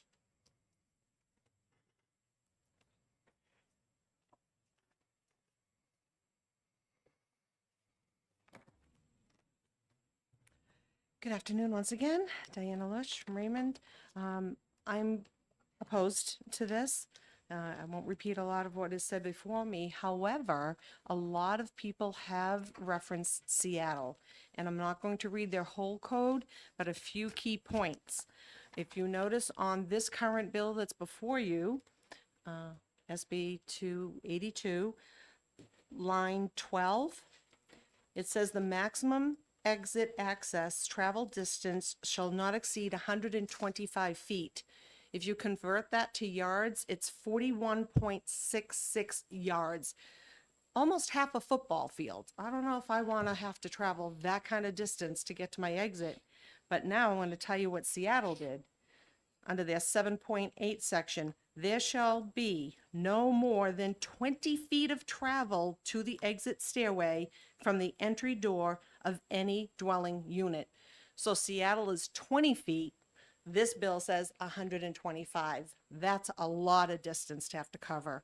They also put a restriction that they cannot have any more than 4 units per floor, and also not more than 2 single exit stairway conditions on the same property. So if your developer wants to build 4 apartment buildings in Seattle, only 2 can have single exit. So I think there's raised for concern why they would put that in there. Again, I'm not going to do the whole code, but the footage to exit the building really scared me. The 4,000 square feet is a lot. But real quick, I worked in Dover for 9 years at the Kachiko Mills building. I don't know if any of you are familiar with it. Charming building. I think it's been converted to condos now. And although we had routine fire alarms to make sure everybody knew how to get out of the building, it's an old wooden structure. It's an old mill. One day the fire alarm goes off. It was real.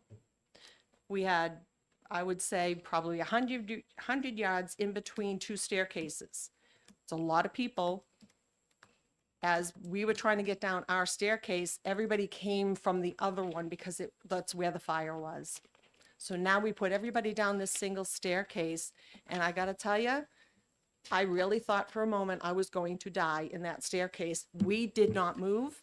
And then it was impacted even further because the firefighters, bless them, they came very quickly. They had to get up the same stairwell. We would bottleneck in that one staircase. So to representative who mentioned she has been the victim of a fire, I can't even imagine to the level that she did, but I know I experienced this firsthand, and you need to have multiple exits for people that are living in these apartments. What life is not worth the cost of one extra staircase?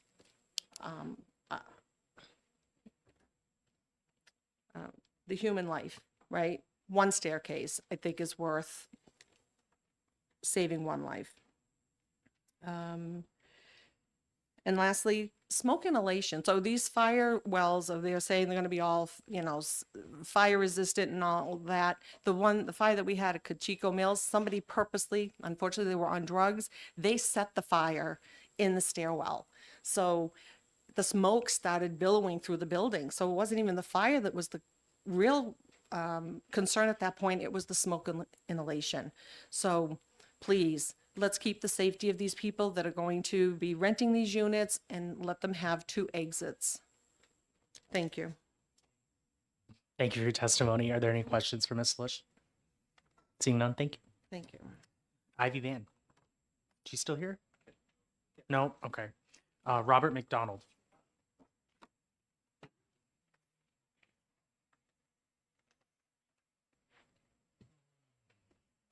Good afternoon again. Robert McDonald from Raymond. I'm against this bill for 2 reasons. The first is if this is going to mandate all cities and towns to have a 4-story building, I'm concerned because our fire truck can only reach to the 3rd floor, and that's what our zoning is based upon. The second is the calculation that I believe Senator Murphy did on loss of rental income as a reason for this. I've been on the planning board for almost 4 years, and as I told you this morning, I'm a commercial real estate appraiser, and I work with clients on looking at people, town zoning, and I don't do any work in my own town, but I look and see, all right, what can we legally do to get the maximum number of units based upon that zoning? So that's what any developer would do first. And then to design the building to have a stairway or stairways. So they're not going to lose any rental income if the developer is doing the right job. Thank you. Thank you for your testimony. Questions? Seeing none, thank you. Nick Taylor.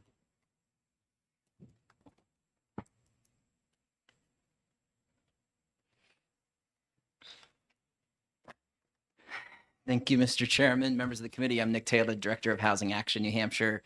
We are here in support of the single stair concept for a handful of reasons.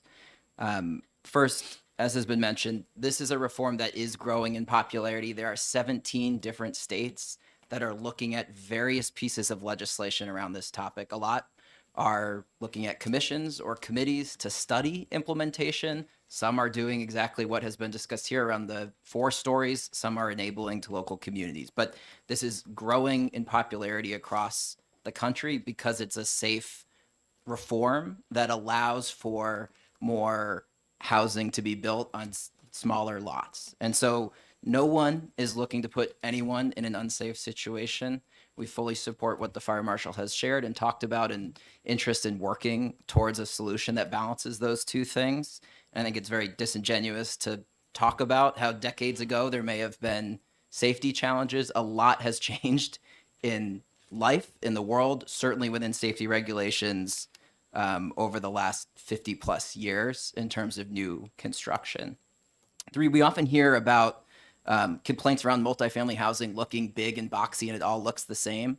That is in large part because of the existing code about what is allowed to be built.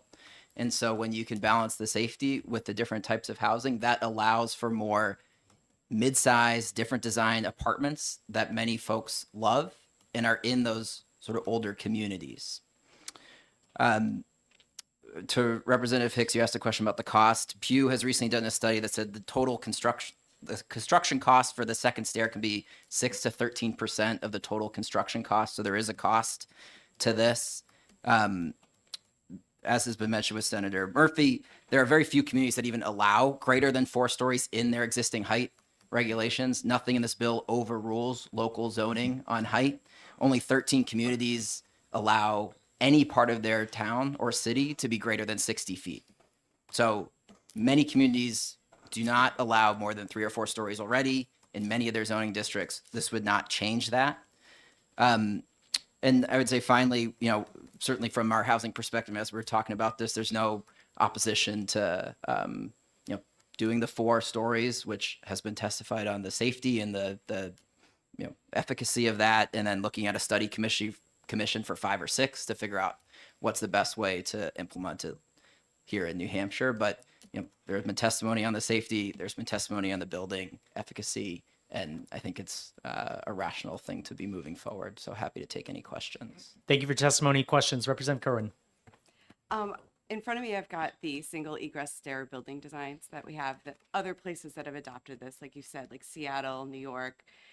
They also have adopted much more stringent, like fire suppression systems to go in, like pressurized elevator and stairway shafts, things that are not currently in this bill. My question is, like, is it possible that we are also rolling back inspections and requirements to make sure that the safety equipment is up? Do you have concerns that the combination of those 2 factors could actually lead to undesirable situations in the future? Yeah, thanks, Representative, for the question. I mean, I would defer all safety questions to the fire marshal. We have talked with him about this proposal and have a lot of respect with how he has talked about this, engaged in this issue, and wanted to move forward in a way that's safe. So if there are other things that should be added in a potential amendment, we would certainly not oppose that in any way. Thank you. Thank you for your testimony. The last speaker I have is Ryan Cashin from Manchester Fire.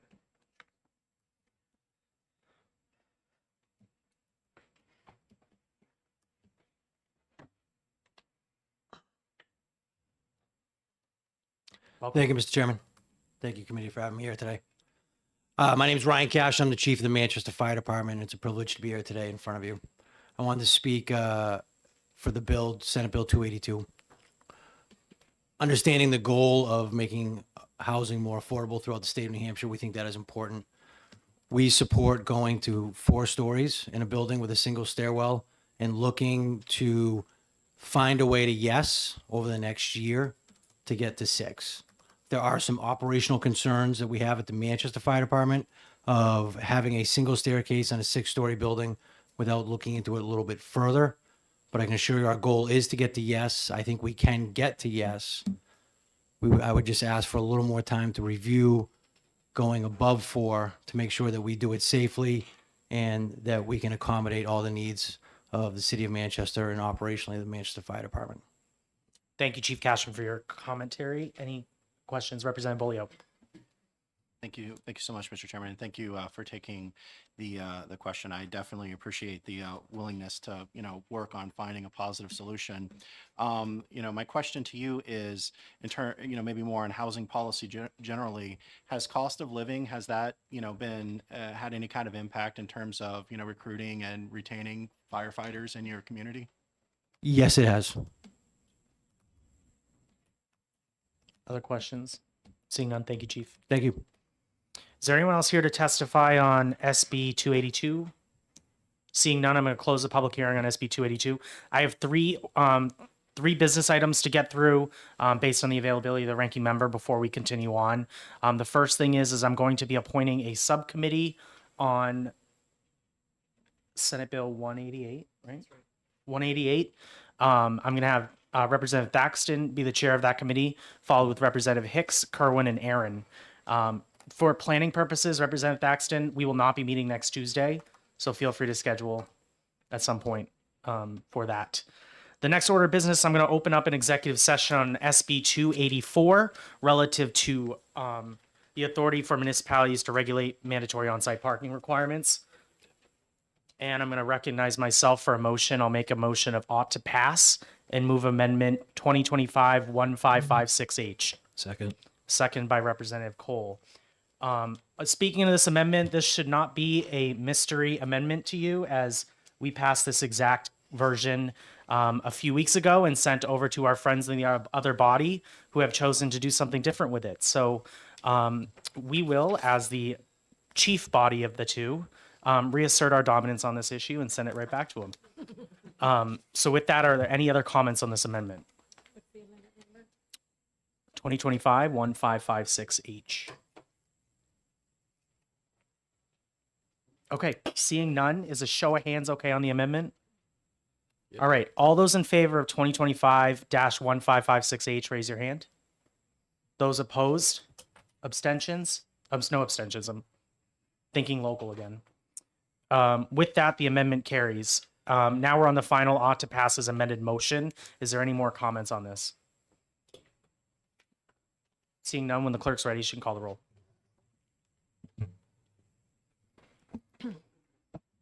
Vice Chairman Cole, Yes.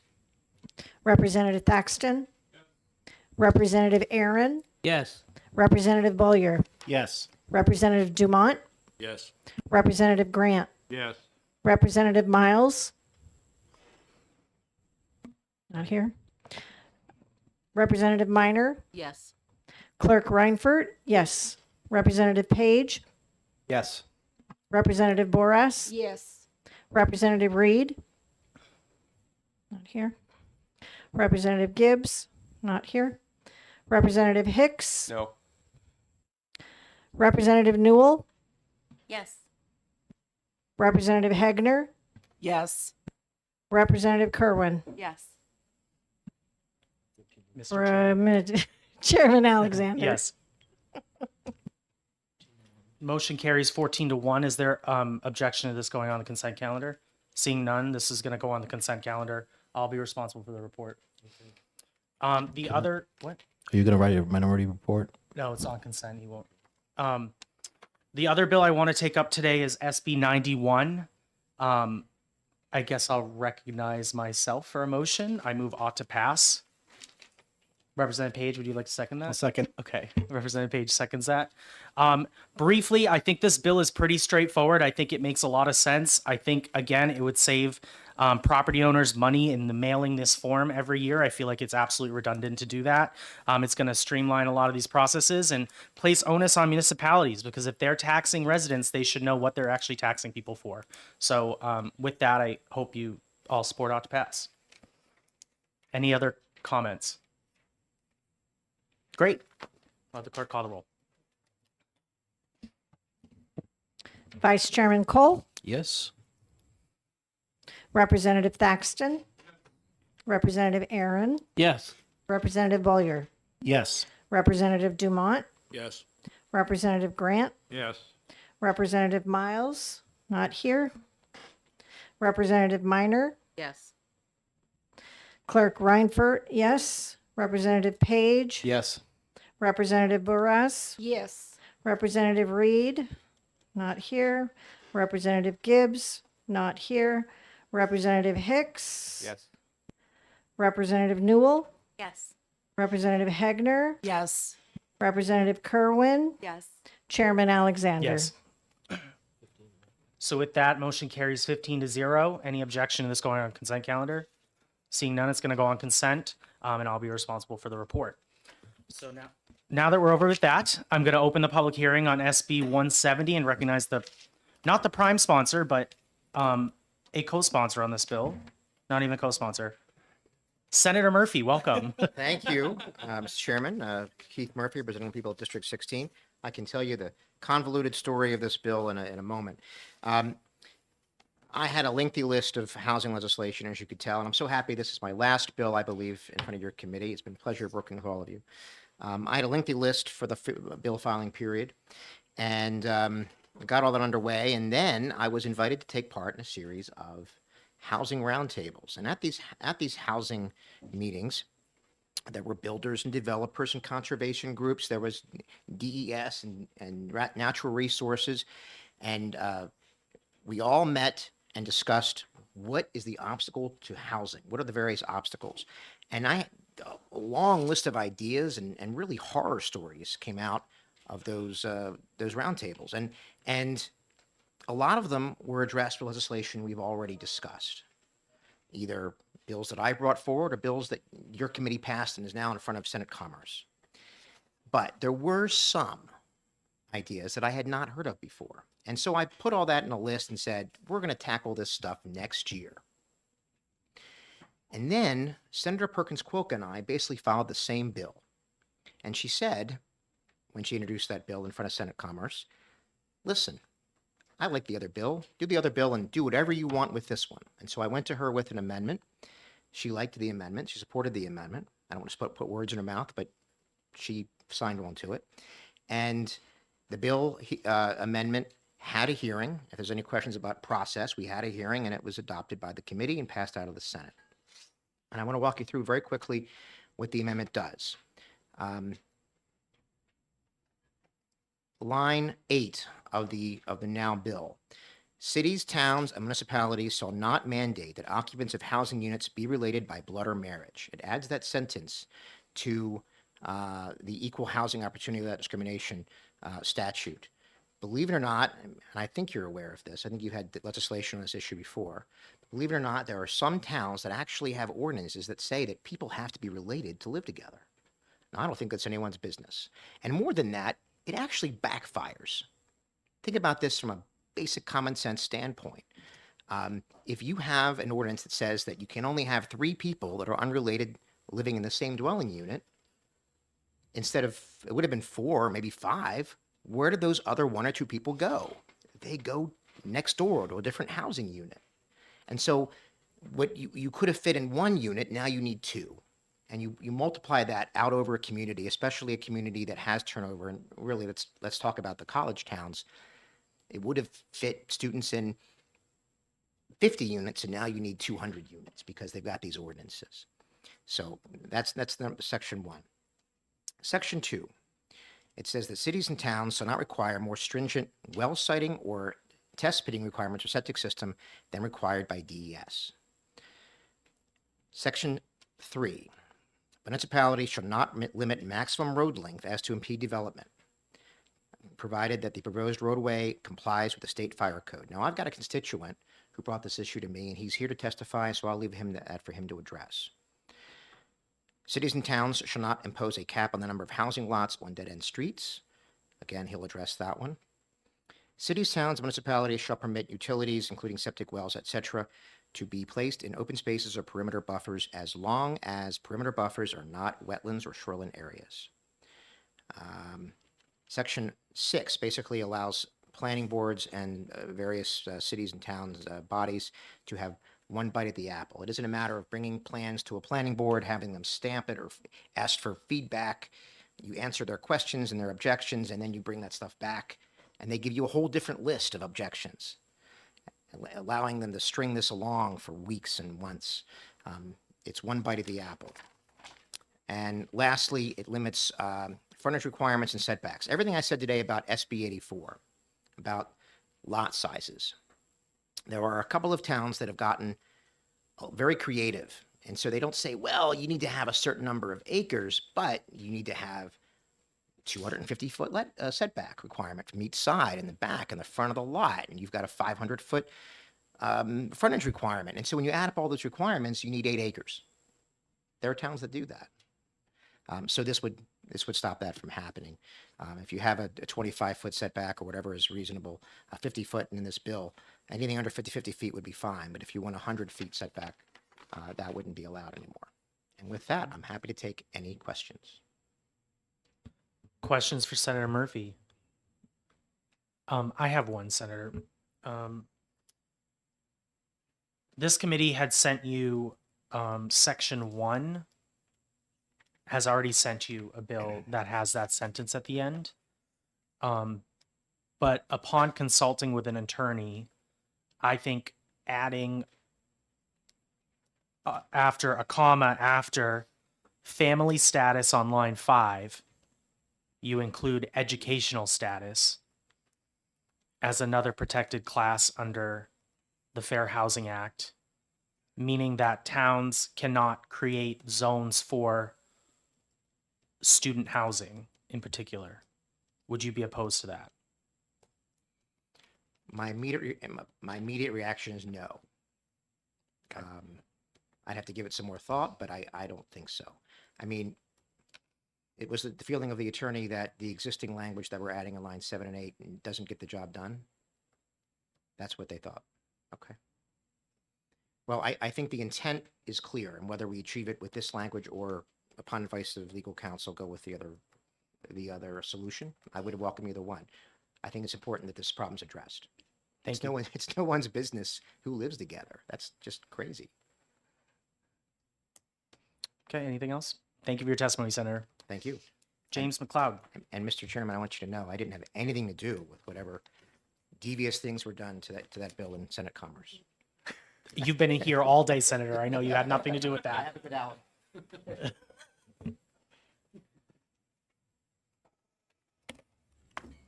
Thank you. This will be my final time speaking today. I am opposed to Senate Bill 170, and for a number of reasons. It's too broad a brush. It covers way too much. Some of the stuff in here isn't that bad, and some of it is just very concerning. So in Raymond, we have conservation development, which is like cluster development, which allows half of a lot to be concentrated. So if you imagine this table as being a lot and you're allowed to have 10 units on this lot, you can actually put all 10 of them on this half and protect this half. But now what is being done is now all the infrastructure for this can be put in the open space, which is supposed to be protected from development for the benefit of the people that live in the development. Things like septic systems. Well, you can't put in a septic system if there's trees there. So you got to cut the trees down first out of the protected space. Another thing is other utilities. Well, that's pretty broad. Does that include solar? So are now we going to have a solar field over here instead of a ball field or some other way for the residents to enjoy the open space? Basically turning what should be their open space into a leach field or some other drainage structure or development that is properly in the other half of this. That's why they're allowed to concentrate those things, to conserve this land, and this negates that. Another thing that I wanted to mention is the levels that are set by NHDES are the minimums, and this would make them the maximums. So you're taking the equation, you're flipping it upside down. So more stringent requirements are a right that is allowed the municipalities through the zoning to be able to regulate this on our own, to arbitrarily and extensively change that philosophy is hurtful to the community. The idea that that a department like mine is going to be able to take changes from a developer and be able to approve them in 3 days is outrageously ridiculous. That just cannot happen. We have third-party review, so when changes come up, first we have to look at the level of change. Is it a minor change or is it a major change? If it's once that determination is made, if it's a major change, it's got to go to our third-party engineers to review it. This takes time. It isn't a delay tactic. It's to protect our residents. That's what our job is. It's not to stop development. It's to make sure that development is appropriate. Thank you. Thank you for your testimony. Questions? Representative Bolio. Thank you, Mr. Chairman, and thank you for taking my question. You started your testimony by saying that there were some things that aren't that bad. I'm very curious to see what those things are. Oh, well, I didn't list them off because I'm not really here to support this.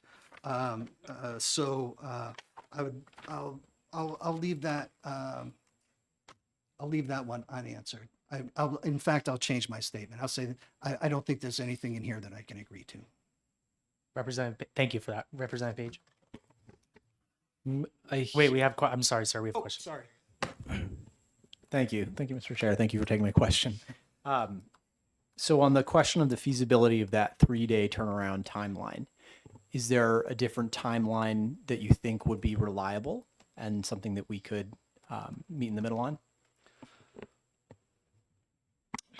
Excellent question. Typically, we have deadlines associated with planning that are 30 days. That gives us time to notice things and to refer to our third party, including NHMA. So 30 days, I think would be typical to get an answer on something like that, or to get something like that approved. The other thing is that we have to schedule, if it is a major change, it has to go back to the planning board for their approval. So if it's 3 days, then I guess they're going to have to be on call, right? So within 30 days, well, then we can easily schedule it in an already scheduled hearing for the planning board. I have a question regarding your statement on section 2, subparagraph 1 about line 13, cities, towns, municipalities shall not require more stringent test pitting requirements for septic systems than DES. Can you talk to me about the town of Raymond's set in test pitting requirements, and tell me in what situation the town of Raymond would know more than the Department of Environmental Services regarding well testing? So actually, that is really a question for our building inspector. The septic systems fall within his purview, so I don't know that we have any other standards that are separate from what DES has for that. So what you're telling me is that you already followed the DES standards, so saying that you cannot make more stringent testing is fine because the town of Raymond already follows the current standards set by DES. Well, I wouldn't say it was fine because I don't know the exact scenario that you're describing. So currently, septic systems need local and state approval. So once the state approval has been obtained, depending on if if it's residential, the building inspector deals with it. But if it's a commercial, if it's a large septic system or a large community septic system, that's beyond our capability. That goes to a third-party engineer, which is typically part of a condition of approval for a development, is that their septic system is going to be reviewed by a third-party engineer to make sure that they're meeting all of our requirements and that we're keeping the residents safe and that the system is going to operate properly. Okay, I'm not trying to belabor it, but what additional requirements does the town of Raymond require or believe they should require over what the DES requirements are? Oh, I couldn't say, but I mean, we do have some state protected waters like Onway Lake and the Lamprey River that, you know, take closer scrutiny. And I know that those setbacks and stuff have been addressed in the bill, but, you know, I can't foresee every scenario. I would love some sort of commentary from your building inspector regarding this line of questioning, if possible. Sure. Thank you. Brody's nodding his head, so. Okay, well. Thank you. And again, I would note that our building inspector is not a septic engineer. So it might be more appropriate for a third-party engineer to fill in some of those blanks for you. So because the town of Raymond doesn't know what the requirements are for well setting, they make the contractor pay for a third-party inspector because they don't believe DES knows the exact requirements needed? No, I'm sorry. I wasn't talking about well sightings. Okay. I was talking about septic systems. Okay, I'm trying to understand where the extra step becomes completely unnecessary. And I think that this bill, especially subparagraph 1, addresses one of those extra steps that's completely unnecessary. Well, I think the extra step is that the state has minimum requirements, and that's why we're taking the minimum requirements and we're making them maximum. Rightly, you cannot go above these minimums, and where it might be appropriate to go above the minimum in scrutiny. Could be that you're developing in a brownfield, let's say, that has the potential of contamination. But it might be a situation where it takes an additional level of local scrutiny to make sure that those things are addressed. You know, again, I can't speak specifically because it's kind of an open-ended question. Thank you. Anything else? Thank you for your testimony. Thank you. Dennis Demers.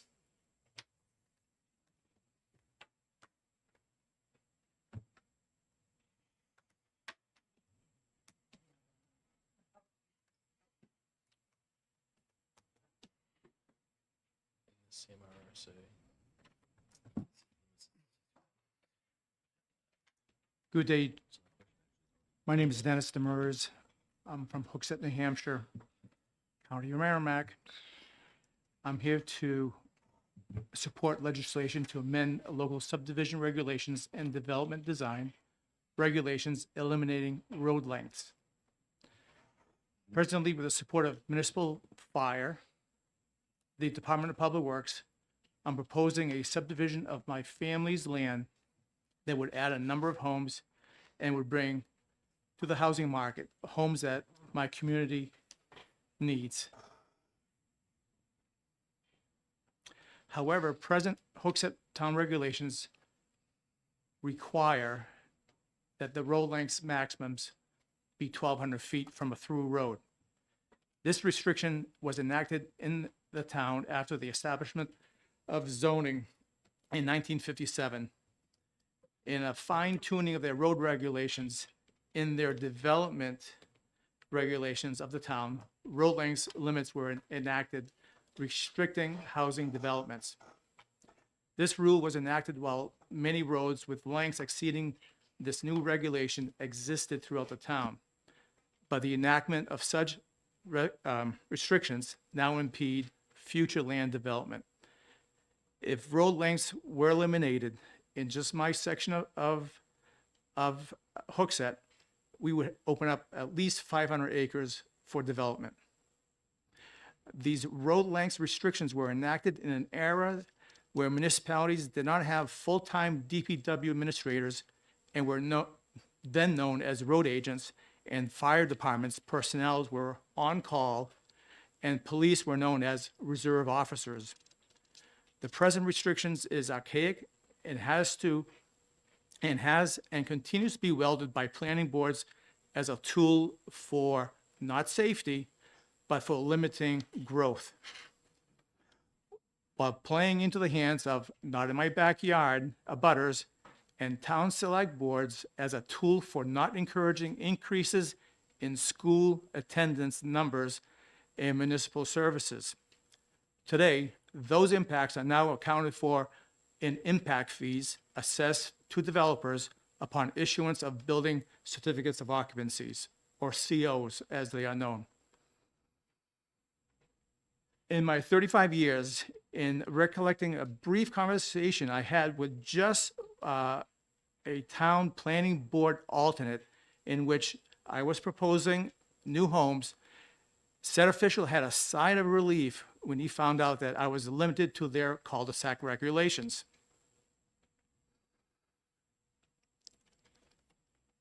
I look forward to your support on this amendment. Thank you. Thank you for your Questions? testimony. Thank Are you. there any questions? Seeing none, thank you. Thank you. Joni McIntyre.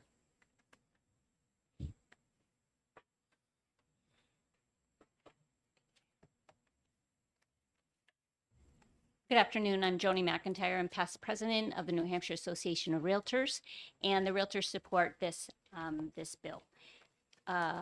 Fortunately, the people who've come before me have expressed why it's important. I think at this point, what I need to do is remind everyone in this room that we do have a housing crisis. I know that you people on the board know, but maybe you don't know exactly how bad it is. In 2025, the sale price for a single-family home in New Hampshire was $525,000. That's up 5% from 2024. There were just 1,240 houses for sale in March of 2025, down from 4% in 2024. So if that's not shocking enough, in March of 2016, there were 7,200 houses for sale in the state of New Hampshire. And the median home price at that point was $285,000. So I can see that maybe some of you didn't realize how bad it was. I'm always looking for like the perfect stat that will make you all sit up and listen. And I think this might be it. In the state of New Hampshire, as of today, there were 469 houses under $500,000, under $500,000. Now, I don't know the rest of the state, but I know my market pretty well. There were 3 in Concord, 1 in Bow, 3 in Henniker, 1 in Hopkinton, 1 in Hooksett, 1 in Pembroke, 3 in Allenstown, and 1 in Raymond. We have a housing crisis, and we need to get the towns on board to stop limiting development so that we have workers who can come here. In the last hearing, we heard 2 different fire people say that they don't have the staff they need to do the job they need. And the reason for that is they have no place to live. If we keep increasing lot size, we keep making properties more expensive to build, and just relying on our inventory that we have, our stock that we have, is not going to fix this problem. So the realtors support this, and I hope that you will too. Thank you. Thank you very much for your testimony. Questions? Representative Bolio. Thank you, Mr. Chairman, and thank you for taking my question. Based on some of the other testimony I've heard today, I think, in terms of economics, maybe just to sort of complete the picture, when you say that the average home price is $525,000, and I understand that most realtors are paid based on commission, it sounds like with a higher home price that realtors would be happy. Could you maybe talk about some of the economic consequences of having home prices that high and why realtors would not necessarily be happy with home prices increasing so rapidly, so quickly? Well, to turn that on you a little bit, when there's only 1,200, well, I think today, I'm just trying to think of what I had. There were 1,240 single-family homes in March. I don't know how to say this, but that's not a lot of houses to sell. So to say that we're happy to have fewer houses so we make more money, that just doesn't work for me. I will tell you, I was at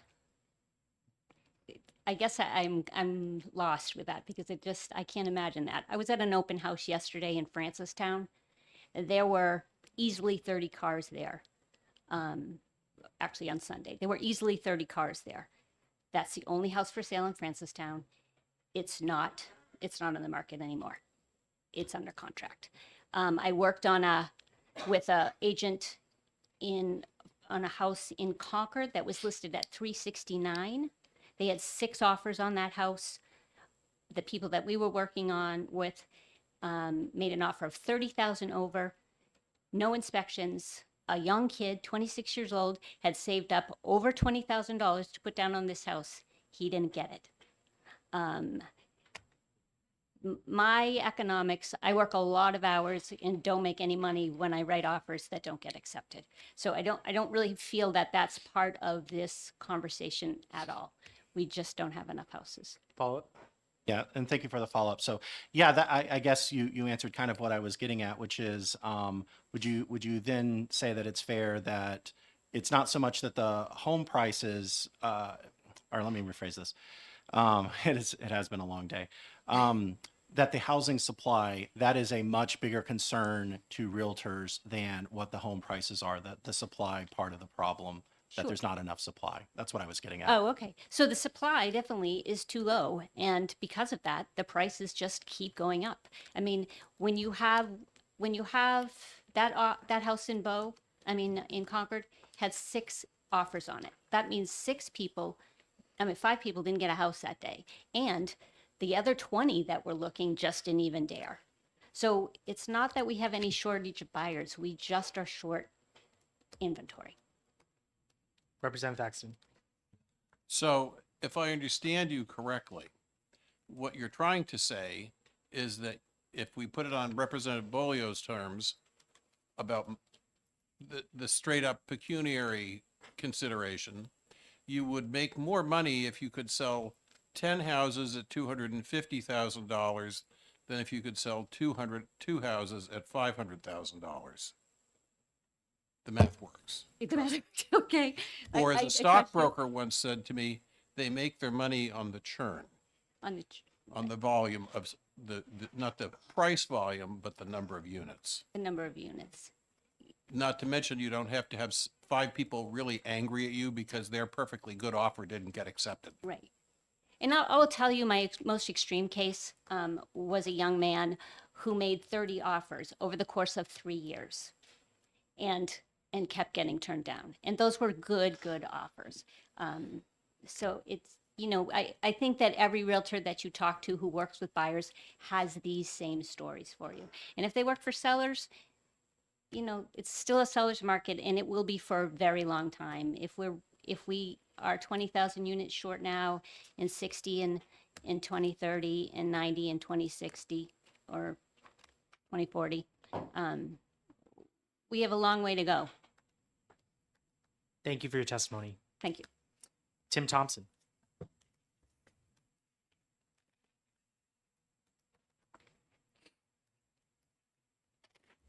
Welcome back. Thank you. Thank you, Mr. Chairman, members of the committee. For a record again, Tim Thompson, the Assistant Community Development Director for the City of Concord, here on behalf of the City Manager, Thomas Bell. As I said last week, the City of Concord is one of 18 housing champions in the state of New Hampshire as designated by BEA. We currently have over 2,300 units of housing in the pipeline and over 425 affordable units in some various stage of production at this time. As it relates to this particular bill, Senate Bill 170, there are 2 sections the city has significant concerns about. First being the requirement that 50 feet be a statewide frontage requirement for residential lots. The city, obviously the city of Concord is a relatively urban community as it relates to generally the 235 municipalities in New Hampshire.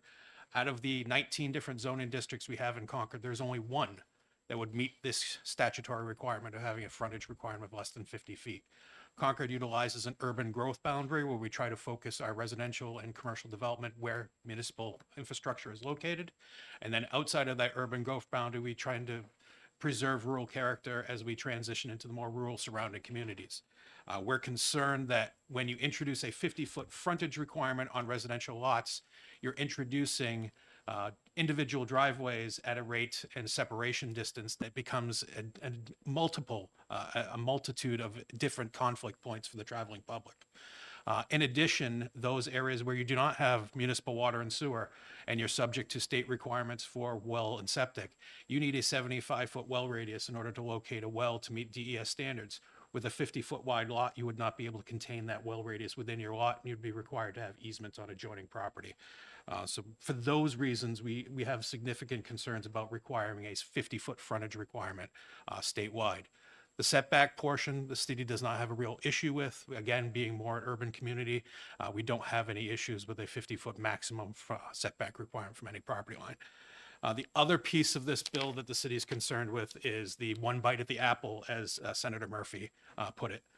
It's entirely unclear in the language of this bill what portion of the planning board process this applies to. Is this pre-application design review? Is this a formal application? Is this for conditions of approval or different things that go on in a typical planning board process?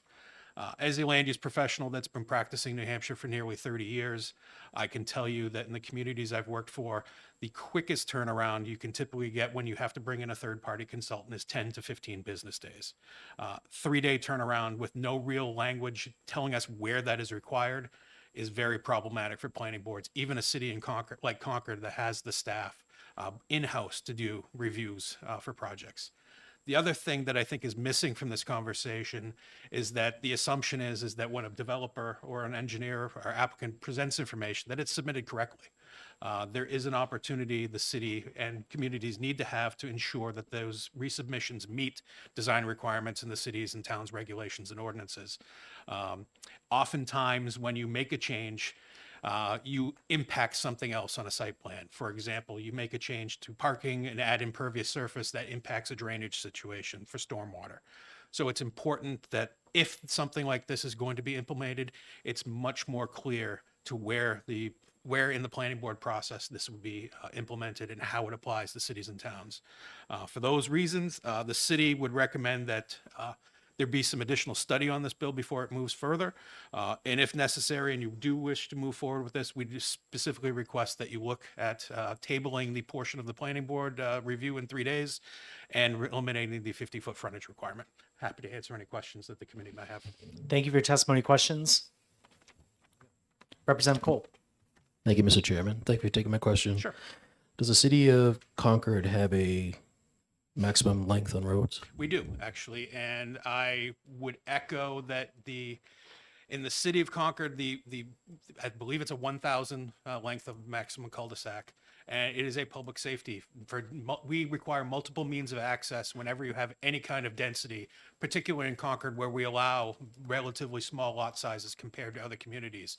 You can get a 1,000-foot road to have several hundred units located on it, and only having one means of access is an issue for our public safety personnel. Thank you. Any other questions? Thank you. Thank you. Brody, Duchess.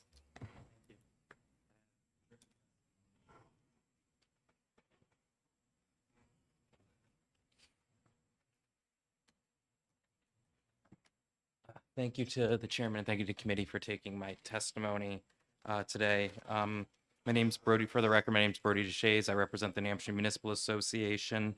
We are opposed to Senate Bill 170 as it's currently drafted, and for the reason of not just some of the reasons that the prior gentleman from the city of Concord mentioned, but several extremely concerning technical errors or mistakes on how the entire planning and development process works in a municipality.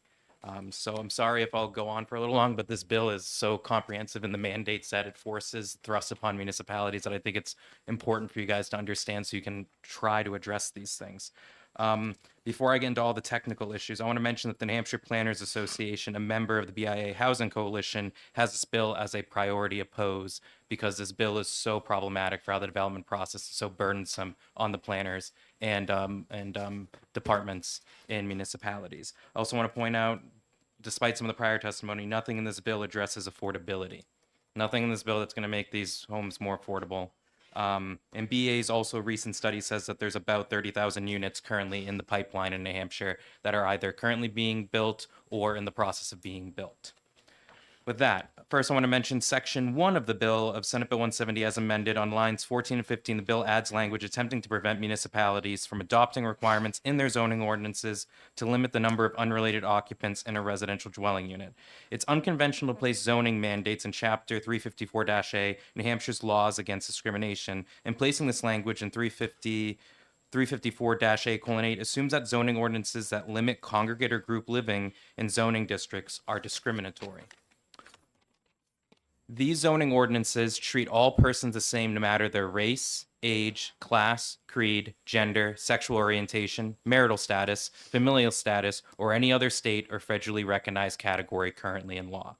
Permitting group living in some zoning districts and not others is strictly a land use issue and not discrimination. The biggest reason why some municipalities do this is they want to make sure that single family homes aren't being gobbled up by some folks who want to develop them and turn them into per bedroom leases. And this is very popular in college towns. They're essentially private dormitories. So it's not in an attempt to discriminate against anyone. It's to say, this area has been zoned for single or two family or even multi-family residential use. In this area that might be closer to, say, a state university is, you know, we're going to make sure it's developed and has a water and sewer infrastructure, or might even tie it into existing state university system infrastructure or road systems to be, you know, in that zone, in that area. And it's not an idea to segregate. It's an idea to make sure that the college community is together and the entire community as a whole is developed properly. Many municipalities have ordinances or regulations on any building or portion thereof that is utilized as congregate living. Again, under these zoning ordinances, a municipality will often permit the usage in some zoning districts and regulate dwelling units that meet the definition of congregate living. While some of these buildings may look like a single family, two family, or multifamily home, their use is much different in nature and their impact on the municipality and its residents. And this has been upheld by the state Supreme Court and also the Rockingham Circuit Court, or I'm forgetting the division, Rockingham County Court. You guys know what I mean, though. It's the difference. So, I mean, think about it as a difference between your home and apartment and a boarding house or a private dormitory that rents per bedroom leases. You need more parking. There's going to be more people with cars. They're going to be sharing maybe a shared living space. There's going to be more waste. There's going to be more trash, especially if you have pairs of people that might be living in bedrooms. So it's much different than a traditional dwelling unit. On to the rest of the bill that has to do with different mandates on subdivisions and subdivision approval. Section 2, Romans 1 and 2. New Hampshire DS soil charts don't account for slope as much as the Society of Soil Scientists of Northern New England. So again, DS sets minimum standards, but there are other soil scientists who are working in New Hampshire or engineers that recognize that there are some zoning districts, especially where water might not percolate as well, or percolate, too fast, where you do need to have more stringent requirements. Municipalities may hire soil scientists to review New Hampshire DES charts and other organizations like the Soil Scientists of Northern New England, and realize that the soil type in a zoning district or throughout the municipality needs more stringent requirements. It's especially important that the test pitting for septic systems actually reflect the soil's ability and capacity to host a septic system and how wastewater will percolate. This is also true for well siting and ensuring that water being drawn doesn't get contaminated by the septic systems or polluted from another source. So I hope that answers the chairman's question from earlier, but I can get even more details from some of our planning departments around the state. Section Roman 3. As general planning principle, any dead end road necessarily creates problems of ingress and egress. If something blocks the only entrance to the road, there may be no way for residents or emergency vehicles to get in and out. Prohibiting municipalities from restricting dead-end road lengths or cul-de-sacs could lead to long dead-end roads and cul-de-sacs which are not connected to each other and encourage additional curb cuts off main roads, which is not good planning. Many municipalities have adopted access management requirements in their site plan or subdivision regulations, or sometimes explicitly in the zoning ordinance, which encourages connectivity among roads. That promotes safety. It makes it so the neighborhoods are more walkable, and it looks more, as we would think, good general planning principles and how people desire their neighborhoods to look. It is unclear from this language how these access management or connectivity requirements would be exactly affected, but it's very clear that that's the intent. Dead-end roads, especially private developments, likely won't have the infrastructure for fire emergencies, and their fire hoses in municipalities won't be long enough to hook up a fire truck to a fire hydrant on a main road or to a fire pond. It's very important that municipalities require that cul-de-sacs or dead-end roads be able to adequately accommodate emergency services.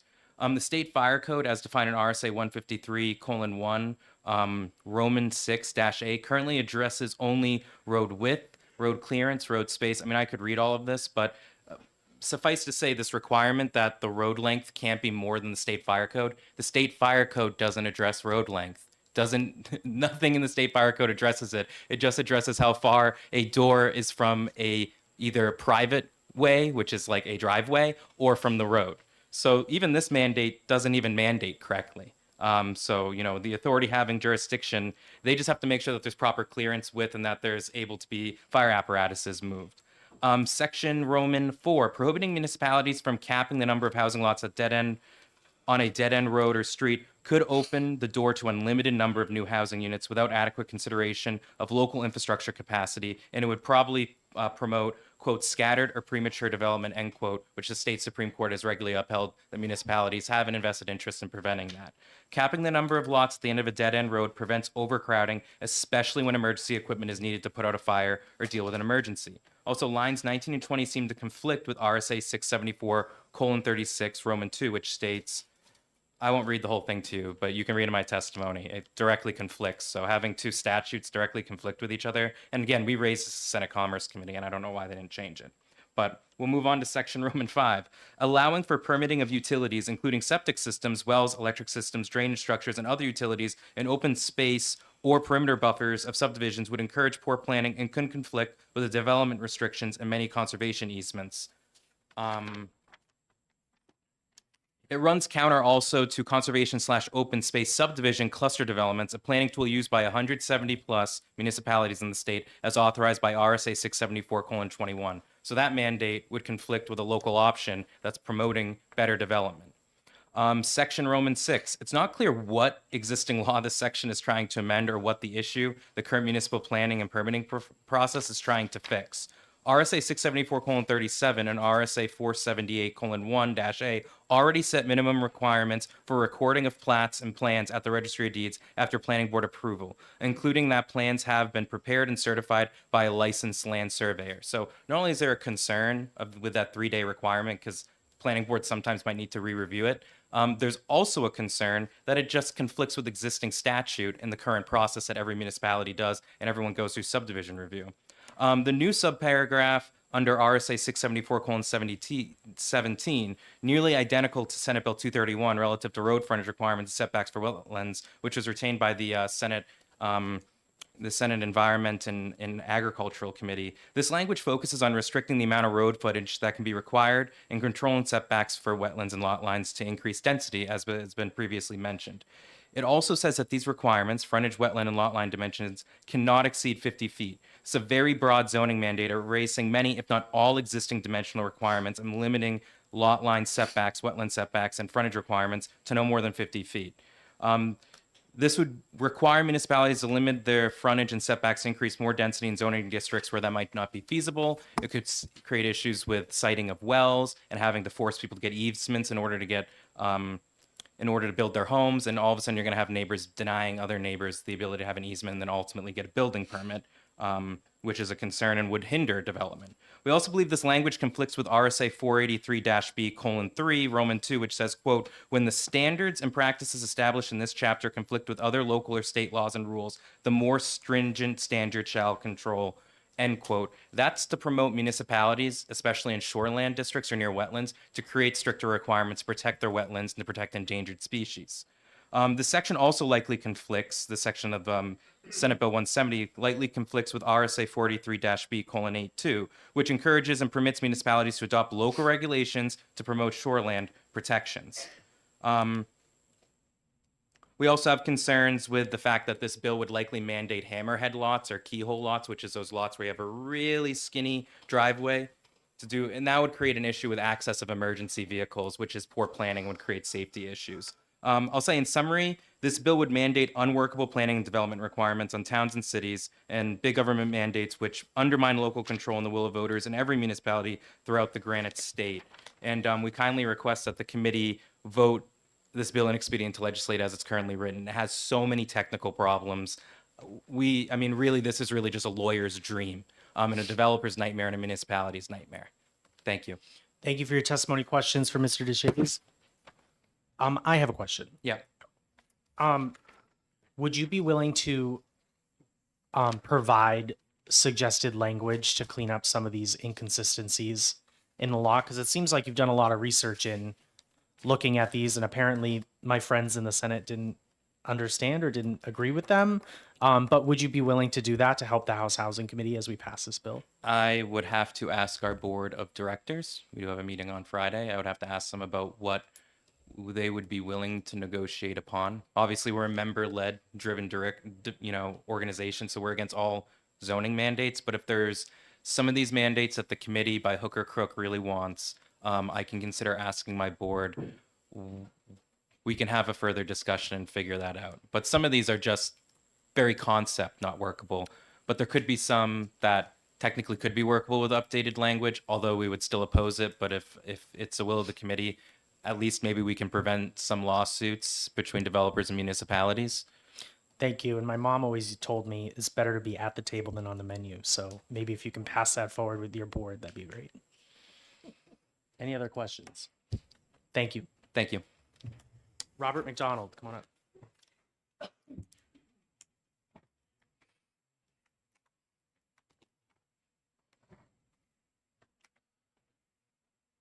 Last time.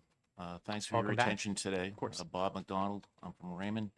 I'm against this bill for all the reasons that have been previously stated, so I'm not have to repeat them. The one thing that this is not going to, I don't see any of this going to help build more housing. I just don't. As I gave you an example in my previous testimony, there is a 172 unit townhouse in Raymond along 102, was approved for 172 units, and only 20 have been built, and it's well below the median price that the realtor cited. And this person could be building 152 more. And I think it's just the cost of building. So this bill is not going to help create more housing. Thanks. Thank you for your testimony. Questions? Seeing none, thank you. Did Sharon Monahan leave? I think she did. Oh, yeah, she did. Okay, thank you. Patricia Bergio.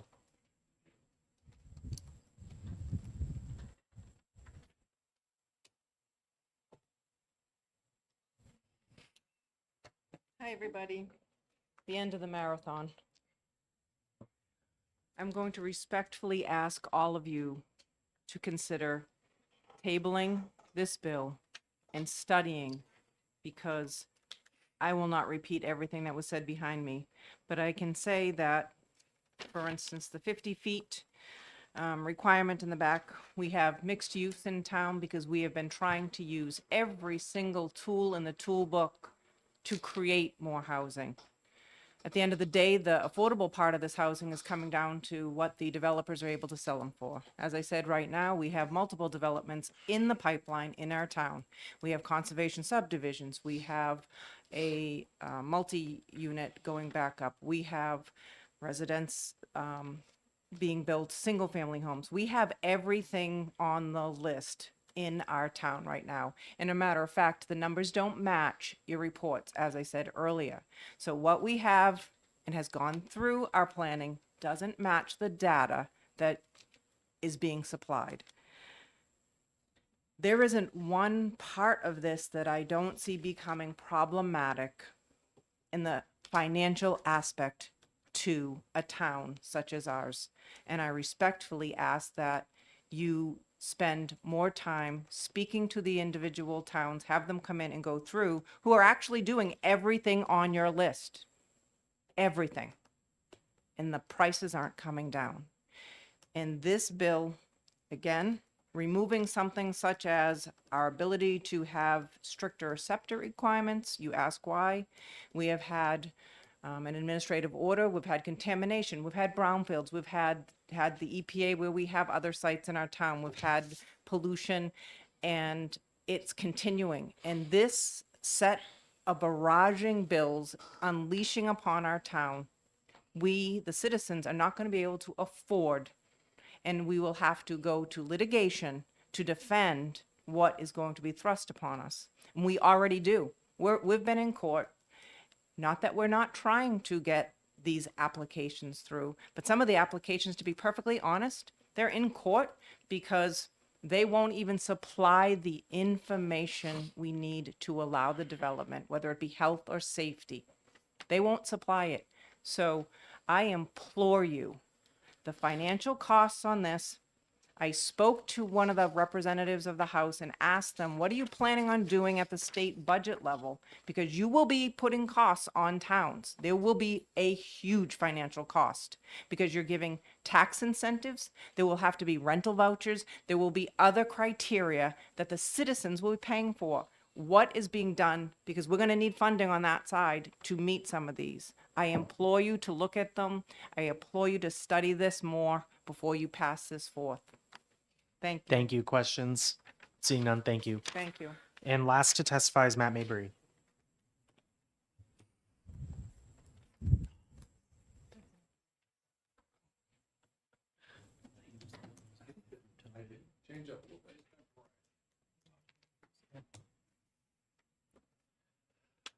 Good afternoon, Matt Mayberry from the New Hampshire Home Builders. I realize I stand between you and frosty beverages, so I will try to be quick.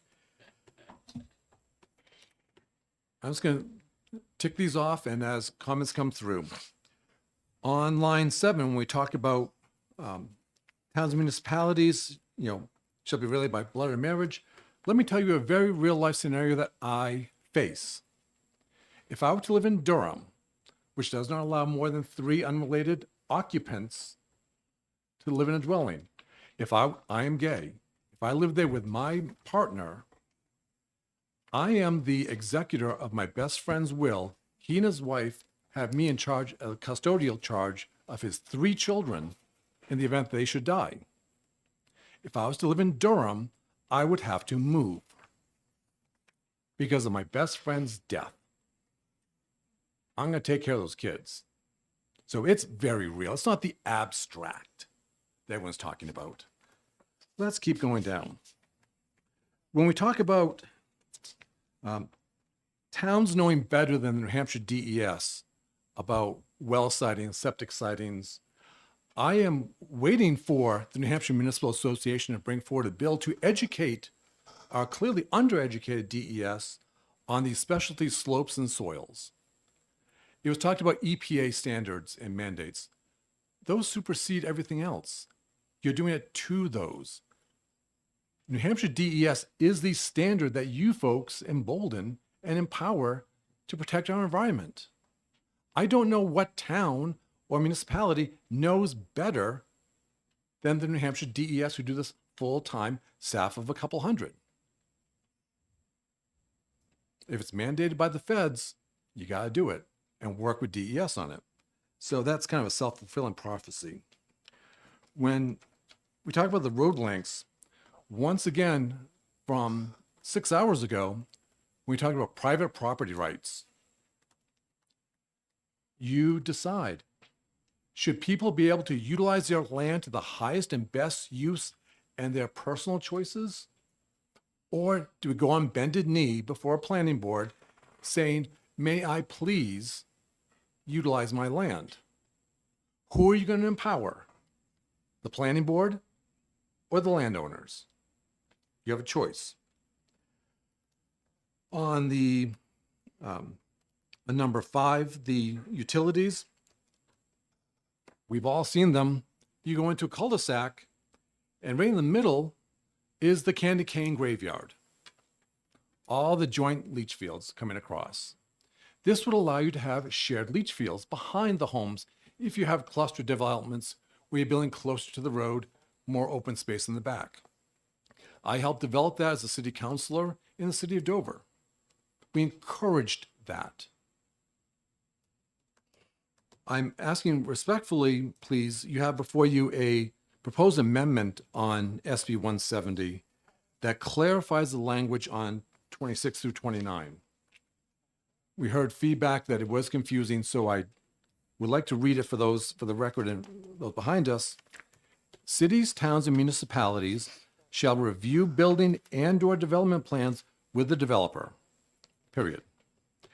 Upon the conclusion of that initial planning review, the city, town, municipality, or their designees have 5 business days to adjust or alter their recommended changes to the submitted plans.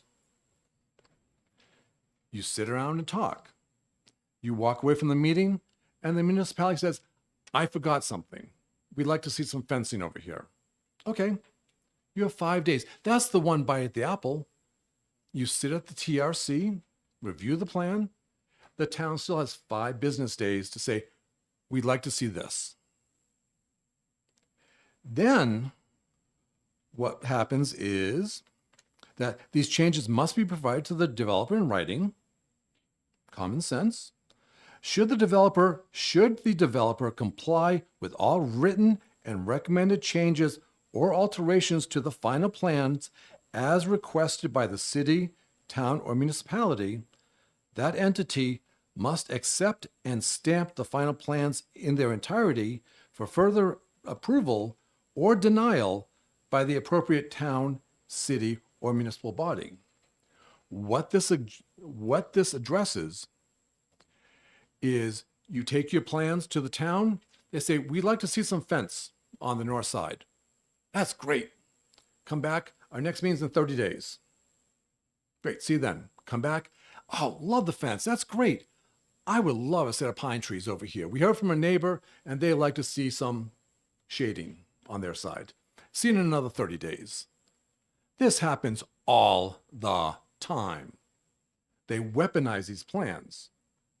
What we're saying and asking for, please, with this, is municipalities, do your homework. Developers, come in prepared. Look at the plans and review them. What do we need? It could be 21, 22, 27 items. You have that. You go back. You have 5 days, the town does, to say, we forgot something. Add to it. If the developer complies with everything and comes back and says, I've done your 31 requests, okay. There's no reason for them to be sent back. They stamp the plan and it goes on to planning board or zoning or whoever the next level is for town approval. We just are trying to address and cauterize the kicking the can down the road that happens all the time.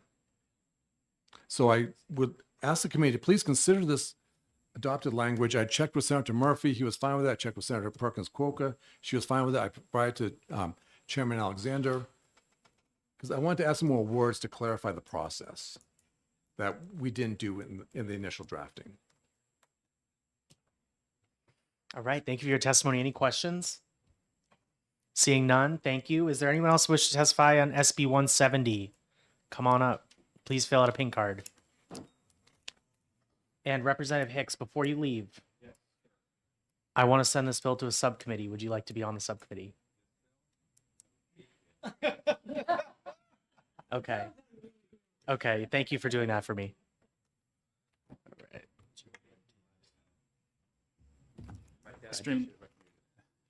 Extremely briefly, my name is DJ Burke. I'm here on behalf of the Business and Industry Association, New Hampshire Statewide Chamber of Commerce, and Manufacturing Association.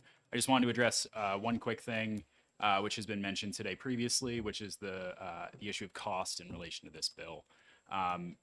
As far as I know, the other speakers today haven't talked to the building community in the state, because if they had, two of the first things that are often brought up are the disunity between local and state regulations and the timeliness of the approval process. It's almost always one of the first things that gets mentioned when you talk to a builder. I just wanted to say that this bill addresses both of those things. For that reason and for others, I will keep it brief, but the BIA is in support of this legislation, and if you have any questions, I'd be happy to answer them. Any questions for DJ Burke? Thank you so much. Okay, at this point, I'm going to close the public hearing on SB 170. I'm going to assign a subcommittee. I will chair. Representative Hicks will be on it. Representative Hegner will be on it. And then I'm looking for maybe one more Republican. Representative Reinford? Oh, Absolutely. Perfect. Thank you. So Anything better, I'd love to. perfect. So next Tuesday we'll probably meet Alexander, Hegner, Hicks, Reinford. Okay, with that, I'm going to open up the last public hearing of the day, SB 165, and recognize Grant Bossy on behalf of Senator Avard. We have 2 speakers for this, so hopefully this will. Thank you, Mr. Chairman. Hopefully we'll get a nice, quick and easy one here, get you on the road. My name is Grant Bossy from the New Hampshire Senate, here to introduce Senate Bill 165 on behalf of Senator Kevin Avard, the bill's prime sponsor. There are currently 151 resident-owned communities, ROCs, ROCs, providing residents across New Hampshire the opportunity to own their own home at a lower cost than renting an apartment of similar size. They operate without any state subsidies, but are subject to regulations. One such regulation requires a costly annual audit for ROCs with more than $250,000 in annual income. This is a big expense for some relatively small resident-owned communities. Senate Bill 165 simply raises the thresholds for financial reviews and audits. For ROCs with under $1 million in revenue, the board would be required to conduct an internal financial audit and report back to the full association. The current threshold is $100,000. For ROCs between $1 million and $2 million, they would have the option of a financial review by an outside firm, but not a full audit. And the largest ROCs with more than $2 million in revenue would still be required to conduct an audit, putting them in line with the oversight requirements of other nonprofit institutions. Senator Avard believes Senate Bill 165 maintains transparency and accountability for ROC homeowners while improving affordability, which will help lower barriers to this form of housing for more New Hampshire residents. If you have any questions, I'll make sure to get you an answer. Senator Avard asks for your consideration and support for Senate Bill 165. Thank you. Thank you, Mr. Bossy. Any questions? Representative Bolio. Thank you, Mr. Chairman, and thank you for taking my question. My question is, it looks like this is kind of just an upward revision, possibly to account for inflation. How long has that $100,000 threshold been in place? Like, what year was that adopted? I do not know. I can find out for you. Okay, I'm just curious what that would be adjusted for inflation today. Mr. Bossy, or maybe Ms. Bronson can answer this. How much do these audits usually cost? I would not be the one to tell you. I think Ms. Bronson probably can answer that for me. Okay. Thank you for your testimony. Thank you. Abby Bronson.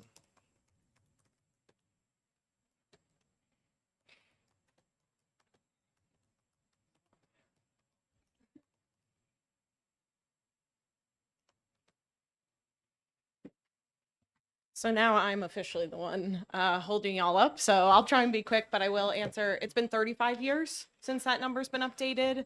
And an audit costs about $10,000. That's the ceiling that you're looking at.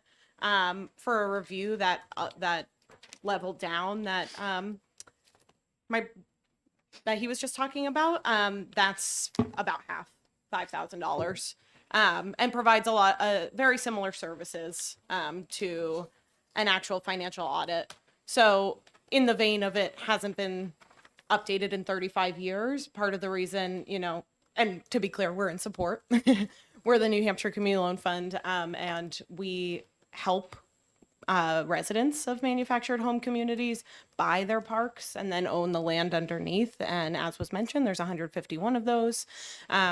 When that audit threshold was first created, we'd actually just expect our biggest parks to be subject to it. For reference, we're looking at about 60 homes as an average in our communities. We just helped a community convert of 33 homes, and they will be subject to that audit threshold requirement. And so a quick breakdown of what that $10,000 means, that's $300 annually per home, which is quite a significant increase for these folks who are already paying their mortgage on top of the lot rent that they have to pay for the land underneath their homes. So really, this is just a way to cut red tape a little bit for them and really right now bring down the cost of housing, while also still maintaining some of those checks. And I will also say, we've heard from some communities who, because that threshold is so low, they can't get accountants who are willing to conduct audits. $250,000 just doesn't really make sense for them to take on.